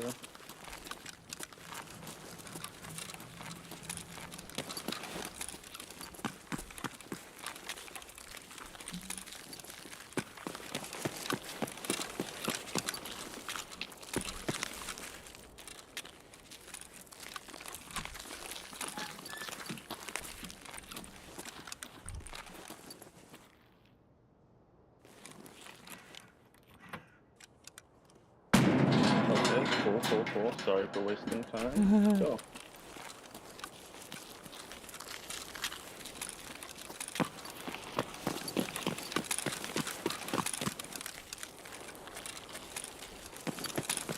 My gun is long as fuck. Can I get through that way? Or should we just go through here? I should just go through here, I guess. It's iffy either way. You gotta like hit her to go the other way. Is that a dead body here already? Yeah. Are you shot? Oh, but we might as well just do what we gotta do. I heard somebody. I don't know where I heard him. Careful of us getting snaked from behind, and yeah, dead scav here too. Alright, I'm about to swing it, fuck it. I closed that door. That's fine.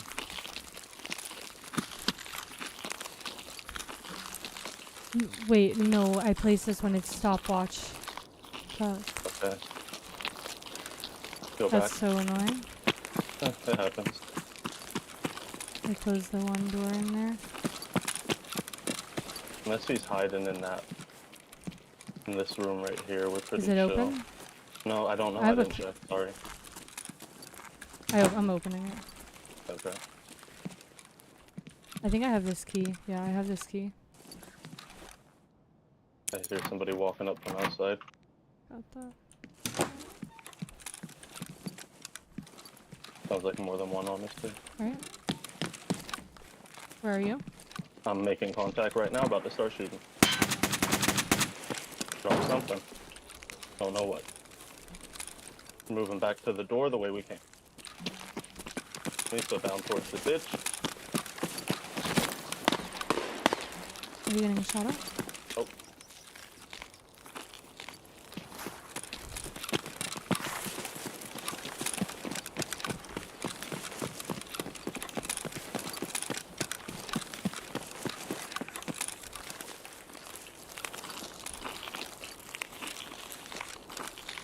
Just gonna turn cut on on power. power? Yeah. As well.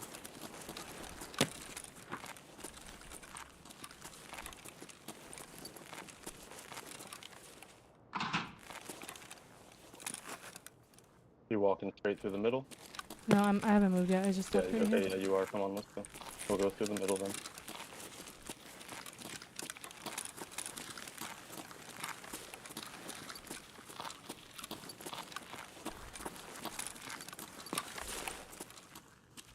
Up top could be dangerous, so if you get shot and you don't know from where, don't know what's in here. Stuff, but barely. I'm gonna check this little crate because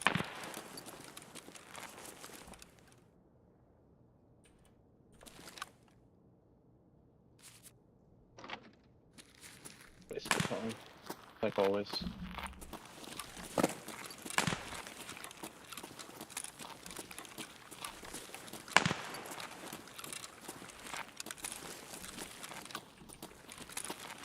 Somebody in front of me. I don't know where He's on. yet, I just heard. He just dropped over the wall. I fucked him up. There might be two.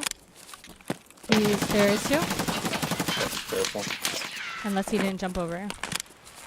He didn't make it over. Yep, he's still in that little corner.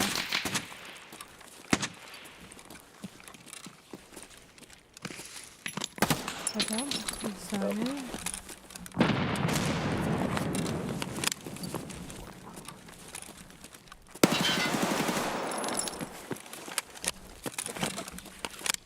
He's still just over here, scared he won't peek.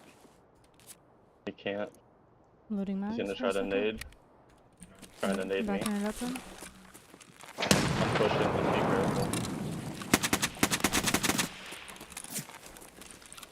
Careful. He jumped and tried to peek me and missed. Is he under? I'm under. Okay, got it. He's still on the other side. I didn't see him under.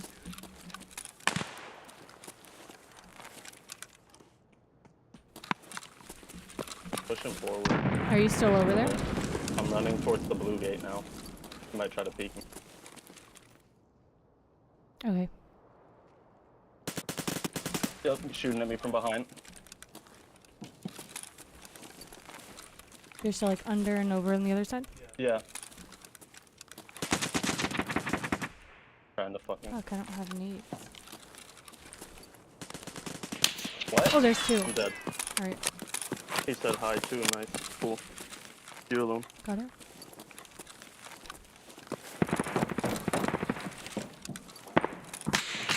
Oh! What? Oh no, they were game, bro. He was like trying to fucking What? headset me jumping over the walls and shit.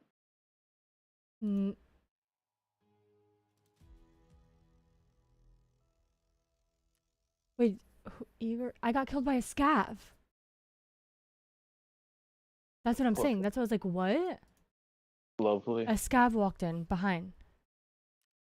Or it was a sniper scav or something up top. Yeah. That's fucking ridiculous. Oh my gosh, I would rather have died to them. Yeah, I shot the fuck out of him. His armor just tanked it all. Oh well, we're still doing BS kits, you know? You Yeah. have your one quest. Oh man, I wanted to check and see if I fucking hit him. Slow down, brother.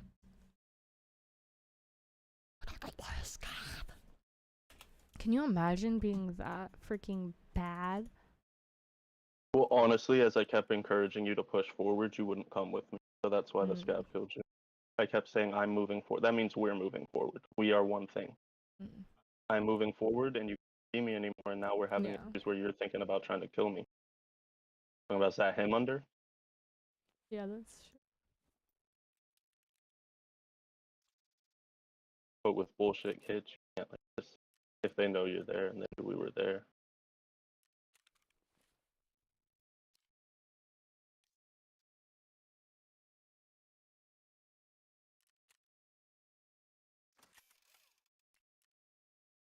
Gonna feel bad too. Fucking taunting me. Sorry. Fuck you. It's not like I fucking hit or anything, bro. I fought the whole time. I walked up on you. You actually wouldn't move. Really annoying. Yeah, I'm pretty sure there was two. Who'd you died? A scav member. Oh yeah. Forgot. Yeah, no, you're good. I was like, oh yeah.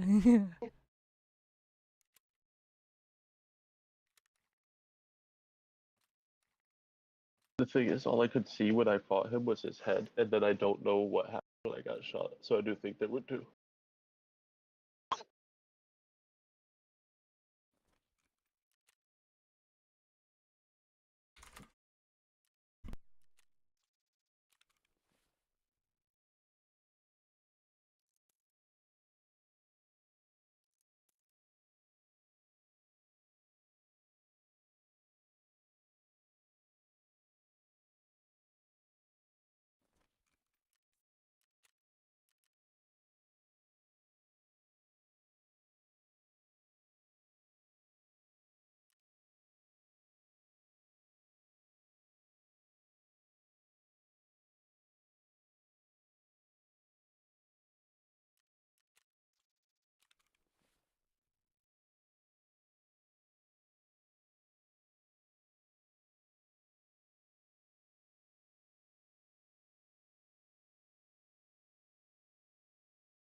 Yeah.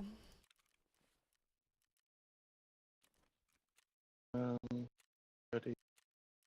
You healed. Yeah.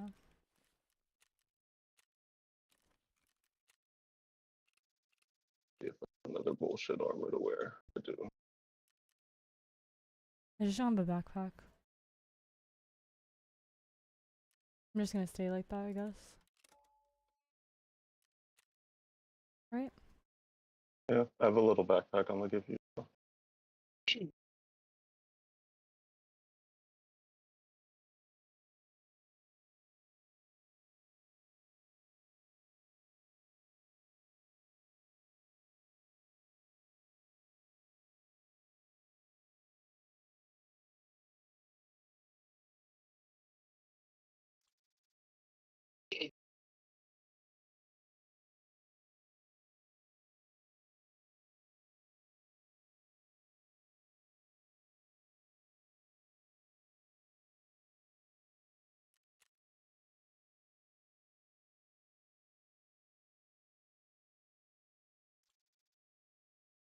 I have a preset for the gun, so at least that doesn't take forever. Except that it fucking always does a thing where it puts the parts where you want the gun to be, and you gotta move them real quick. Oh yeah. Cool.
I got dunked on by a fucking scab.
Reloading.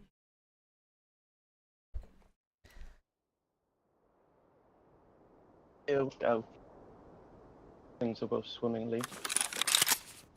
Same spawn. Hurry up and grab the horse shit. Yeah, nothing here.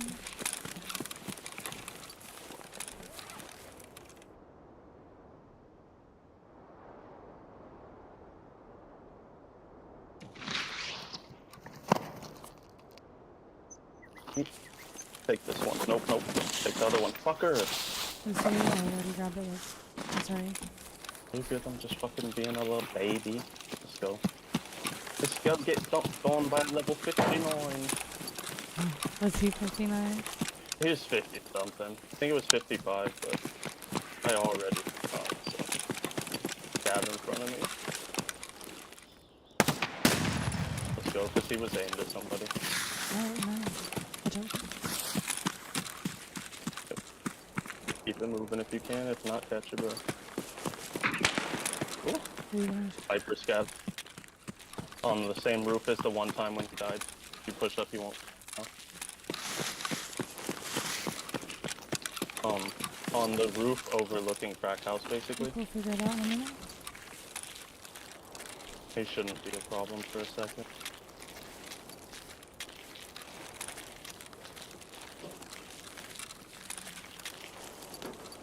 The Porthouse bunker one, do you have that key? Do you remember? No. Okay. Up to you? Yep.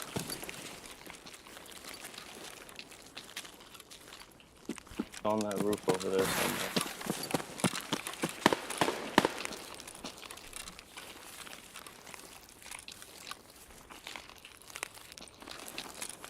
Here. Don't follow me too hard, stay back a little. Oh, oh. Dumbass. Alright, we can cross now. He's on that roof, I seen him, to the left.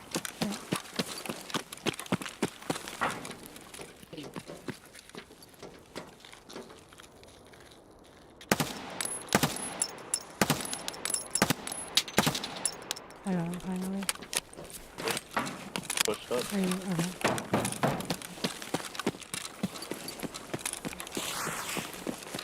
Where are you? Are you by the stashes? Oh, I'm past him. Almost to Got the it, I truck see with my it. back to you.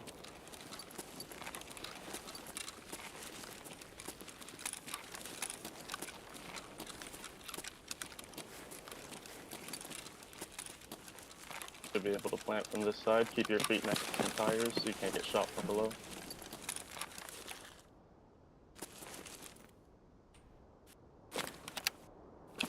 Planted? Planted? Right. To the right.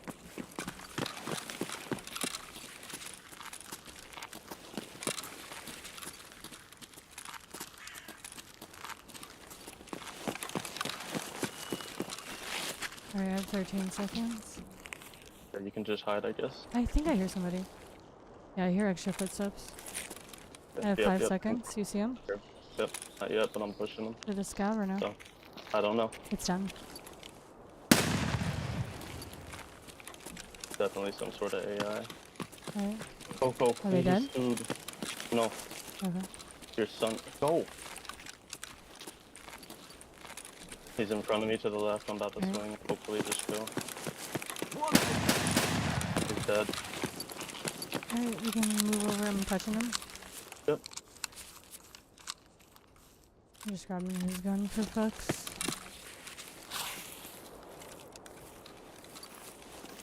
Guess we can go across and try to do those. Yeah, how do you want to cross? Big bridge is to our right here. Big bridge, we're closest. Okay. I think we go under and then go up. I'm sure though. What do you? Let's just take this path. Okay. Right here. Wait, which path? Okay, so In front of under and us, then up. Okay. Oh, so you just want to cross now? Yeah. Okay.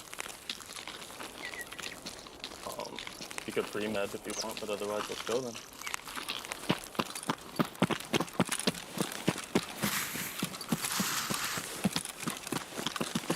You do it for me. I guess Yeah, Pet said this left side's better because you can get a little bit of consume. I think he's right.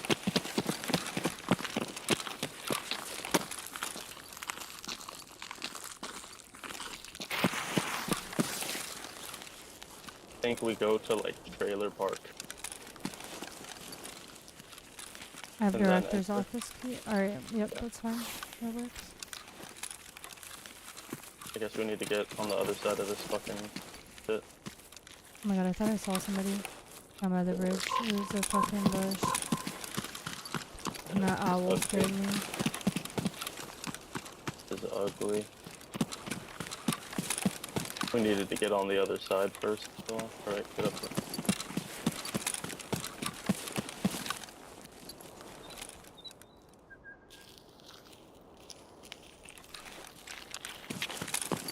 Guess we're pretty much in right here.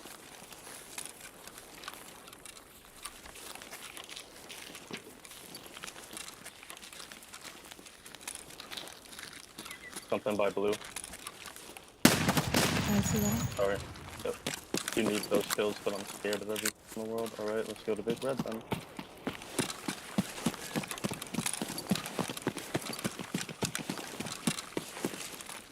The door's open. The door up top was open? Yep. Yo, fuck off.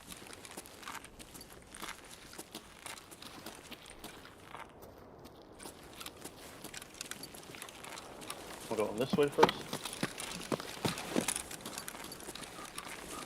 I don't see anything. So I'm start looking upwards. No, bro. You have to fuck off. Oh my god, Togo is just in your shit. I'm going up.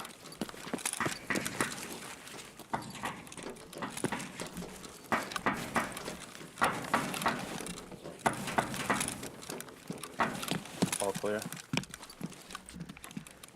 Gotta find the box, be careful. I swear I heard an extra footstep. But it sounded like wood, so it must have been mine. Look for a wooden box up there. I think it's in there.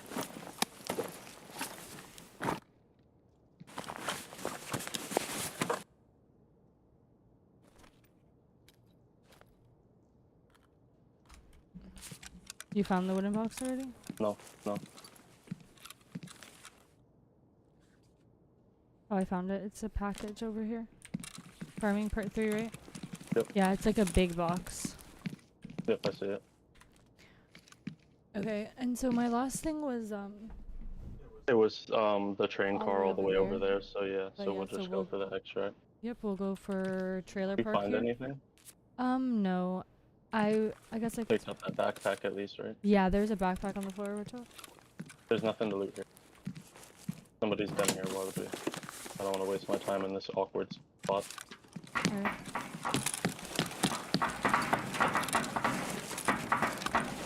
Like maybe this weapons case right here, because maybe he was sloppy, but there's somebody outside to the right. Multiple scavs, go for them. Oh god, they're mad. What the fuck? They just went running. Careful. Play your life.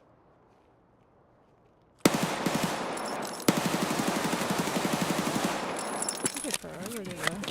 Careful, there's another one. He was on the other side of the wall last. Got him. And I got my Aquarius part 2. Cool. So we could go loot then, or we can back out the other way and just... Okay, let me load mags. Hold for 2 seconds.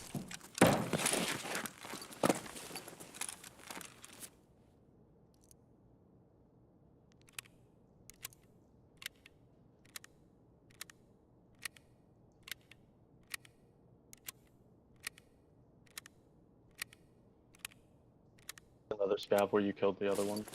By the grass, so through the fence. Coming up now. Thank you. I still, because I do need more for my other one. Yeah. Alright, mags again. XP's XP, baby. Oh, you get XP for that? For killing? Yeah. Oh, no, I meant per. Yeah, no, you said you needed that kill for quest, but also you need it for XP. Right. That is true. Yeah, no, I need it for a proper now.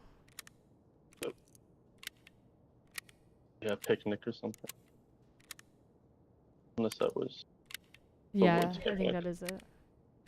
Doesn't matter though. About to be done.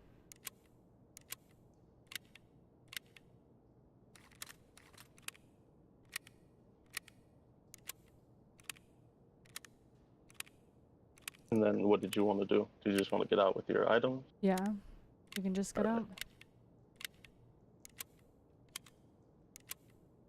Then we'll probably go back out past blue here, Alright, I'm ready. I see you over there. taking point.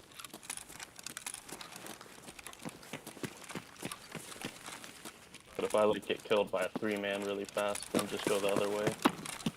Because there's those 2 extracts too anyways, it's not just one. My eyes are forward.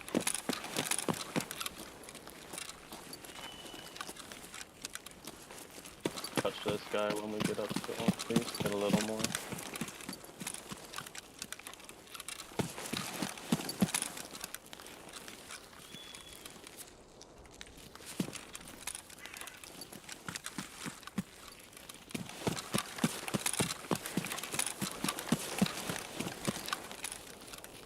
There's somebody in front of us. I dropped him. Reloading.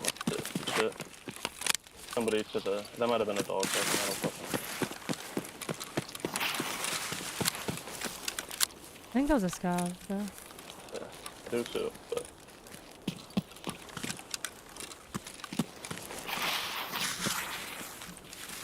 The fuck did he fall?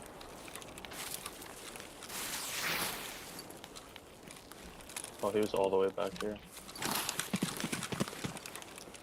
Definitely a scabby boy. He was a trippy scabby boy.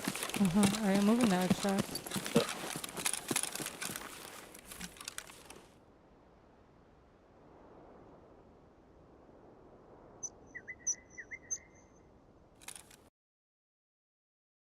I'm out. Nice.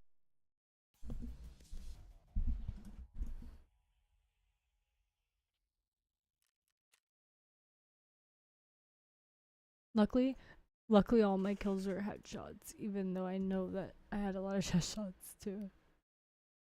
Okay. Get extract B from headshot. Okay. So I don't want to say, I'm gonna say it. Ammo use 96, hit count 11.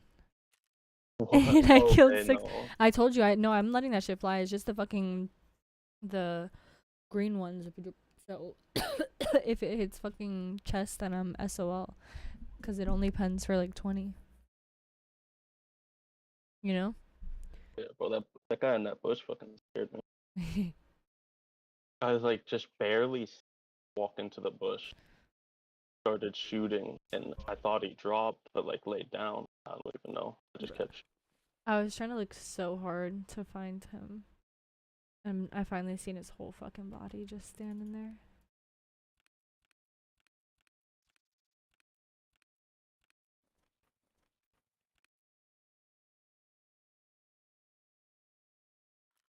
Us questing together, doing the same quest at the same time.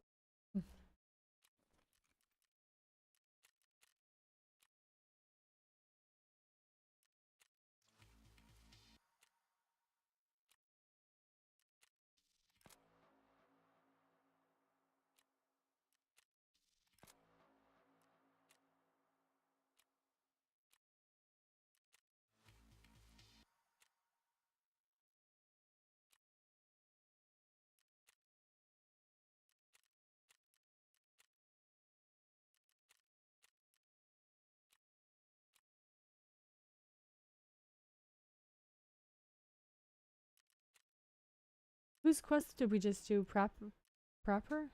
Mechanic.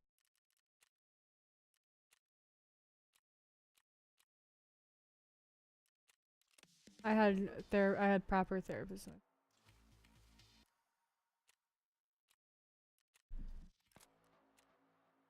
Oh, I need one.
came and did it right in my ear.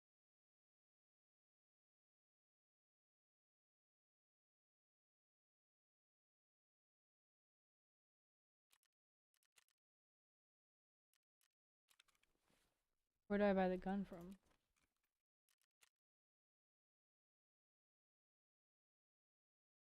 Should be this one here, right? Yeah.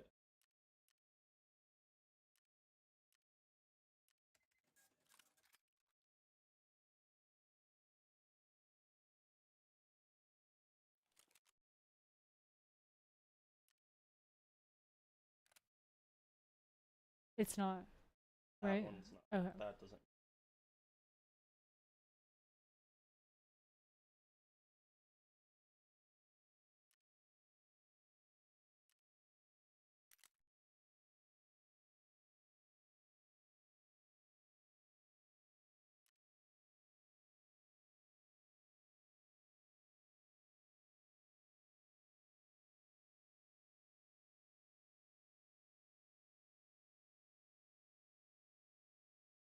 Literally did circles.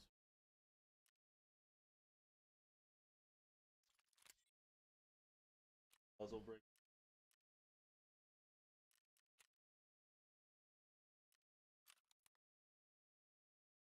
That's more.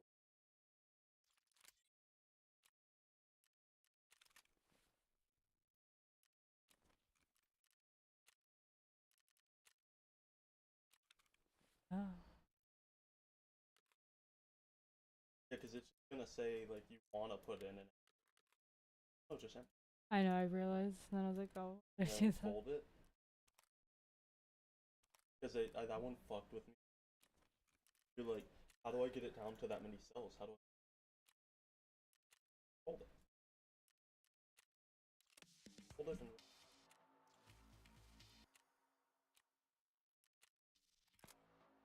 Oh, I remember that. already did. Or there's a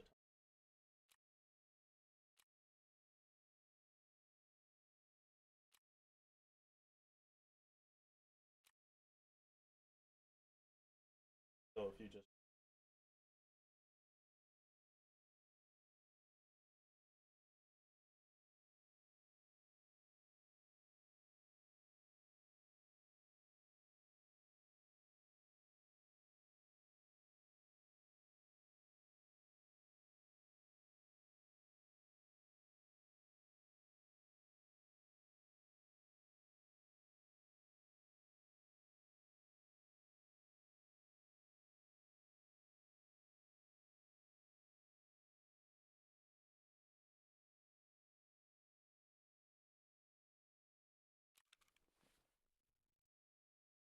Yeah. how much does that?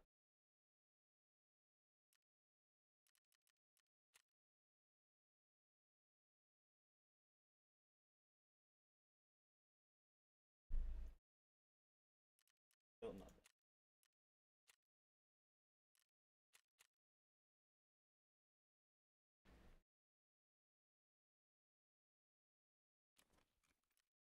Can I even buy that?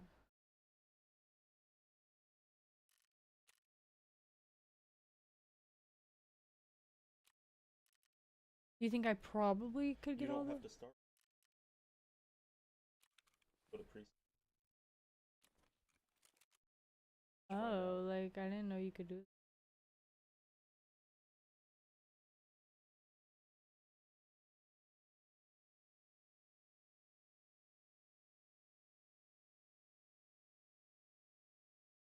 So is the and if you can buy everything.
Some of these guns that you've been holding on to, like Mhm. even this soup water, like Yeah, sell it for now yeah. because you can't. But this like SV, sell all the parts off of it and act. Okay. Shit. Why can I use all of it but not just like drink it little by little? Because what is it for? It gives you a fucking buff tag. Oh!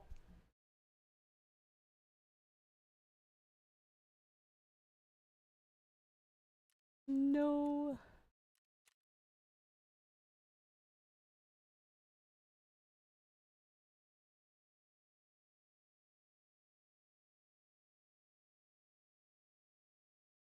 No, literally. Literally no reason for that. Look. You just like Gives you what's the it just not. It leveled up your. 40. I am gonna KS. That's crazy. Right. What? I got hyper punished. Is that what you said? Alright, I'm going to streets. Do you want to come to us with a scav? I can't. I won't. I won't do anything to you.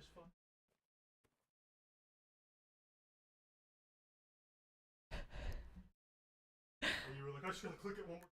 What is it even? I'll click on it to find out even. Not the gobble. Alright. I'm going on my scab. I'm only grabbing cigarettes.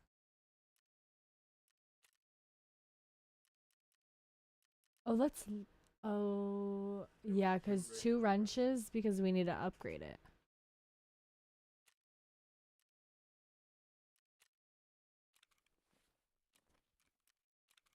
I did the thing.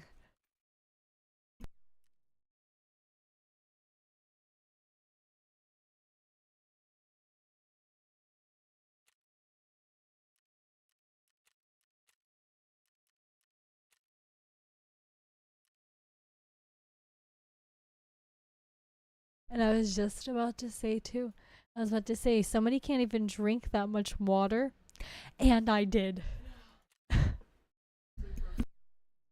Yeah. Really interesting.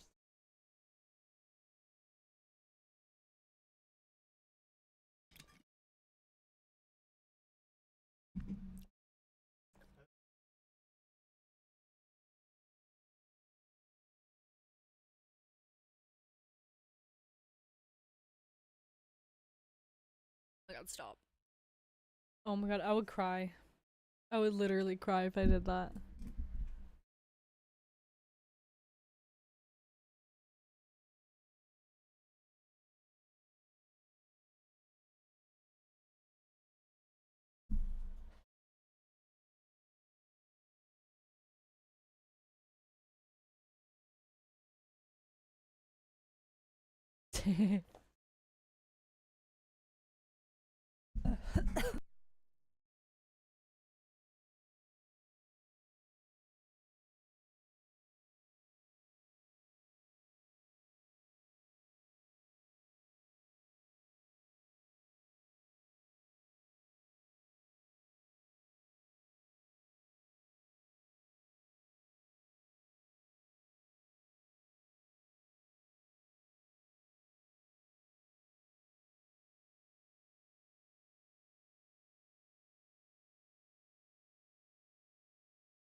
Enough money to worry.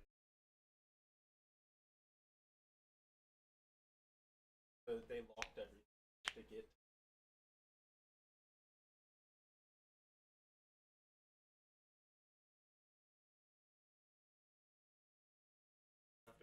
People are Right. So you can just money and to or you're such a actually.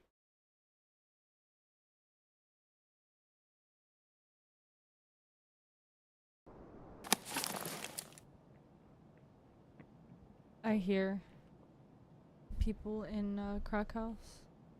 I mean, I hear people in construction.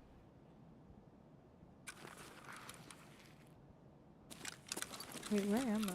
You're in the Yeah.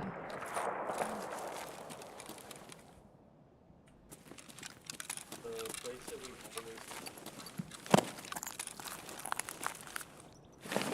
That was like construction. I'm tripping. there is a spark. Don't need my bro.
There's somebody in here.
Чики-брики, пальчик выкинь.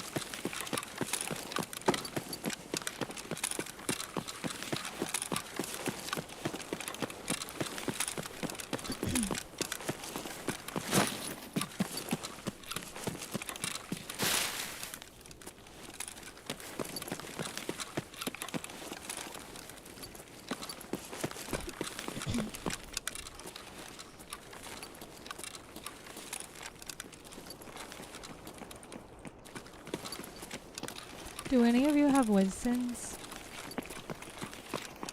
What if they're just regular AIs? Because sometimes they just be running around like that.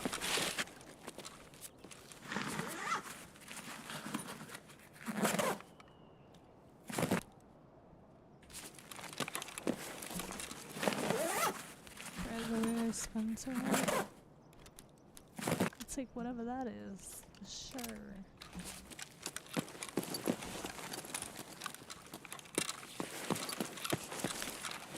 Let me go back down.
That would scare me.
if like actual cigarettes spawn in here?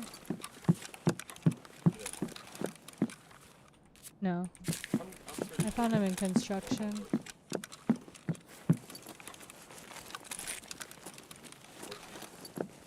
Yeah, how do I get down there like this? There are a bunch of people running out, but I'm about to throw that money away. But it was just scavs.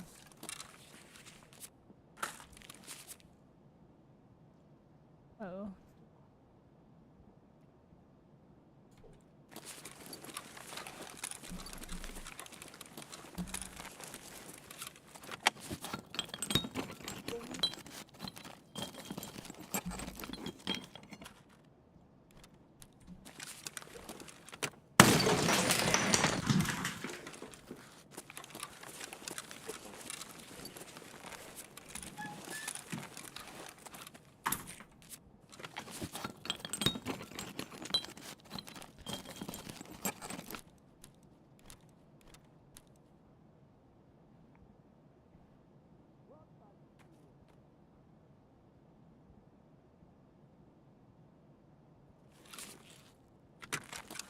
Do you have another wire?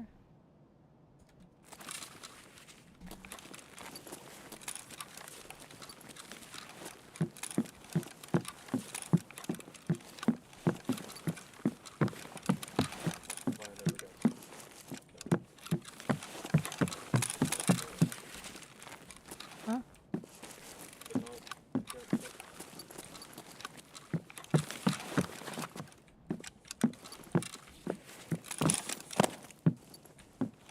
What is that?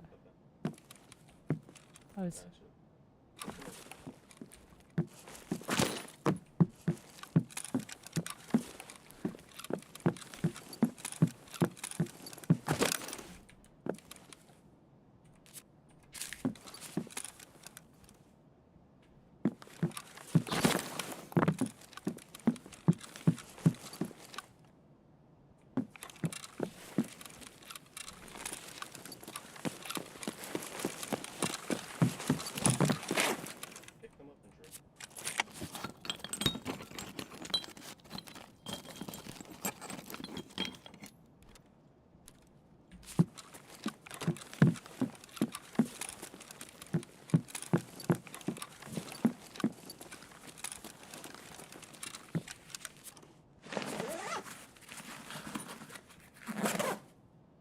Found this.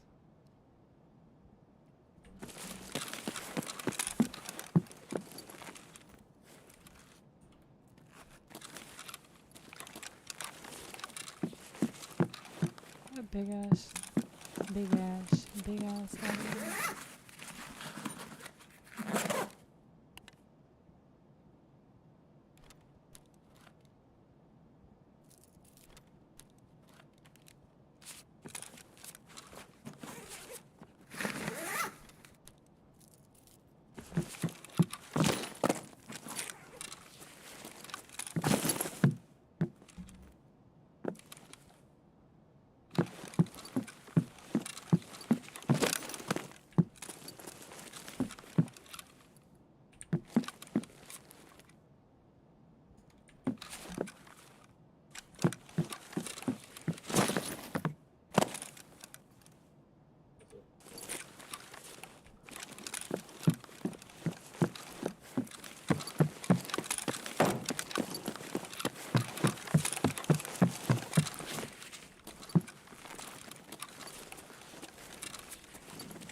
need 1 strike and 5 Winstons.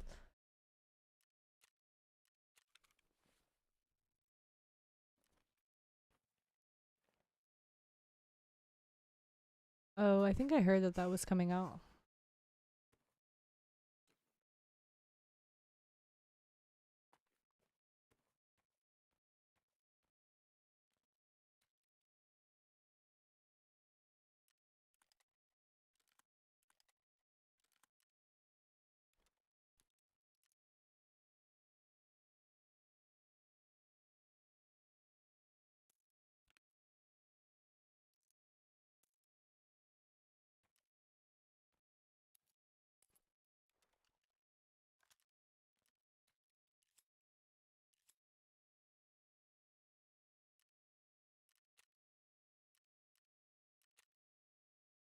Ништяк, пацаны, сегодня мы кайфуем.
This is what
I don't know why I put that backpack away because I'm about to use it.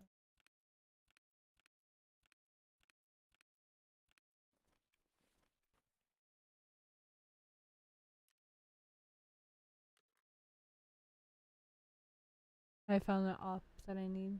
Or an SKS, you know what I mean? Op SKS.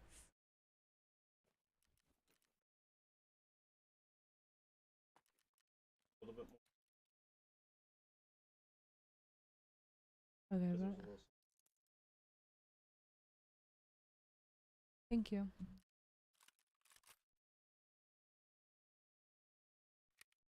Is it coming tomorrow?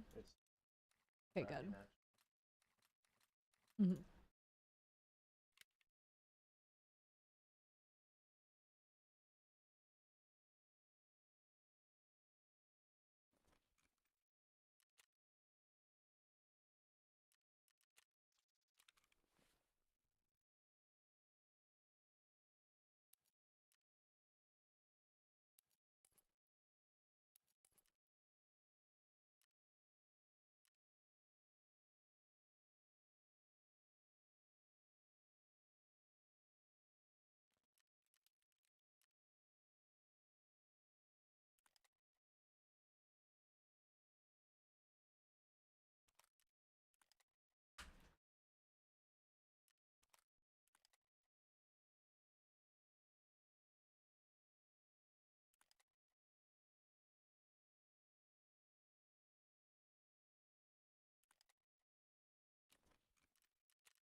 Yeah.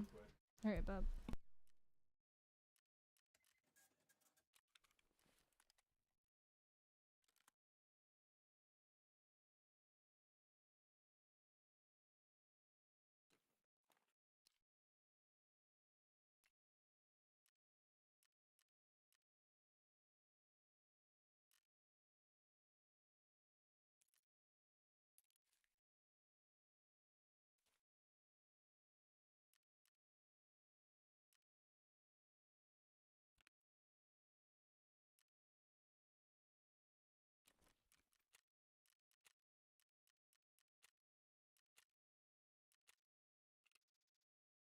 I'm just doing a quick factory and then I'm gonna get off. Yeah. What am I at?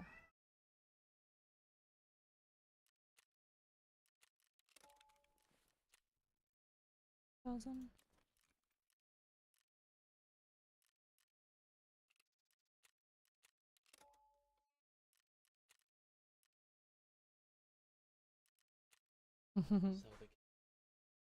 Yeah, you're right. I probably am gonna.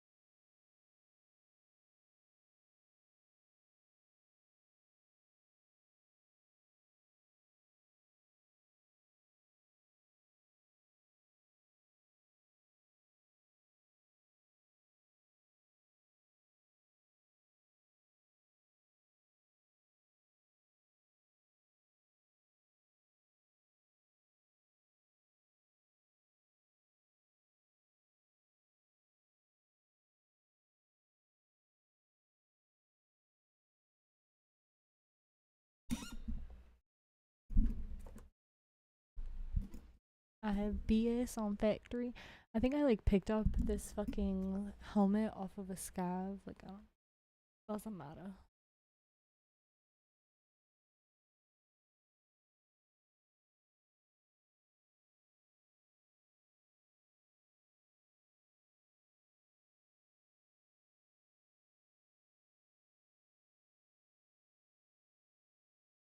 Yeah. And just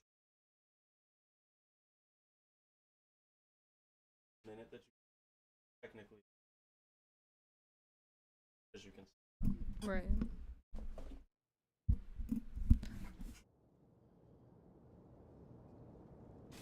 Thank you.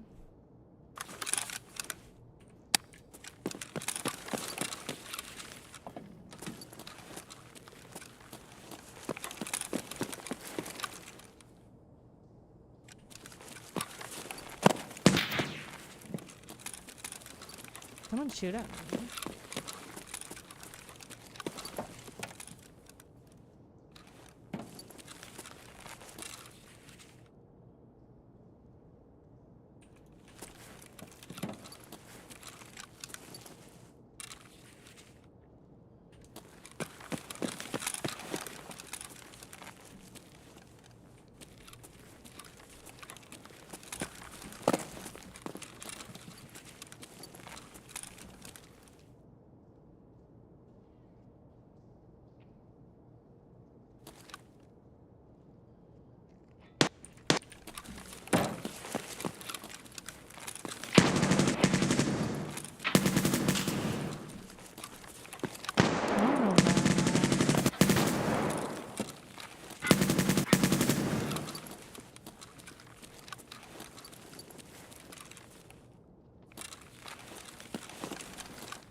Whoa.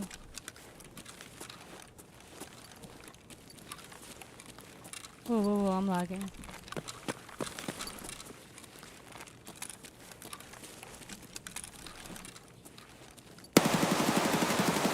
Whoa, I'm lagging so bad. Holy fuck. What the fuck is happening? Oh my god. Oh my god. I got one. Oh god, I don't know what to do.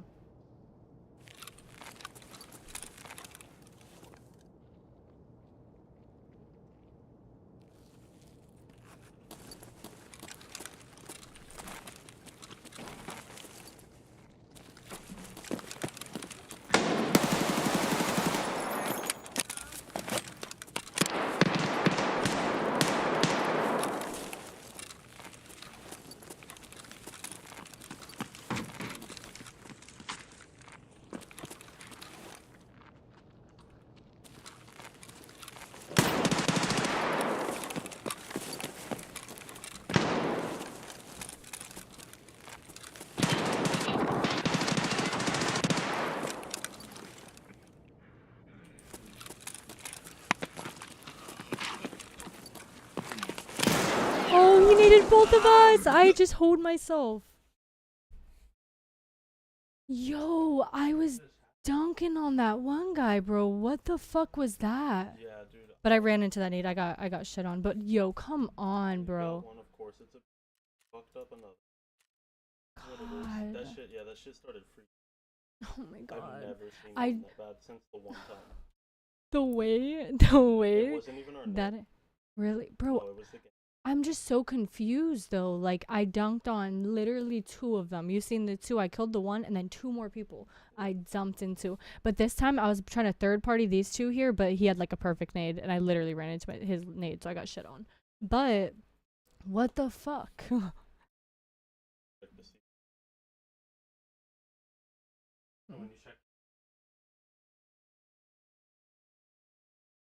Why does that matter? Just so. It just tells you like exactly, like maybe it wasn't a perfect nade, maybe it was an impact nade. So like maybe. No, I could have stayed under there for a fucking second longer. It doesn't tell you much, but it does tell you. Yeah, no, you were like in that situation. I would have just played super.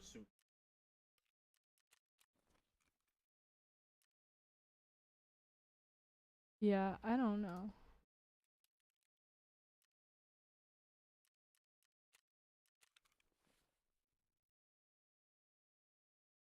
Like it's. Oh. I do not know what. Did you put on his laser? Or is it charged? No, yeah. Yeah, I know.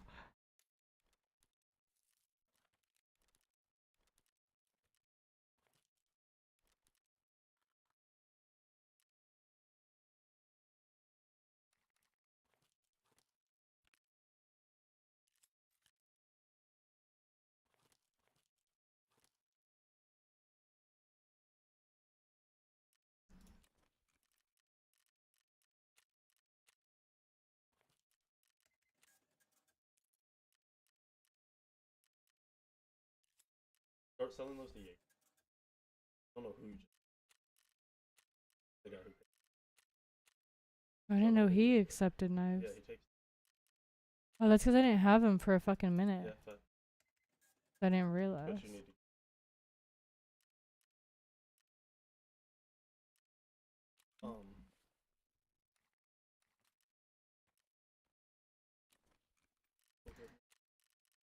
Bro, if I didn't run into that nade, I that literally black gas ran mask, into that black it. gas mask. Is worth a lot?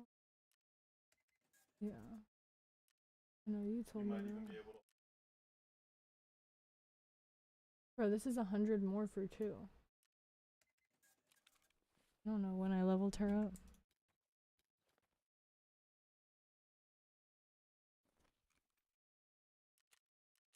Where were you at?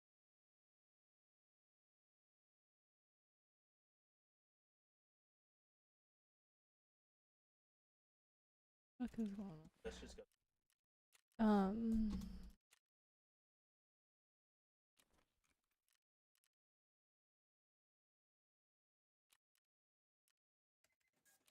No.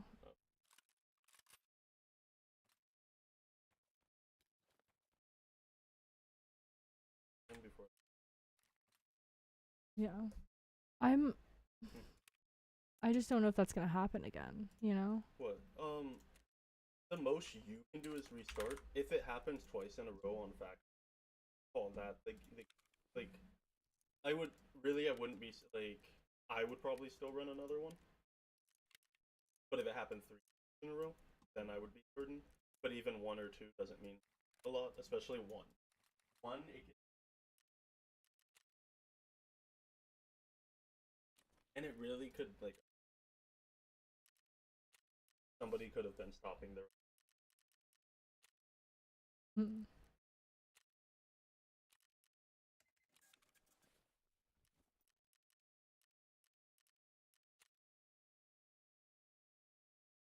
Just get a few. Good if you don't. Go get a piece. Yeah, that was In annoying case how that also, happened. I might have just aggressively. So, like, no pussy shit about it, because you just killed either way. But tried to have gotten out. Yeah. And then you waited. And you need.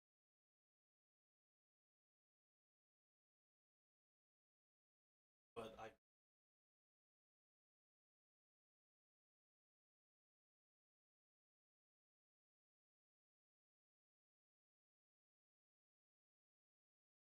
Get shit on.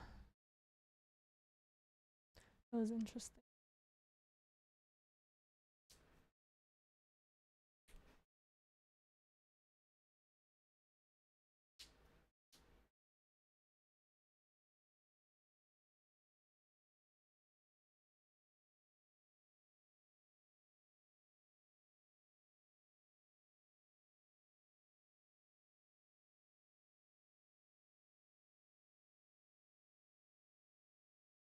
Bro, the first person, I just like dumped my whole mag into them, and then I like transferred to the next, and I reloaded and came around, and then the lag started.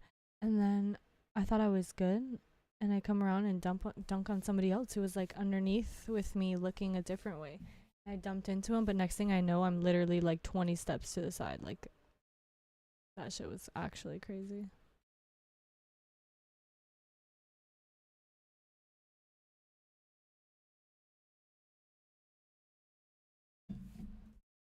But yeah, no, when I was in the other room, I didn't know where I was. When I was there, I did. I knew that was like the middle, you know? Yeah. You had recently gotten the kill.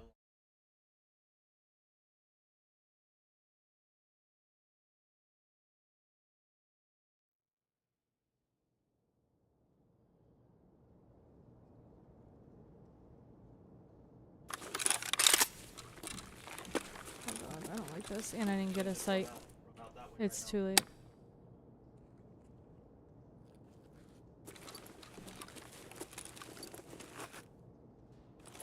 Toko, he's pulling on my headset. What the fuck is he doing?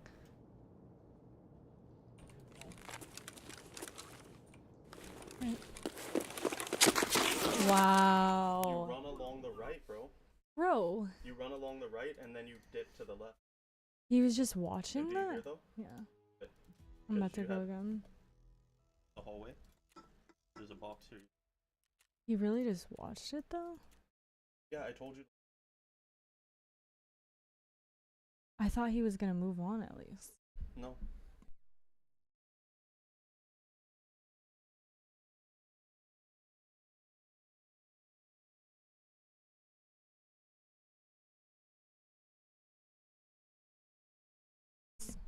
But also, when I told you just run, just run.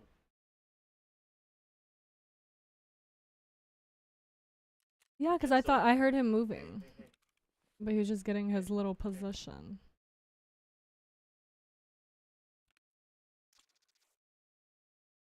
Yeah, I mean, no. No, no, no.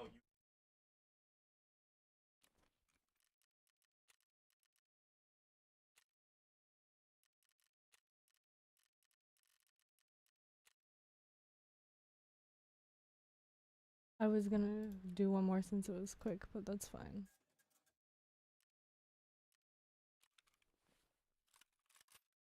And I didn't even get a fucking sight for it. I wanted one.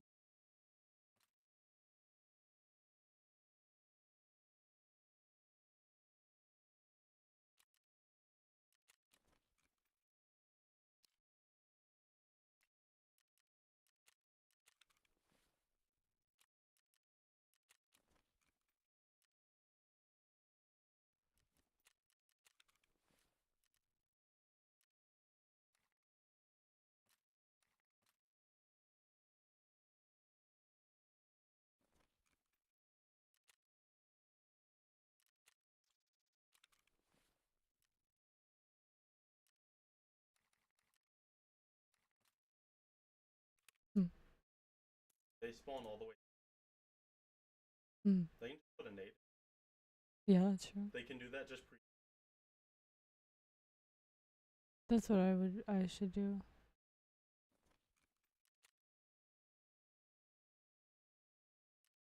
The fuck? Wow. Oh. I said that is not what I typed. It's only 17. Honestly, I have enough. I have enough.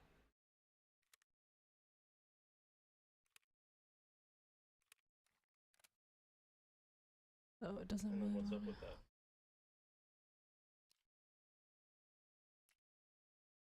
It's just some fucking cheap shit. Ass. Better than.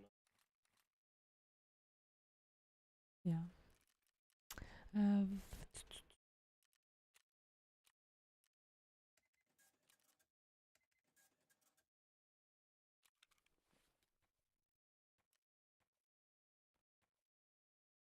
Thing is, after the. Oh, we got So it's really horrible. easy to.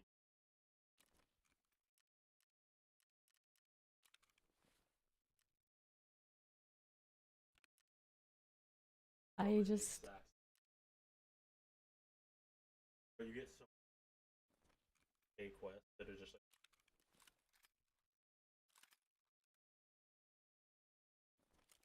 Holding my.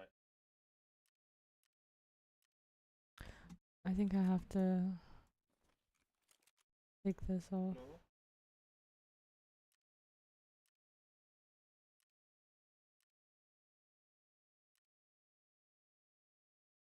That's what you're catching the. Oh. Same in Gray Zone. Yep. But they all can if you just.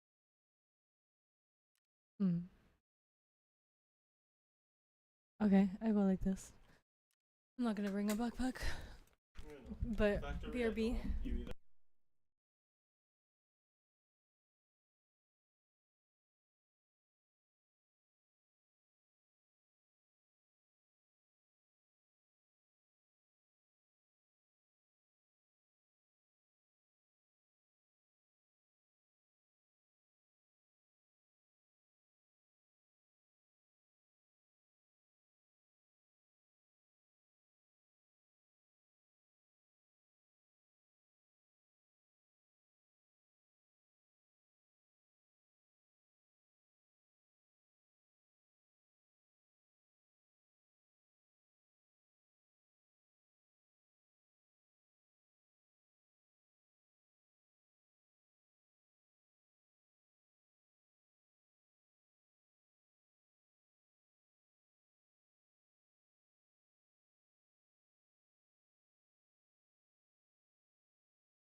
Alright, I just need to get a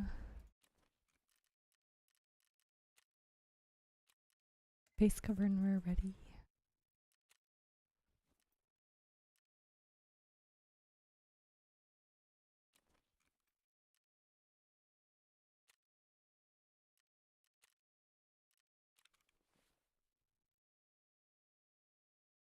Oh, how much does Ragman sell those for?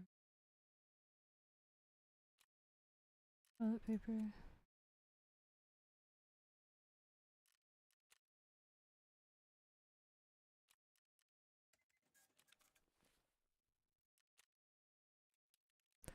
Just to have some bullshit. Do I want it back?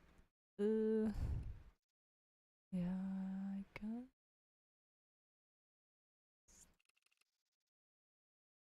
I guess. I'll do that.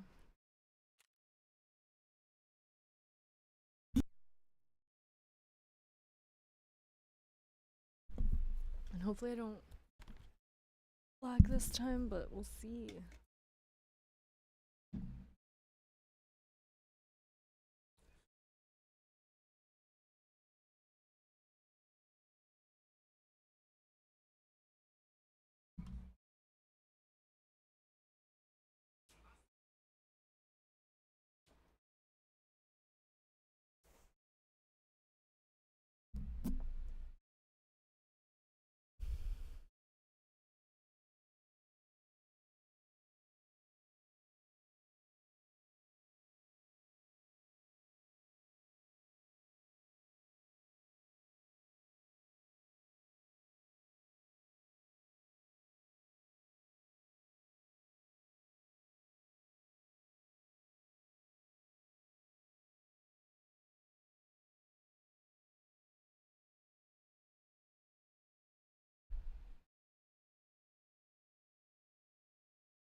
Yeah, he's been so bad.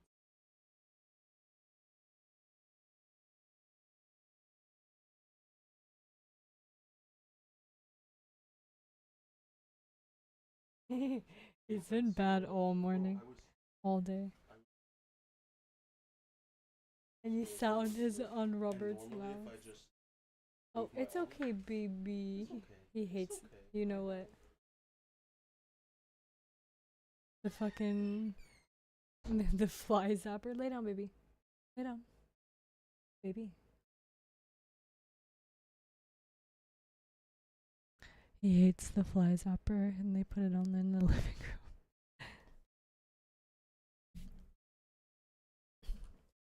Alright. Hopefully I don't lag. If I die, that's okay, but no lag.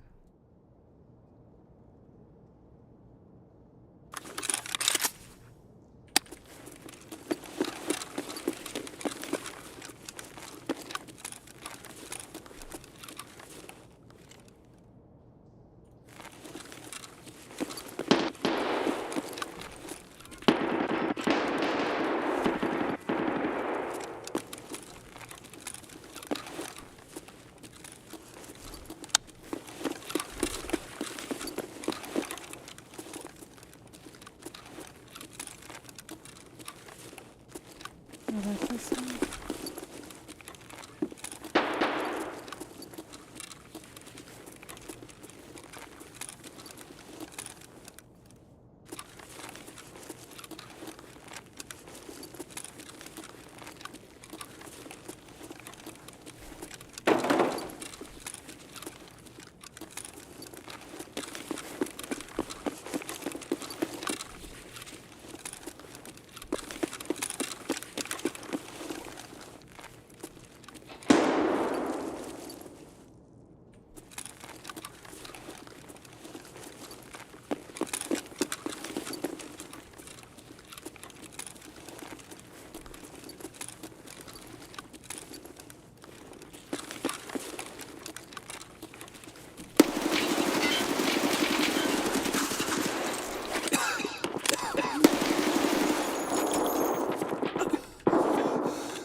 Fucking nerd.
Toko.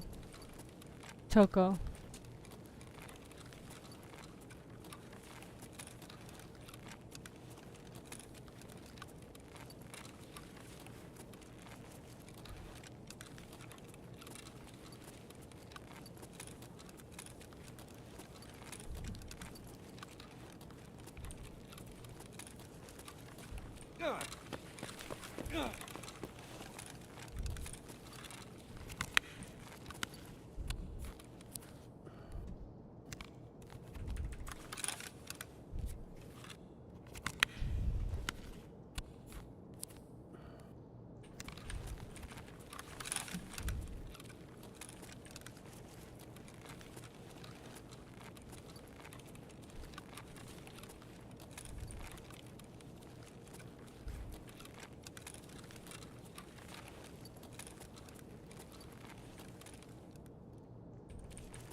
I don't have one.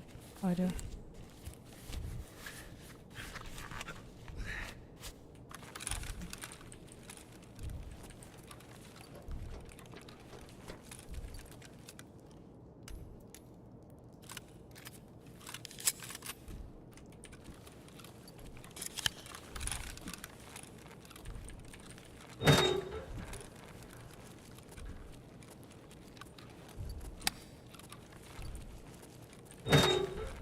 Cute.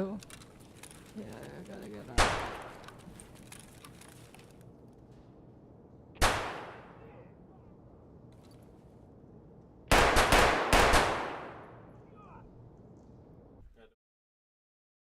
Remember in actually have to always be walking around. You step. Yeah. You do. So Mm. when they swing. So even Thank it is you. a bummer that you could wasn't worth the risk because you might Yeah. have just dropped. Yeah. Where your stomach.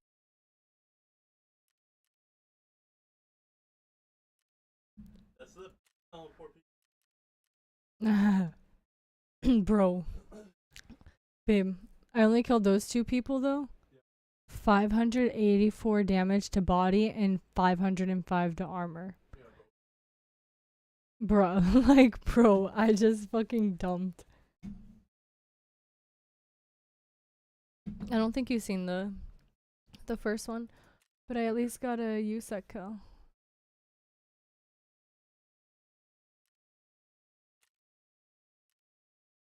Oh.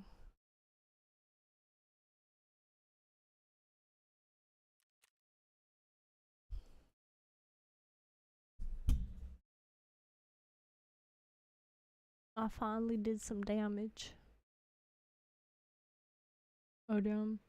I was I was like so scared, bitch, and I was still bleeding from my light bleed.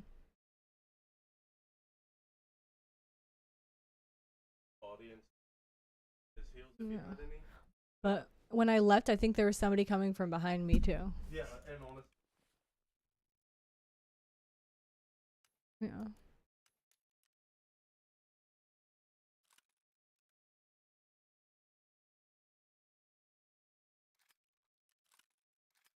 If you would just put the backpack on.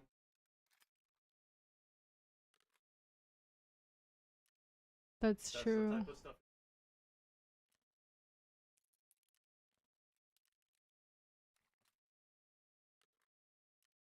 But I also.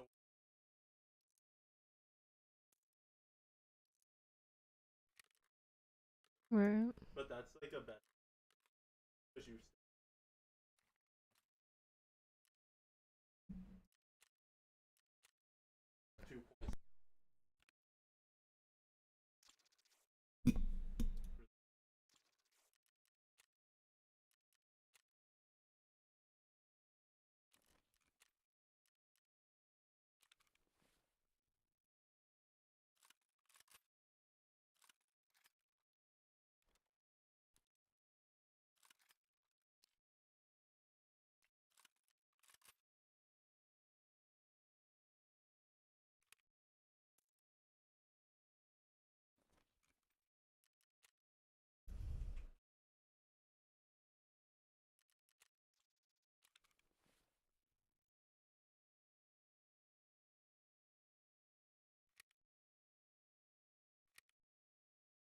But yeah, and I didn't know what the best way to go was either. I didn't know what fucking route I was gonna take.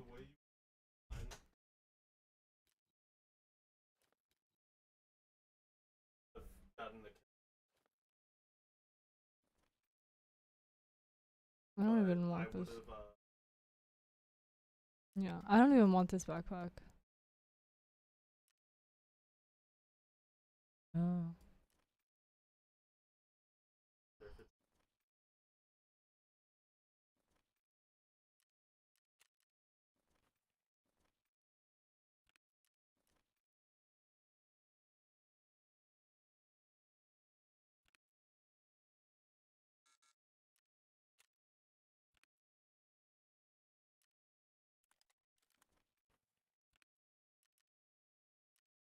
Yeah. I guess it's the same size as it holds, right? Yeah. Then, I think it's one. that's fine.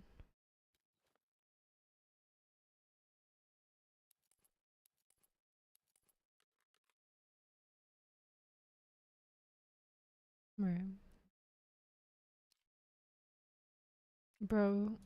Okay, so I'm just gonna use this armor since he kindly gave it to me.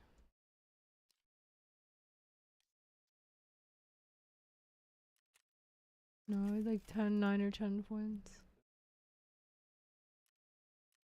And I'll just wear. I don't know if these headphones are good.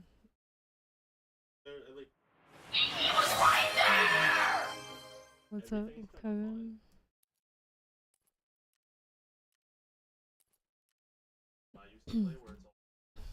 Yeah.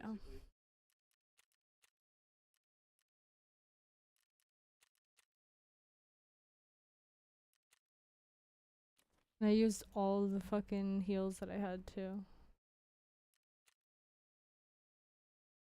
I know. Bitch, what are you doing? I don't know. I must have had bandages. I'm just confused if I had like regular bandages or these ones. Hmm.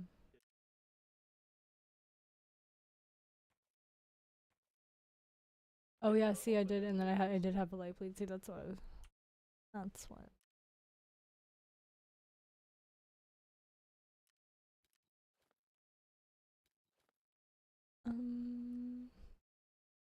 I guess.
I'm just gonna buy.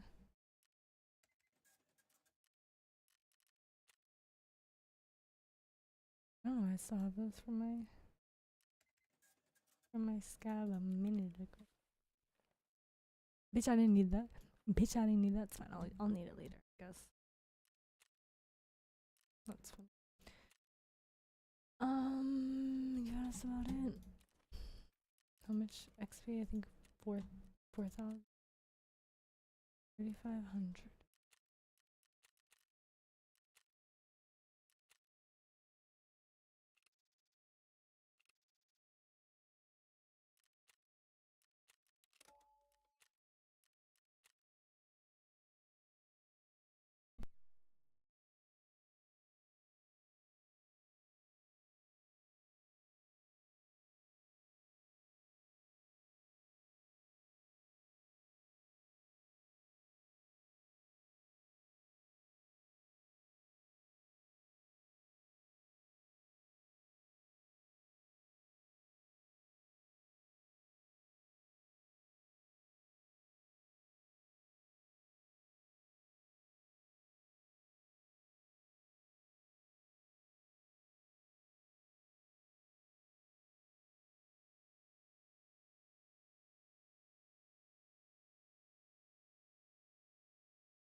Hey. No. Oh my god, between the two. Go.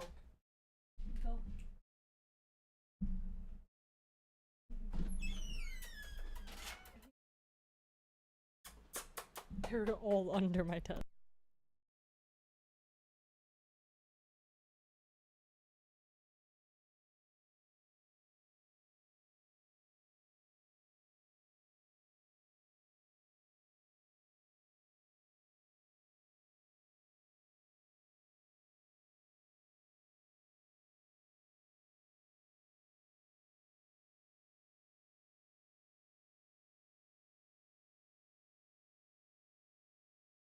My fucking huge ass dog just ran under my desk. Mind you, there's no space under here.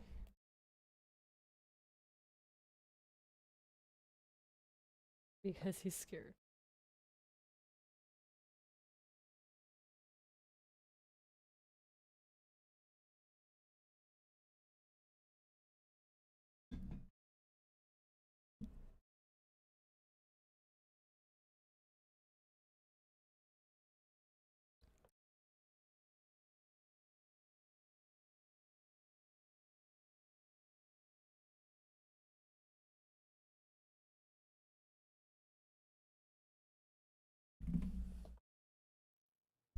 Let's see if I can make it out again.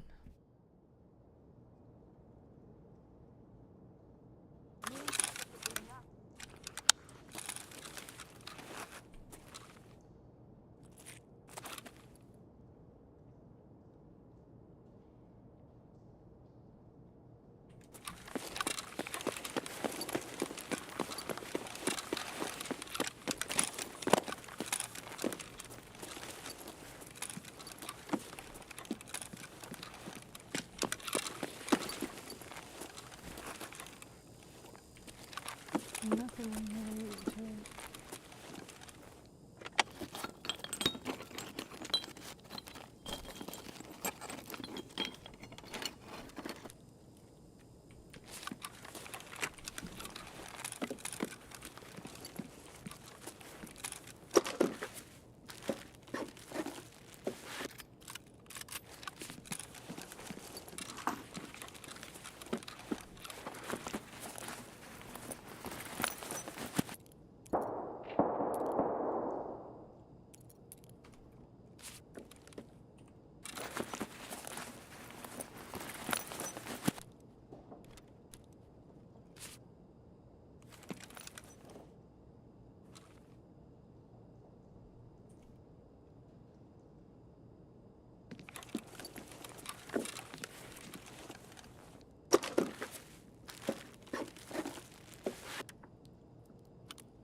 fucked up the one guy. I shouldn't have pushed it. I should have waited.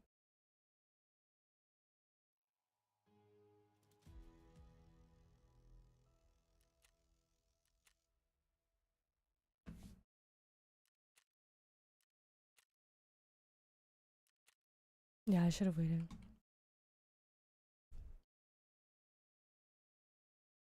And I didn't see how much XP I got. Probably like nothing. Nothing. I should have waited. That's probably his friend.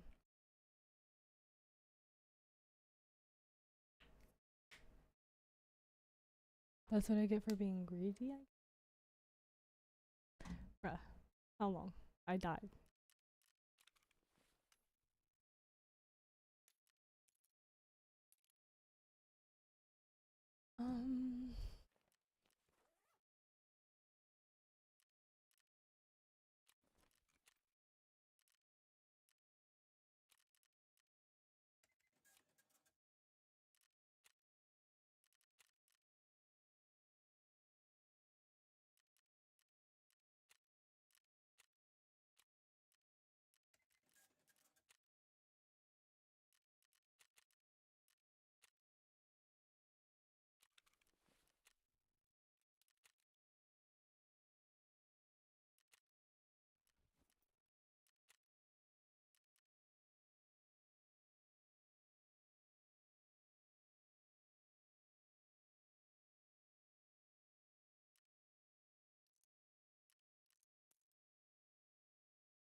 I am typing 3.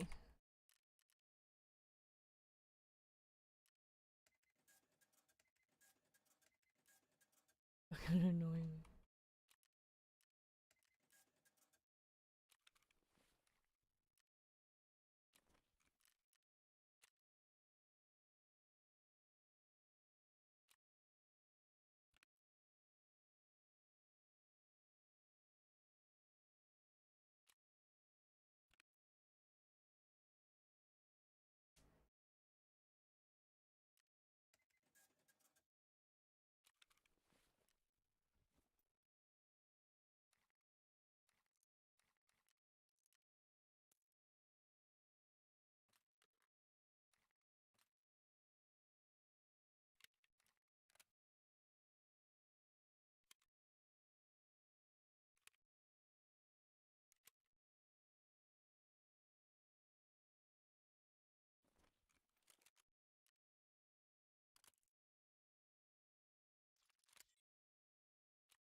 I try to.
just meowing very.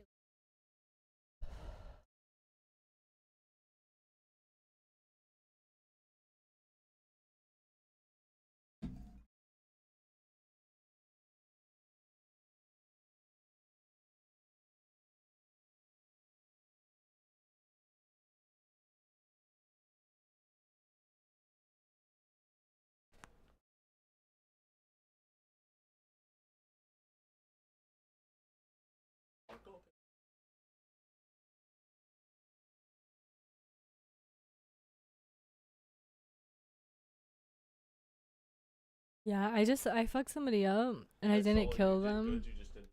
I shouldn't have pushed it. But like, Yeah. Yeah. No, yeah, my bullets are dick.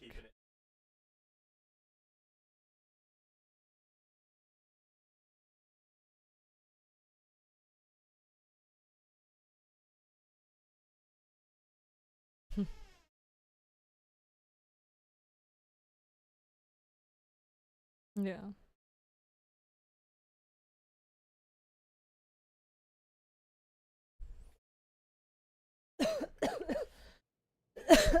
Sorry.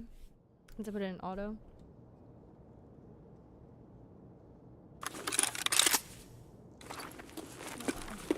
I've never gotten this one.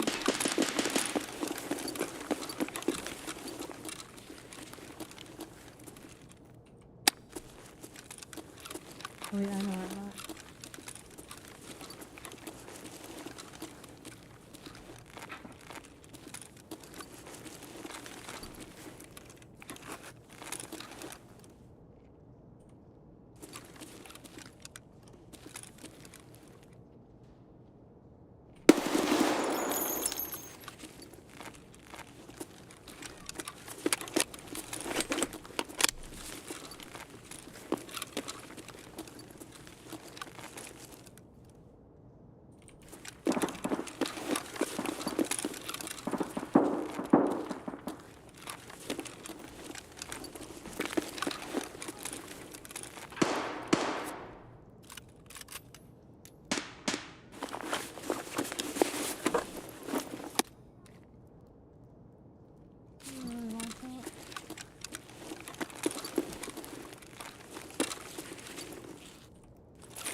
Probably shouldn't have picked it and should have waited.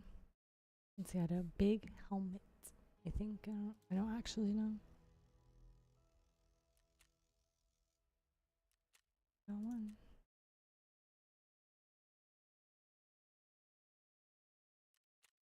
Still need.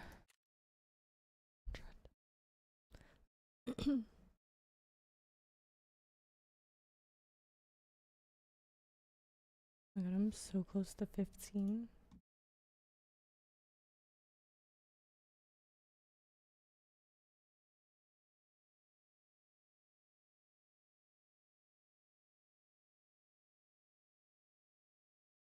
Oh, I don't know if it was a USIC or not either. I'm gonna go look. My shit will either be at 2 or 3. Remember.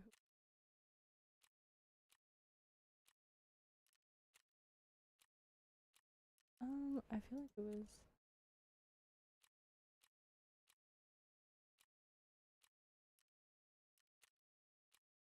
4. So yeah, I guess he was a USIC.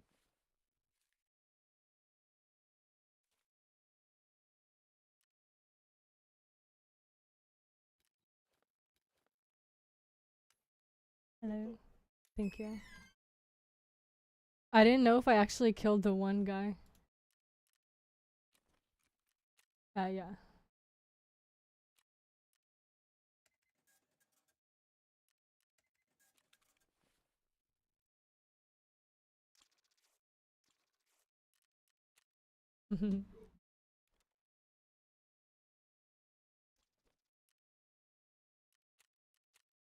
I need 2k XP.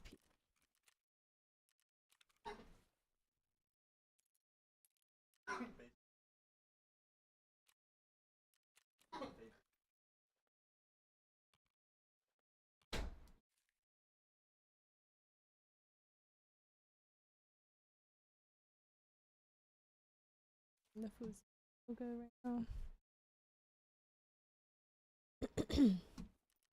Alright, I guess I'm just gonna just do the same fucking shit, bro.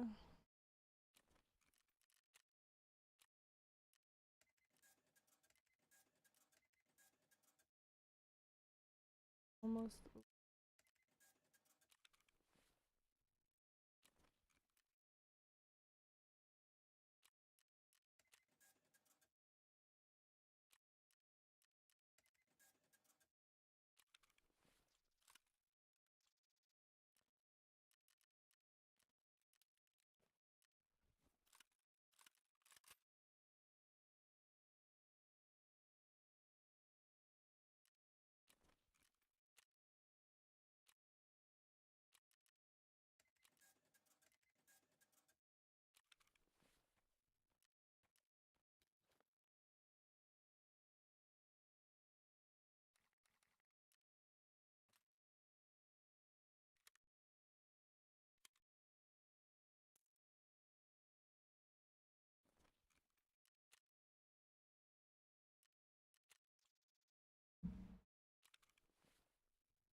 Thank you for saying nice try.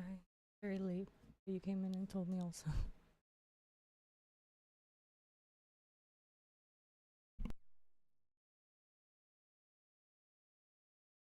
It smells so good.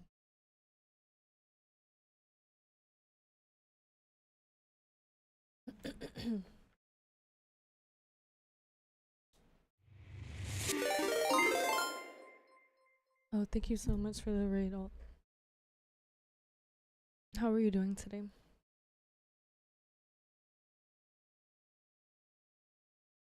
I'm almost level 15. I have like 2k XP, so I'm just trying to get that shit out of the way.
Good luck on the stream. Hope you get 15. Oh yeah, no, I definitely have to.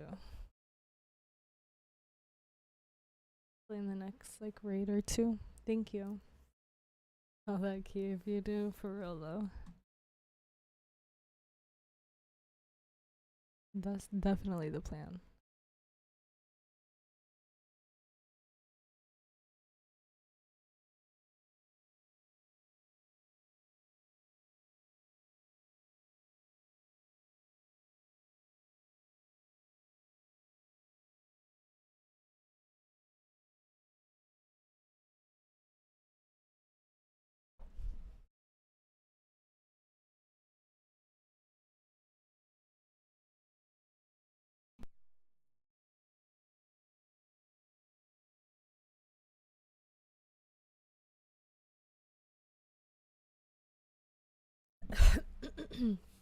Excuse me.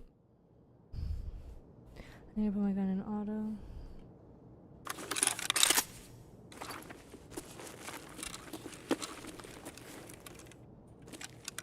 Should I go around this way? I don't really know.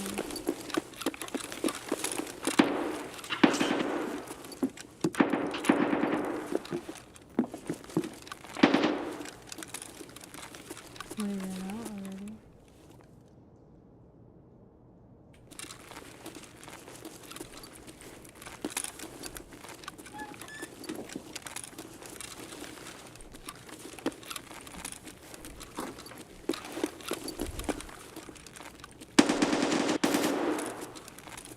I barely know where I'm peeking here.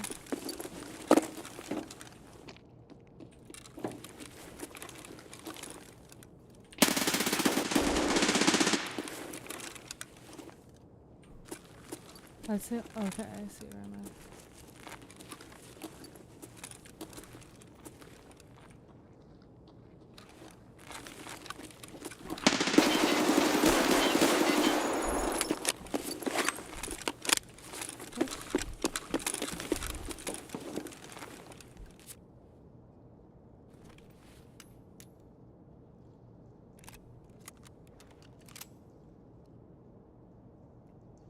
Whoops.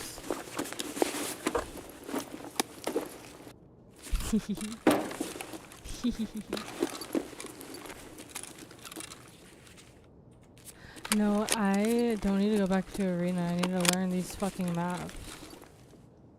'Cause I barely know where this shit goes.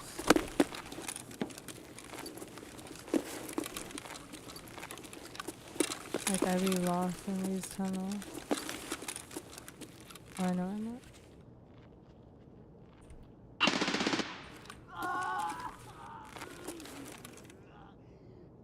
That guy sounds like he got some shit. I'm good on that.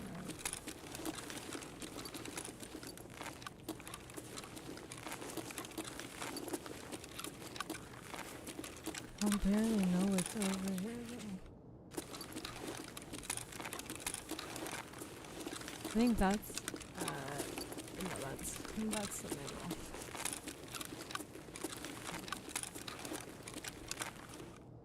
Oh, this is like right there.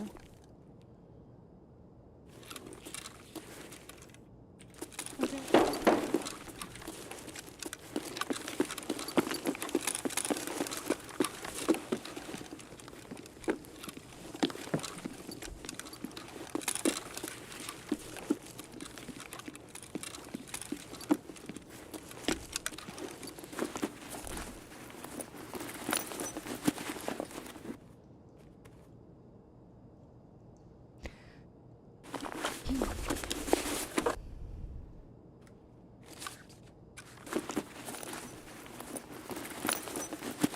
I don't know how much these are worth. Probably literally nothing.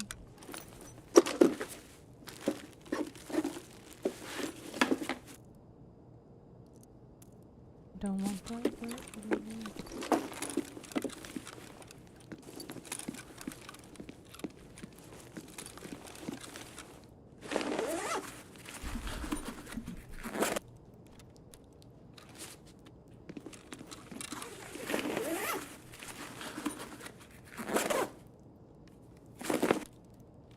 Oh, a bunch of.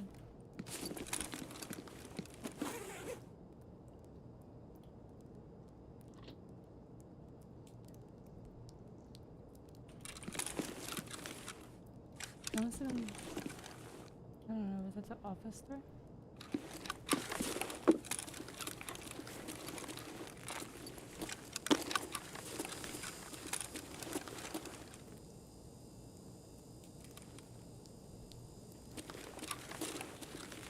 Why is it so quiet? It's about to not be.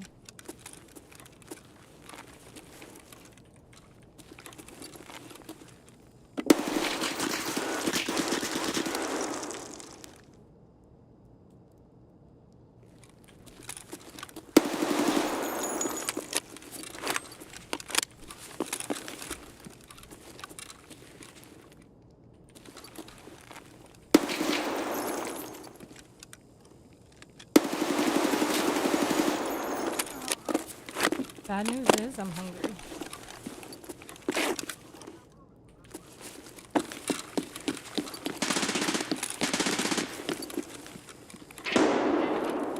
I kind of have to go.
Noob.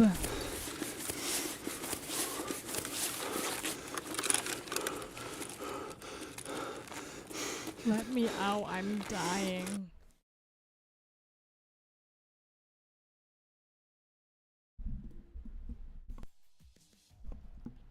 Well, I at least killed 2. Yes, and they're both fucking USEC, bro. Thank you. Thank you. 'Cause why?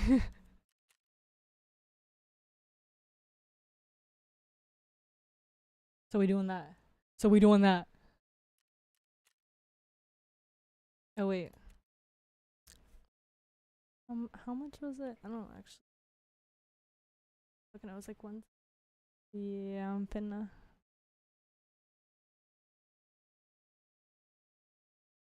I at least got 2, like I said.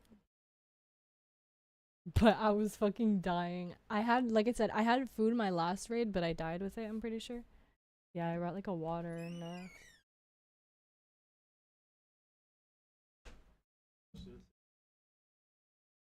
yeah. Could have heard in here. I know, right? That was it.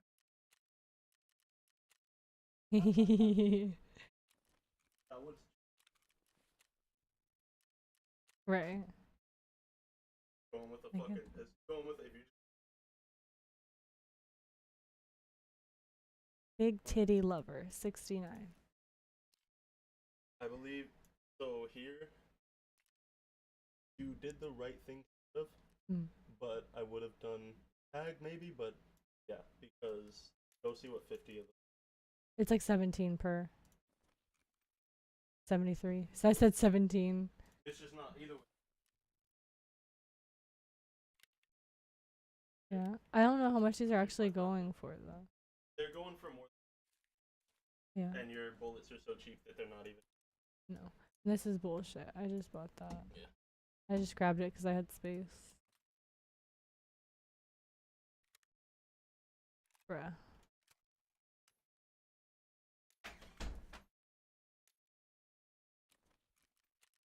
Oh my god.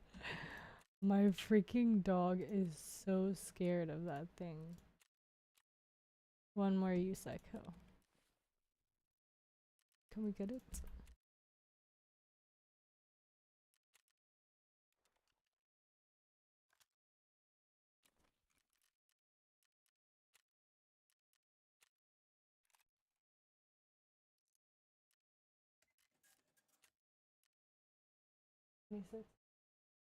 Oh my god. Wait, I want to go look at him. Dude, my dog's so scared right now. He was under my desk and now he's in the tub.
Alright. Yeah, we have 63 XP until we get to level 15.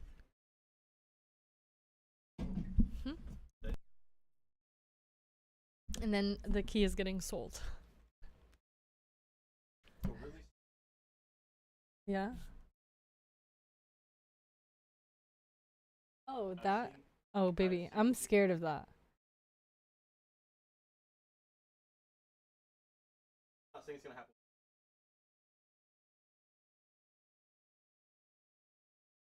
I'm buying that shit back.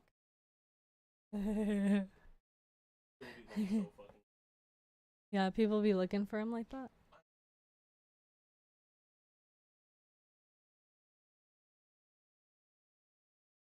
They're gonna notice like a 2.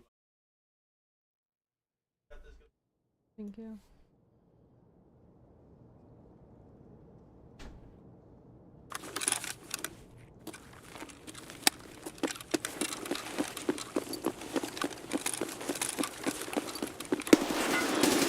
He was so close.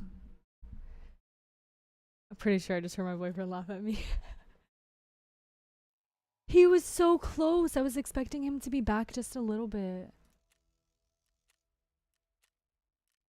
So 0 XP. And he said he's like, nothing can go wrong. Look at that. What the fuck is this? I've been absolutely cursed. He told me nothing can go wrong. Can you imagine? Oh, wait.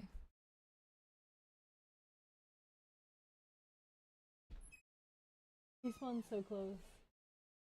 Yeah. I didn't expect him to be that close. I didn't think he could be.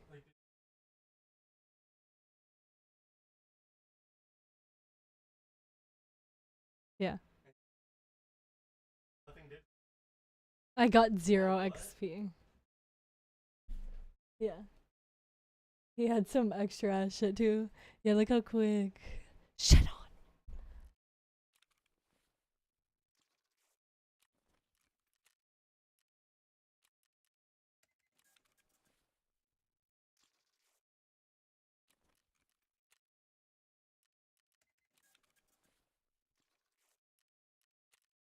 Oh well, I'm level 15 now, so. Bruh. That shit was so fucking. Yeah. Well, you were right He then. just, It he could got go. that one spawn and just stepped forward. Yeah. I was expecting him, like I said, to be back a little bit more because I peaked really hard. Kind of all. That's Tarkov, and that's what. Like they'll be. But every time. Yeah.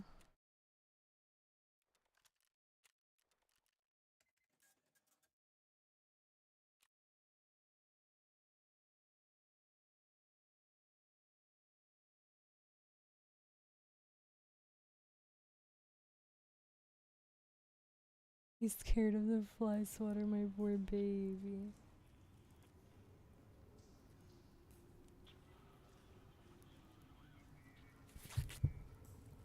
This means 2 things are ready, right? Or what does this mean? It means so.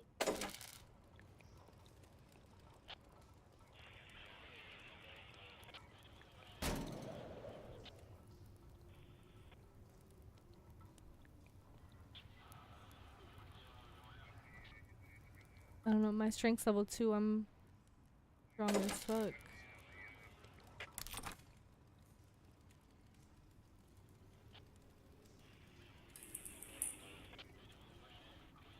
I have to get to level 20 for him. So you don't want to like get in a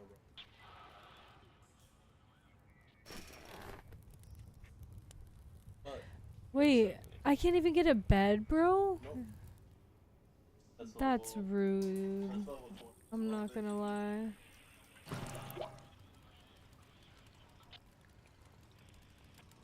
It Jaeger. might be like level 7.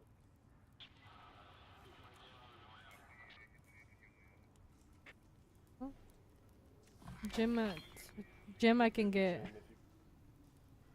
Which I just need these 2. And then this is 20. It's already look. The shoot. Or not the shoot. Okay.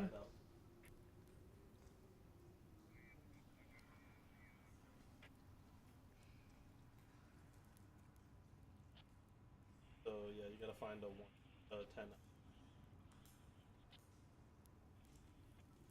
So like it's.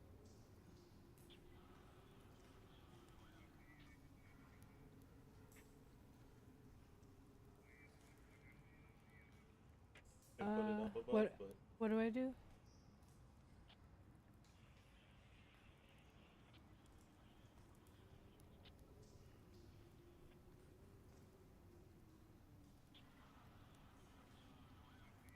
So you could. It's still. Yeah, and there's a one. Now the thing is, somebody's gonna. So it's up to you. What Yeah. exactly you want. You would still want to do the lowest.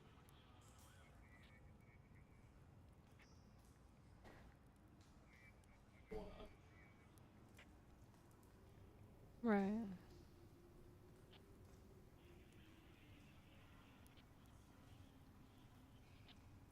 I guess I'll do 8 mil.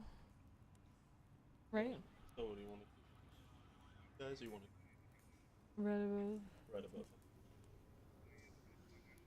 8600. You could do all the way up to here, so you.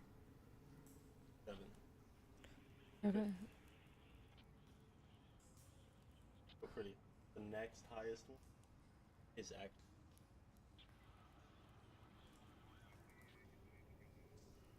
Okay, so add offer. 8.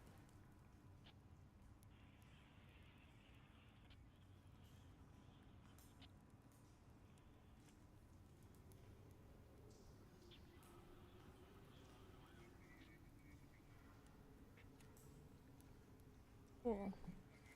Thank you. Yeah, I do.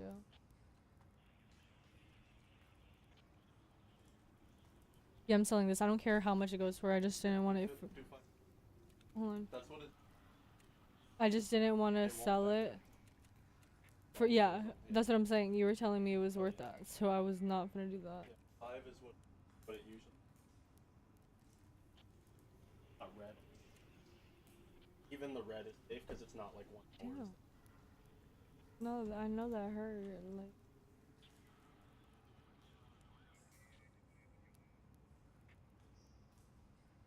What about this one? A good.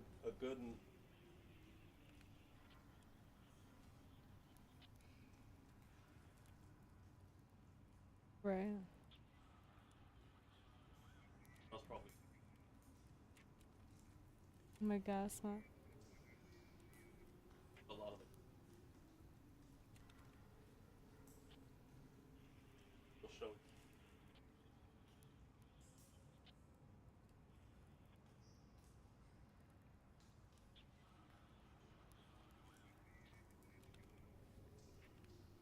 I just like having flea because then I can see how much shit's worth, bro. Yeah. Phone. Yeah, The best but part is being. but Can't sell it.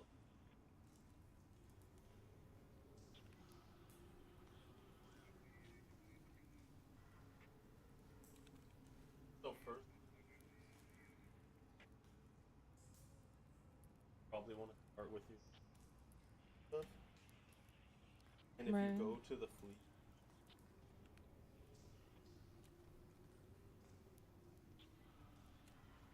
So then when click auto, you could just quick pull it off left, and you'll be able to see how many really fast. So you can. no, I have way more than 3. No, go look in other. Only gonna show you what's in. So what you can.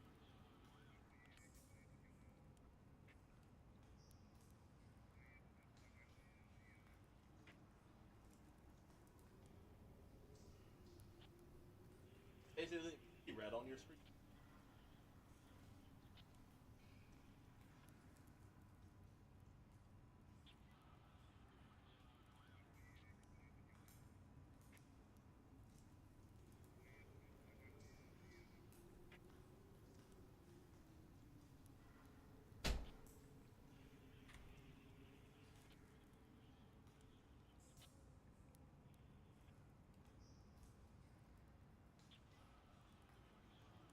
Girl.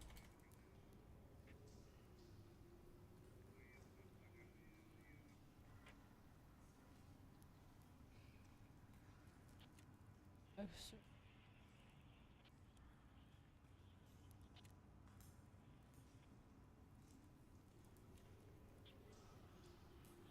Oh, my key was sold too.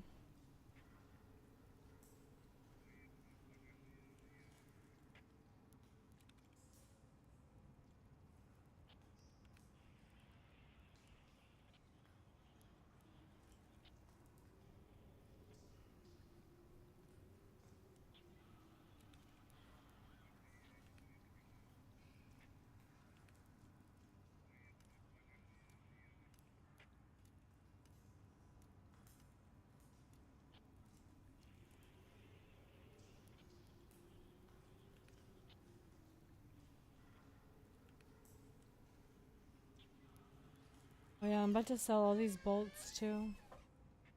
I'm about to sell all these bolts too. Make sure you're not.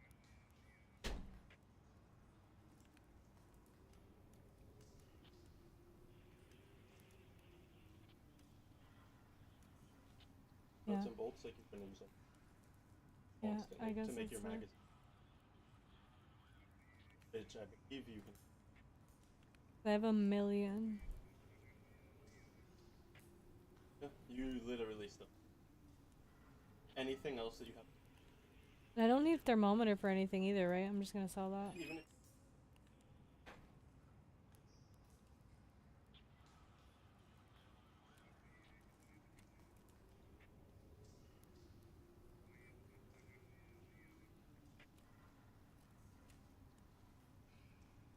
Yeah, my key got sold.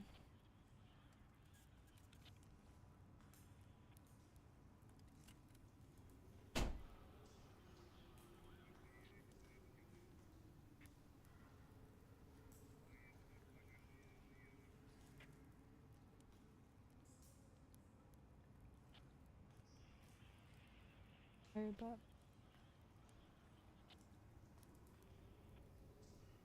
thank you.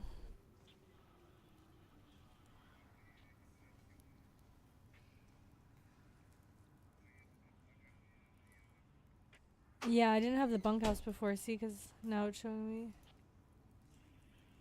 that was the one. Run up there, I think, and open it, but you can't have it.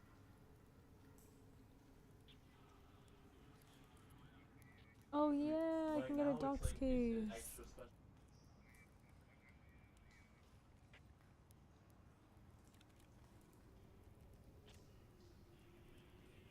Yeah.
Yes.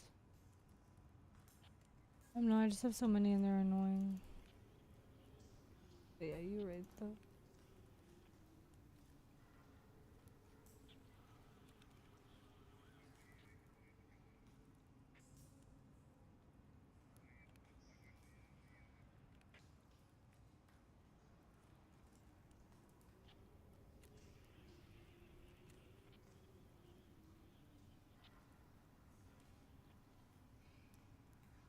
Oh yeah, I do.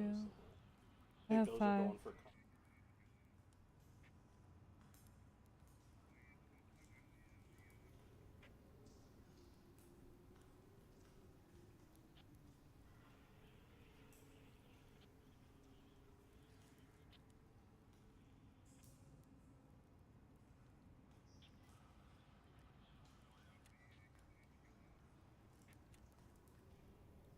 Keep going. You won't be able to pull it down by the time.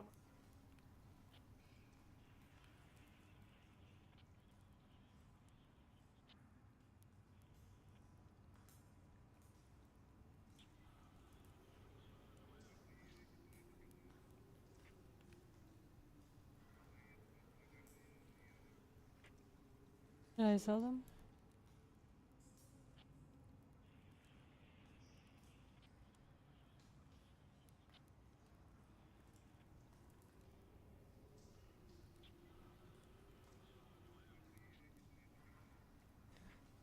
I'll just sell one.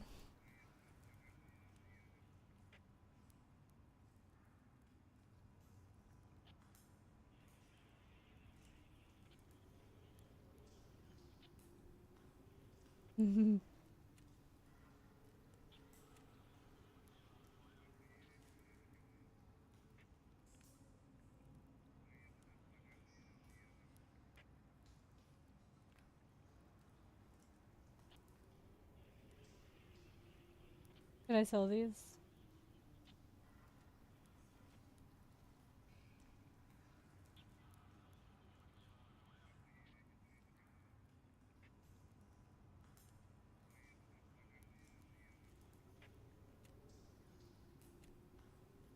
I have 4 offers now. Gave people.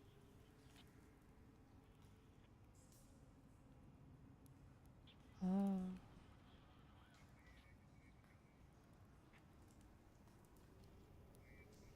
That's the other thing.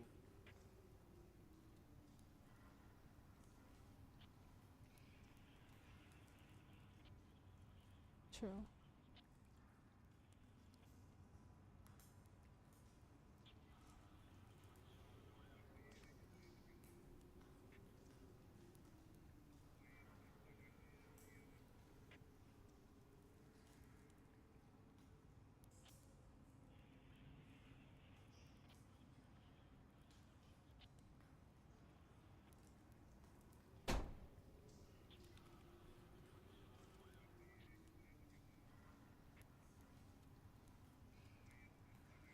Oh my god, I hate myself. I've done that twice.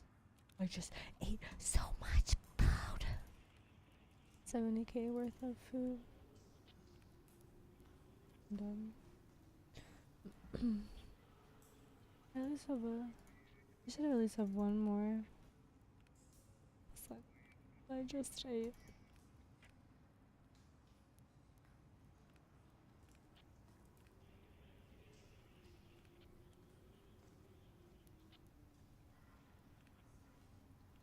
Guess not.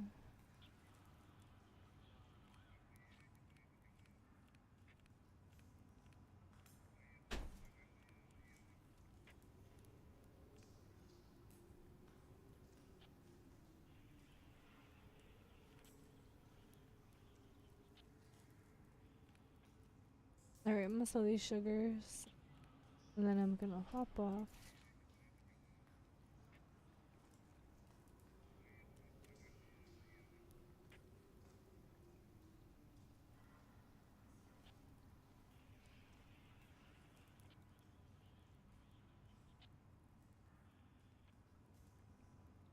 Should I wait to put them?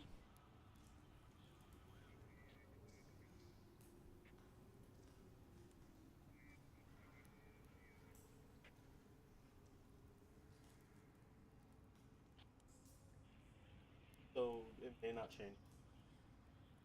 If you can get like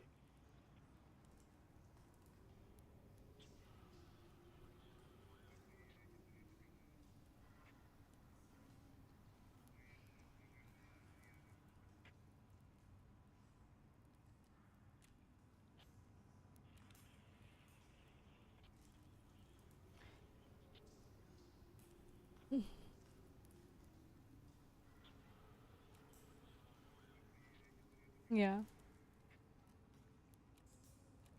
I know. I was like, I might as well do it on stream. No one's buying these yet, though.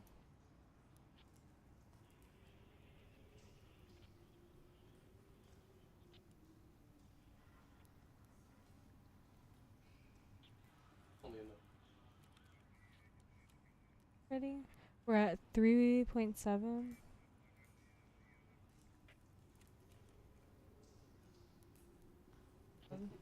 Oh god. 13. Almost 14. Bruh, now I don't have space. I need a money case.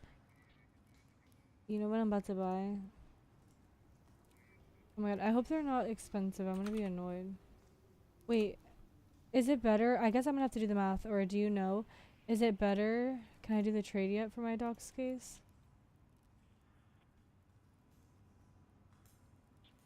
Who is that with? With her? I have a lion. I need a cat. I have a lion. Oh.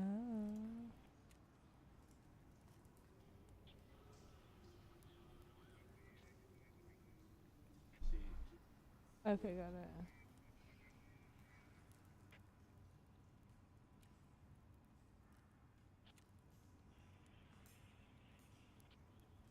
You don't want. Okay. Yeah, I see.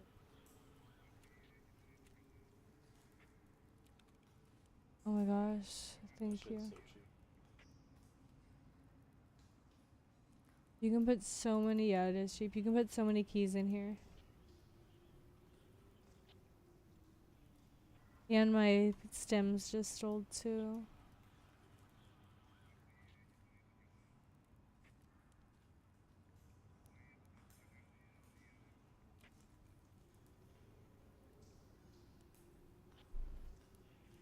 I don't want to.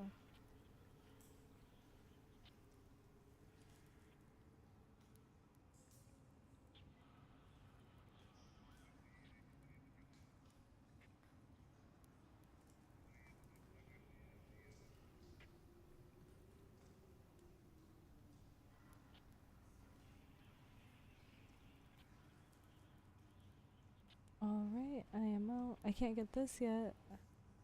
Until I get to level 3 therapist. Oh, but I'm out. Have a good night. Level 24. Oh god. Okay, bye.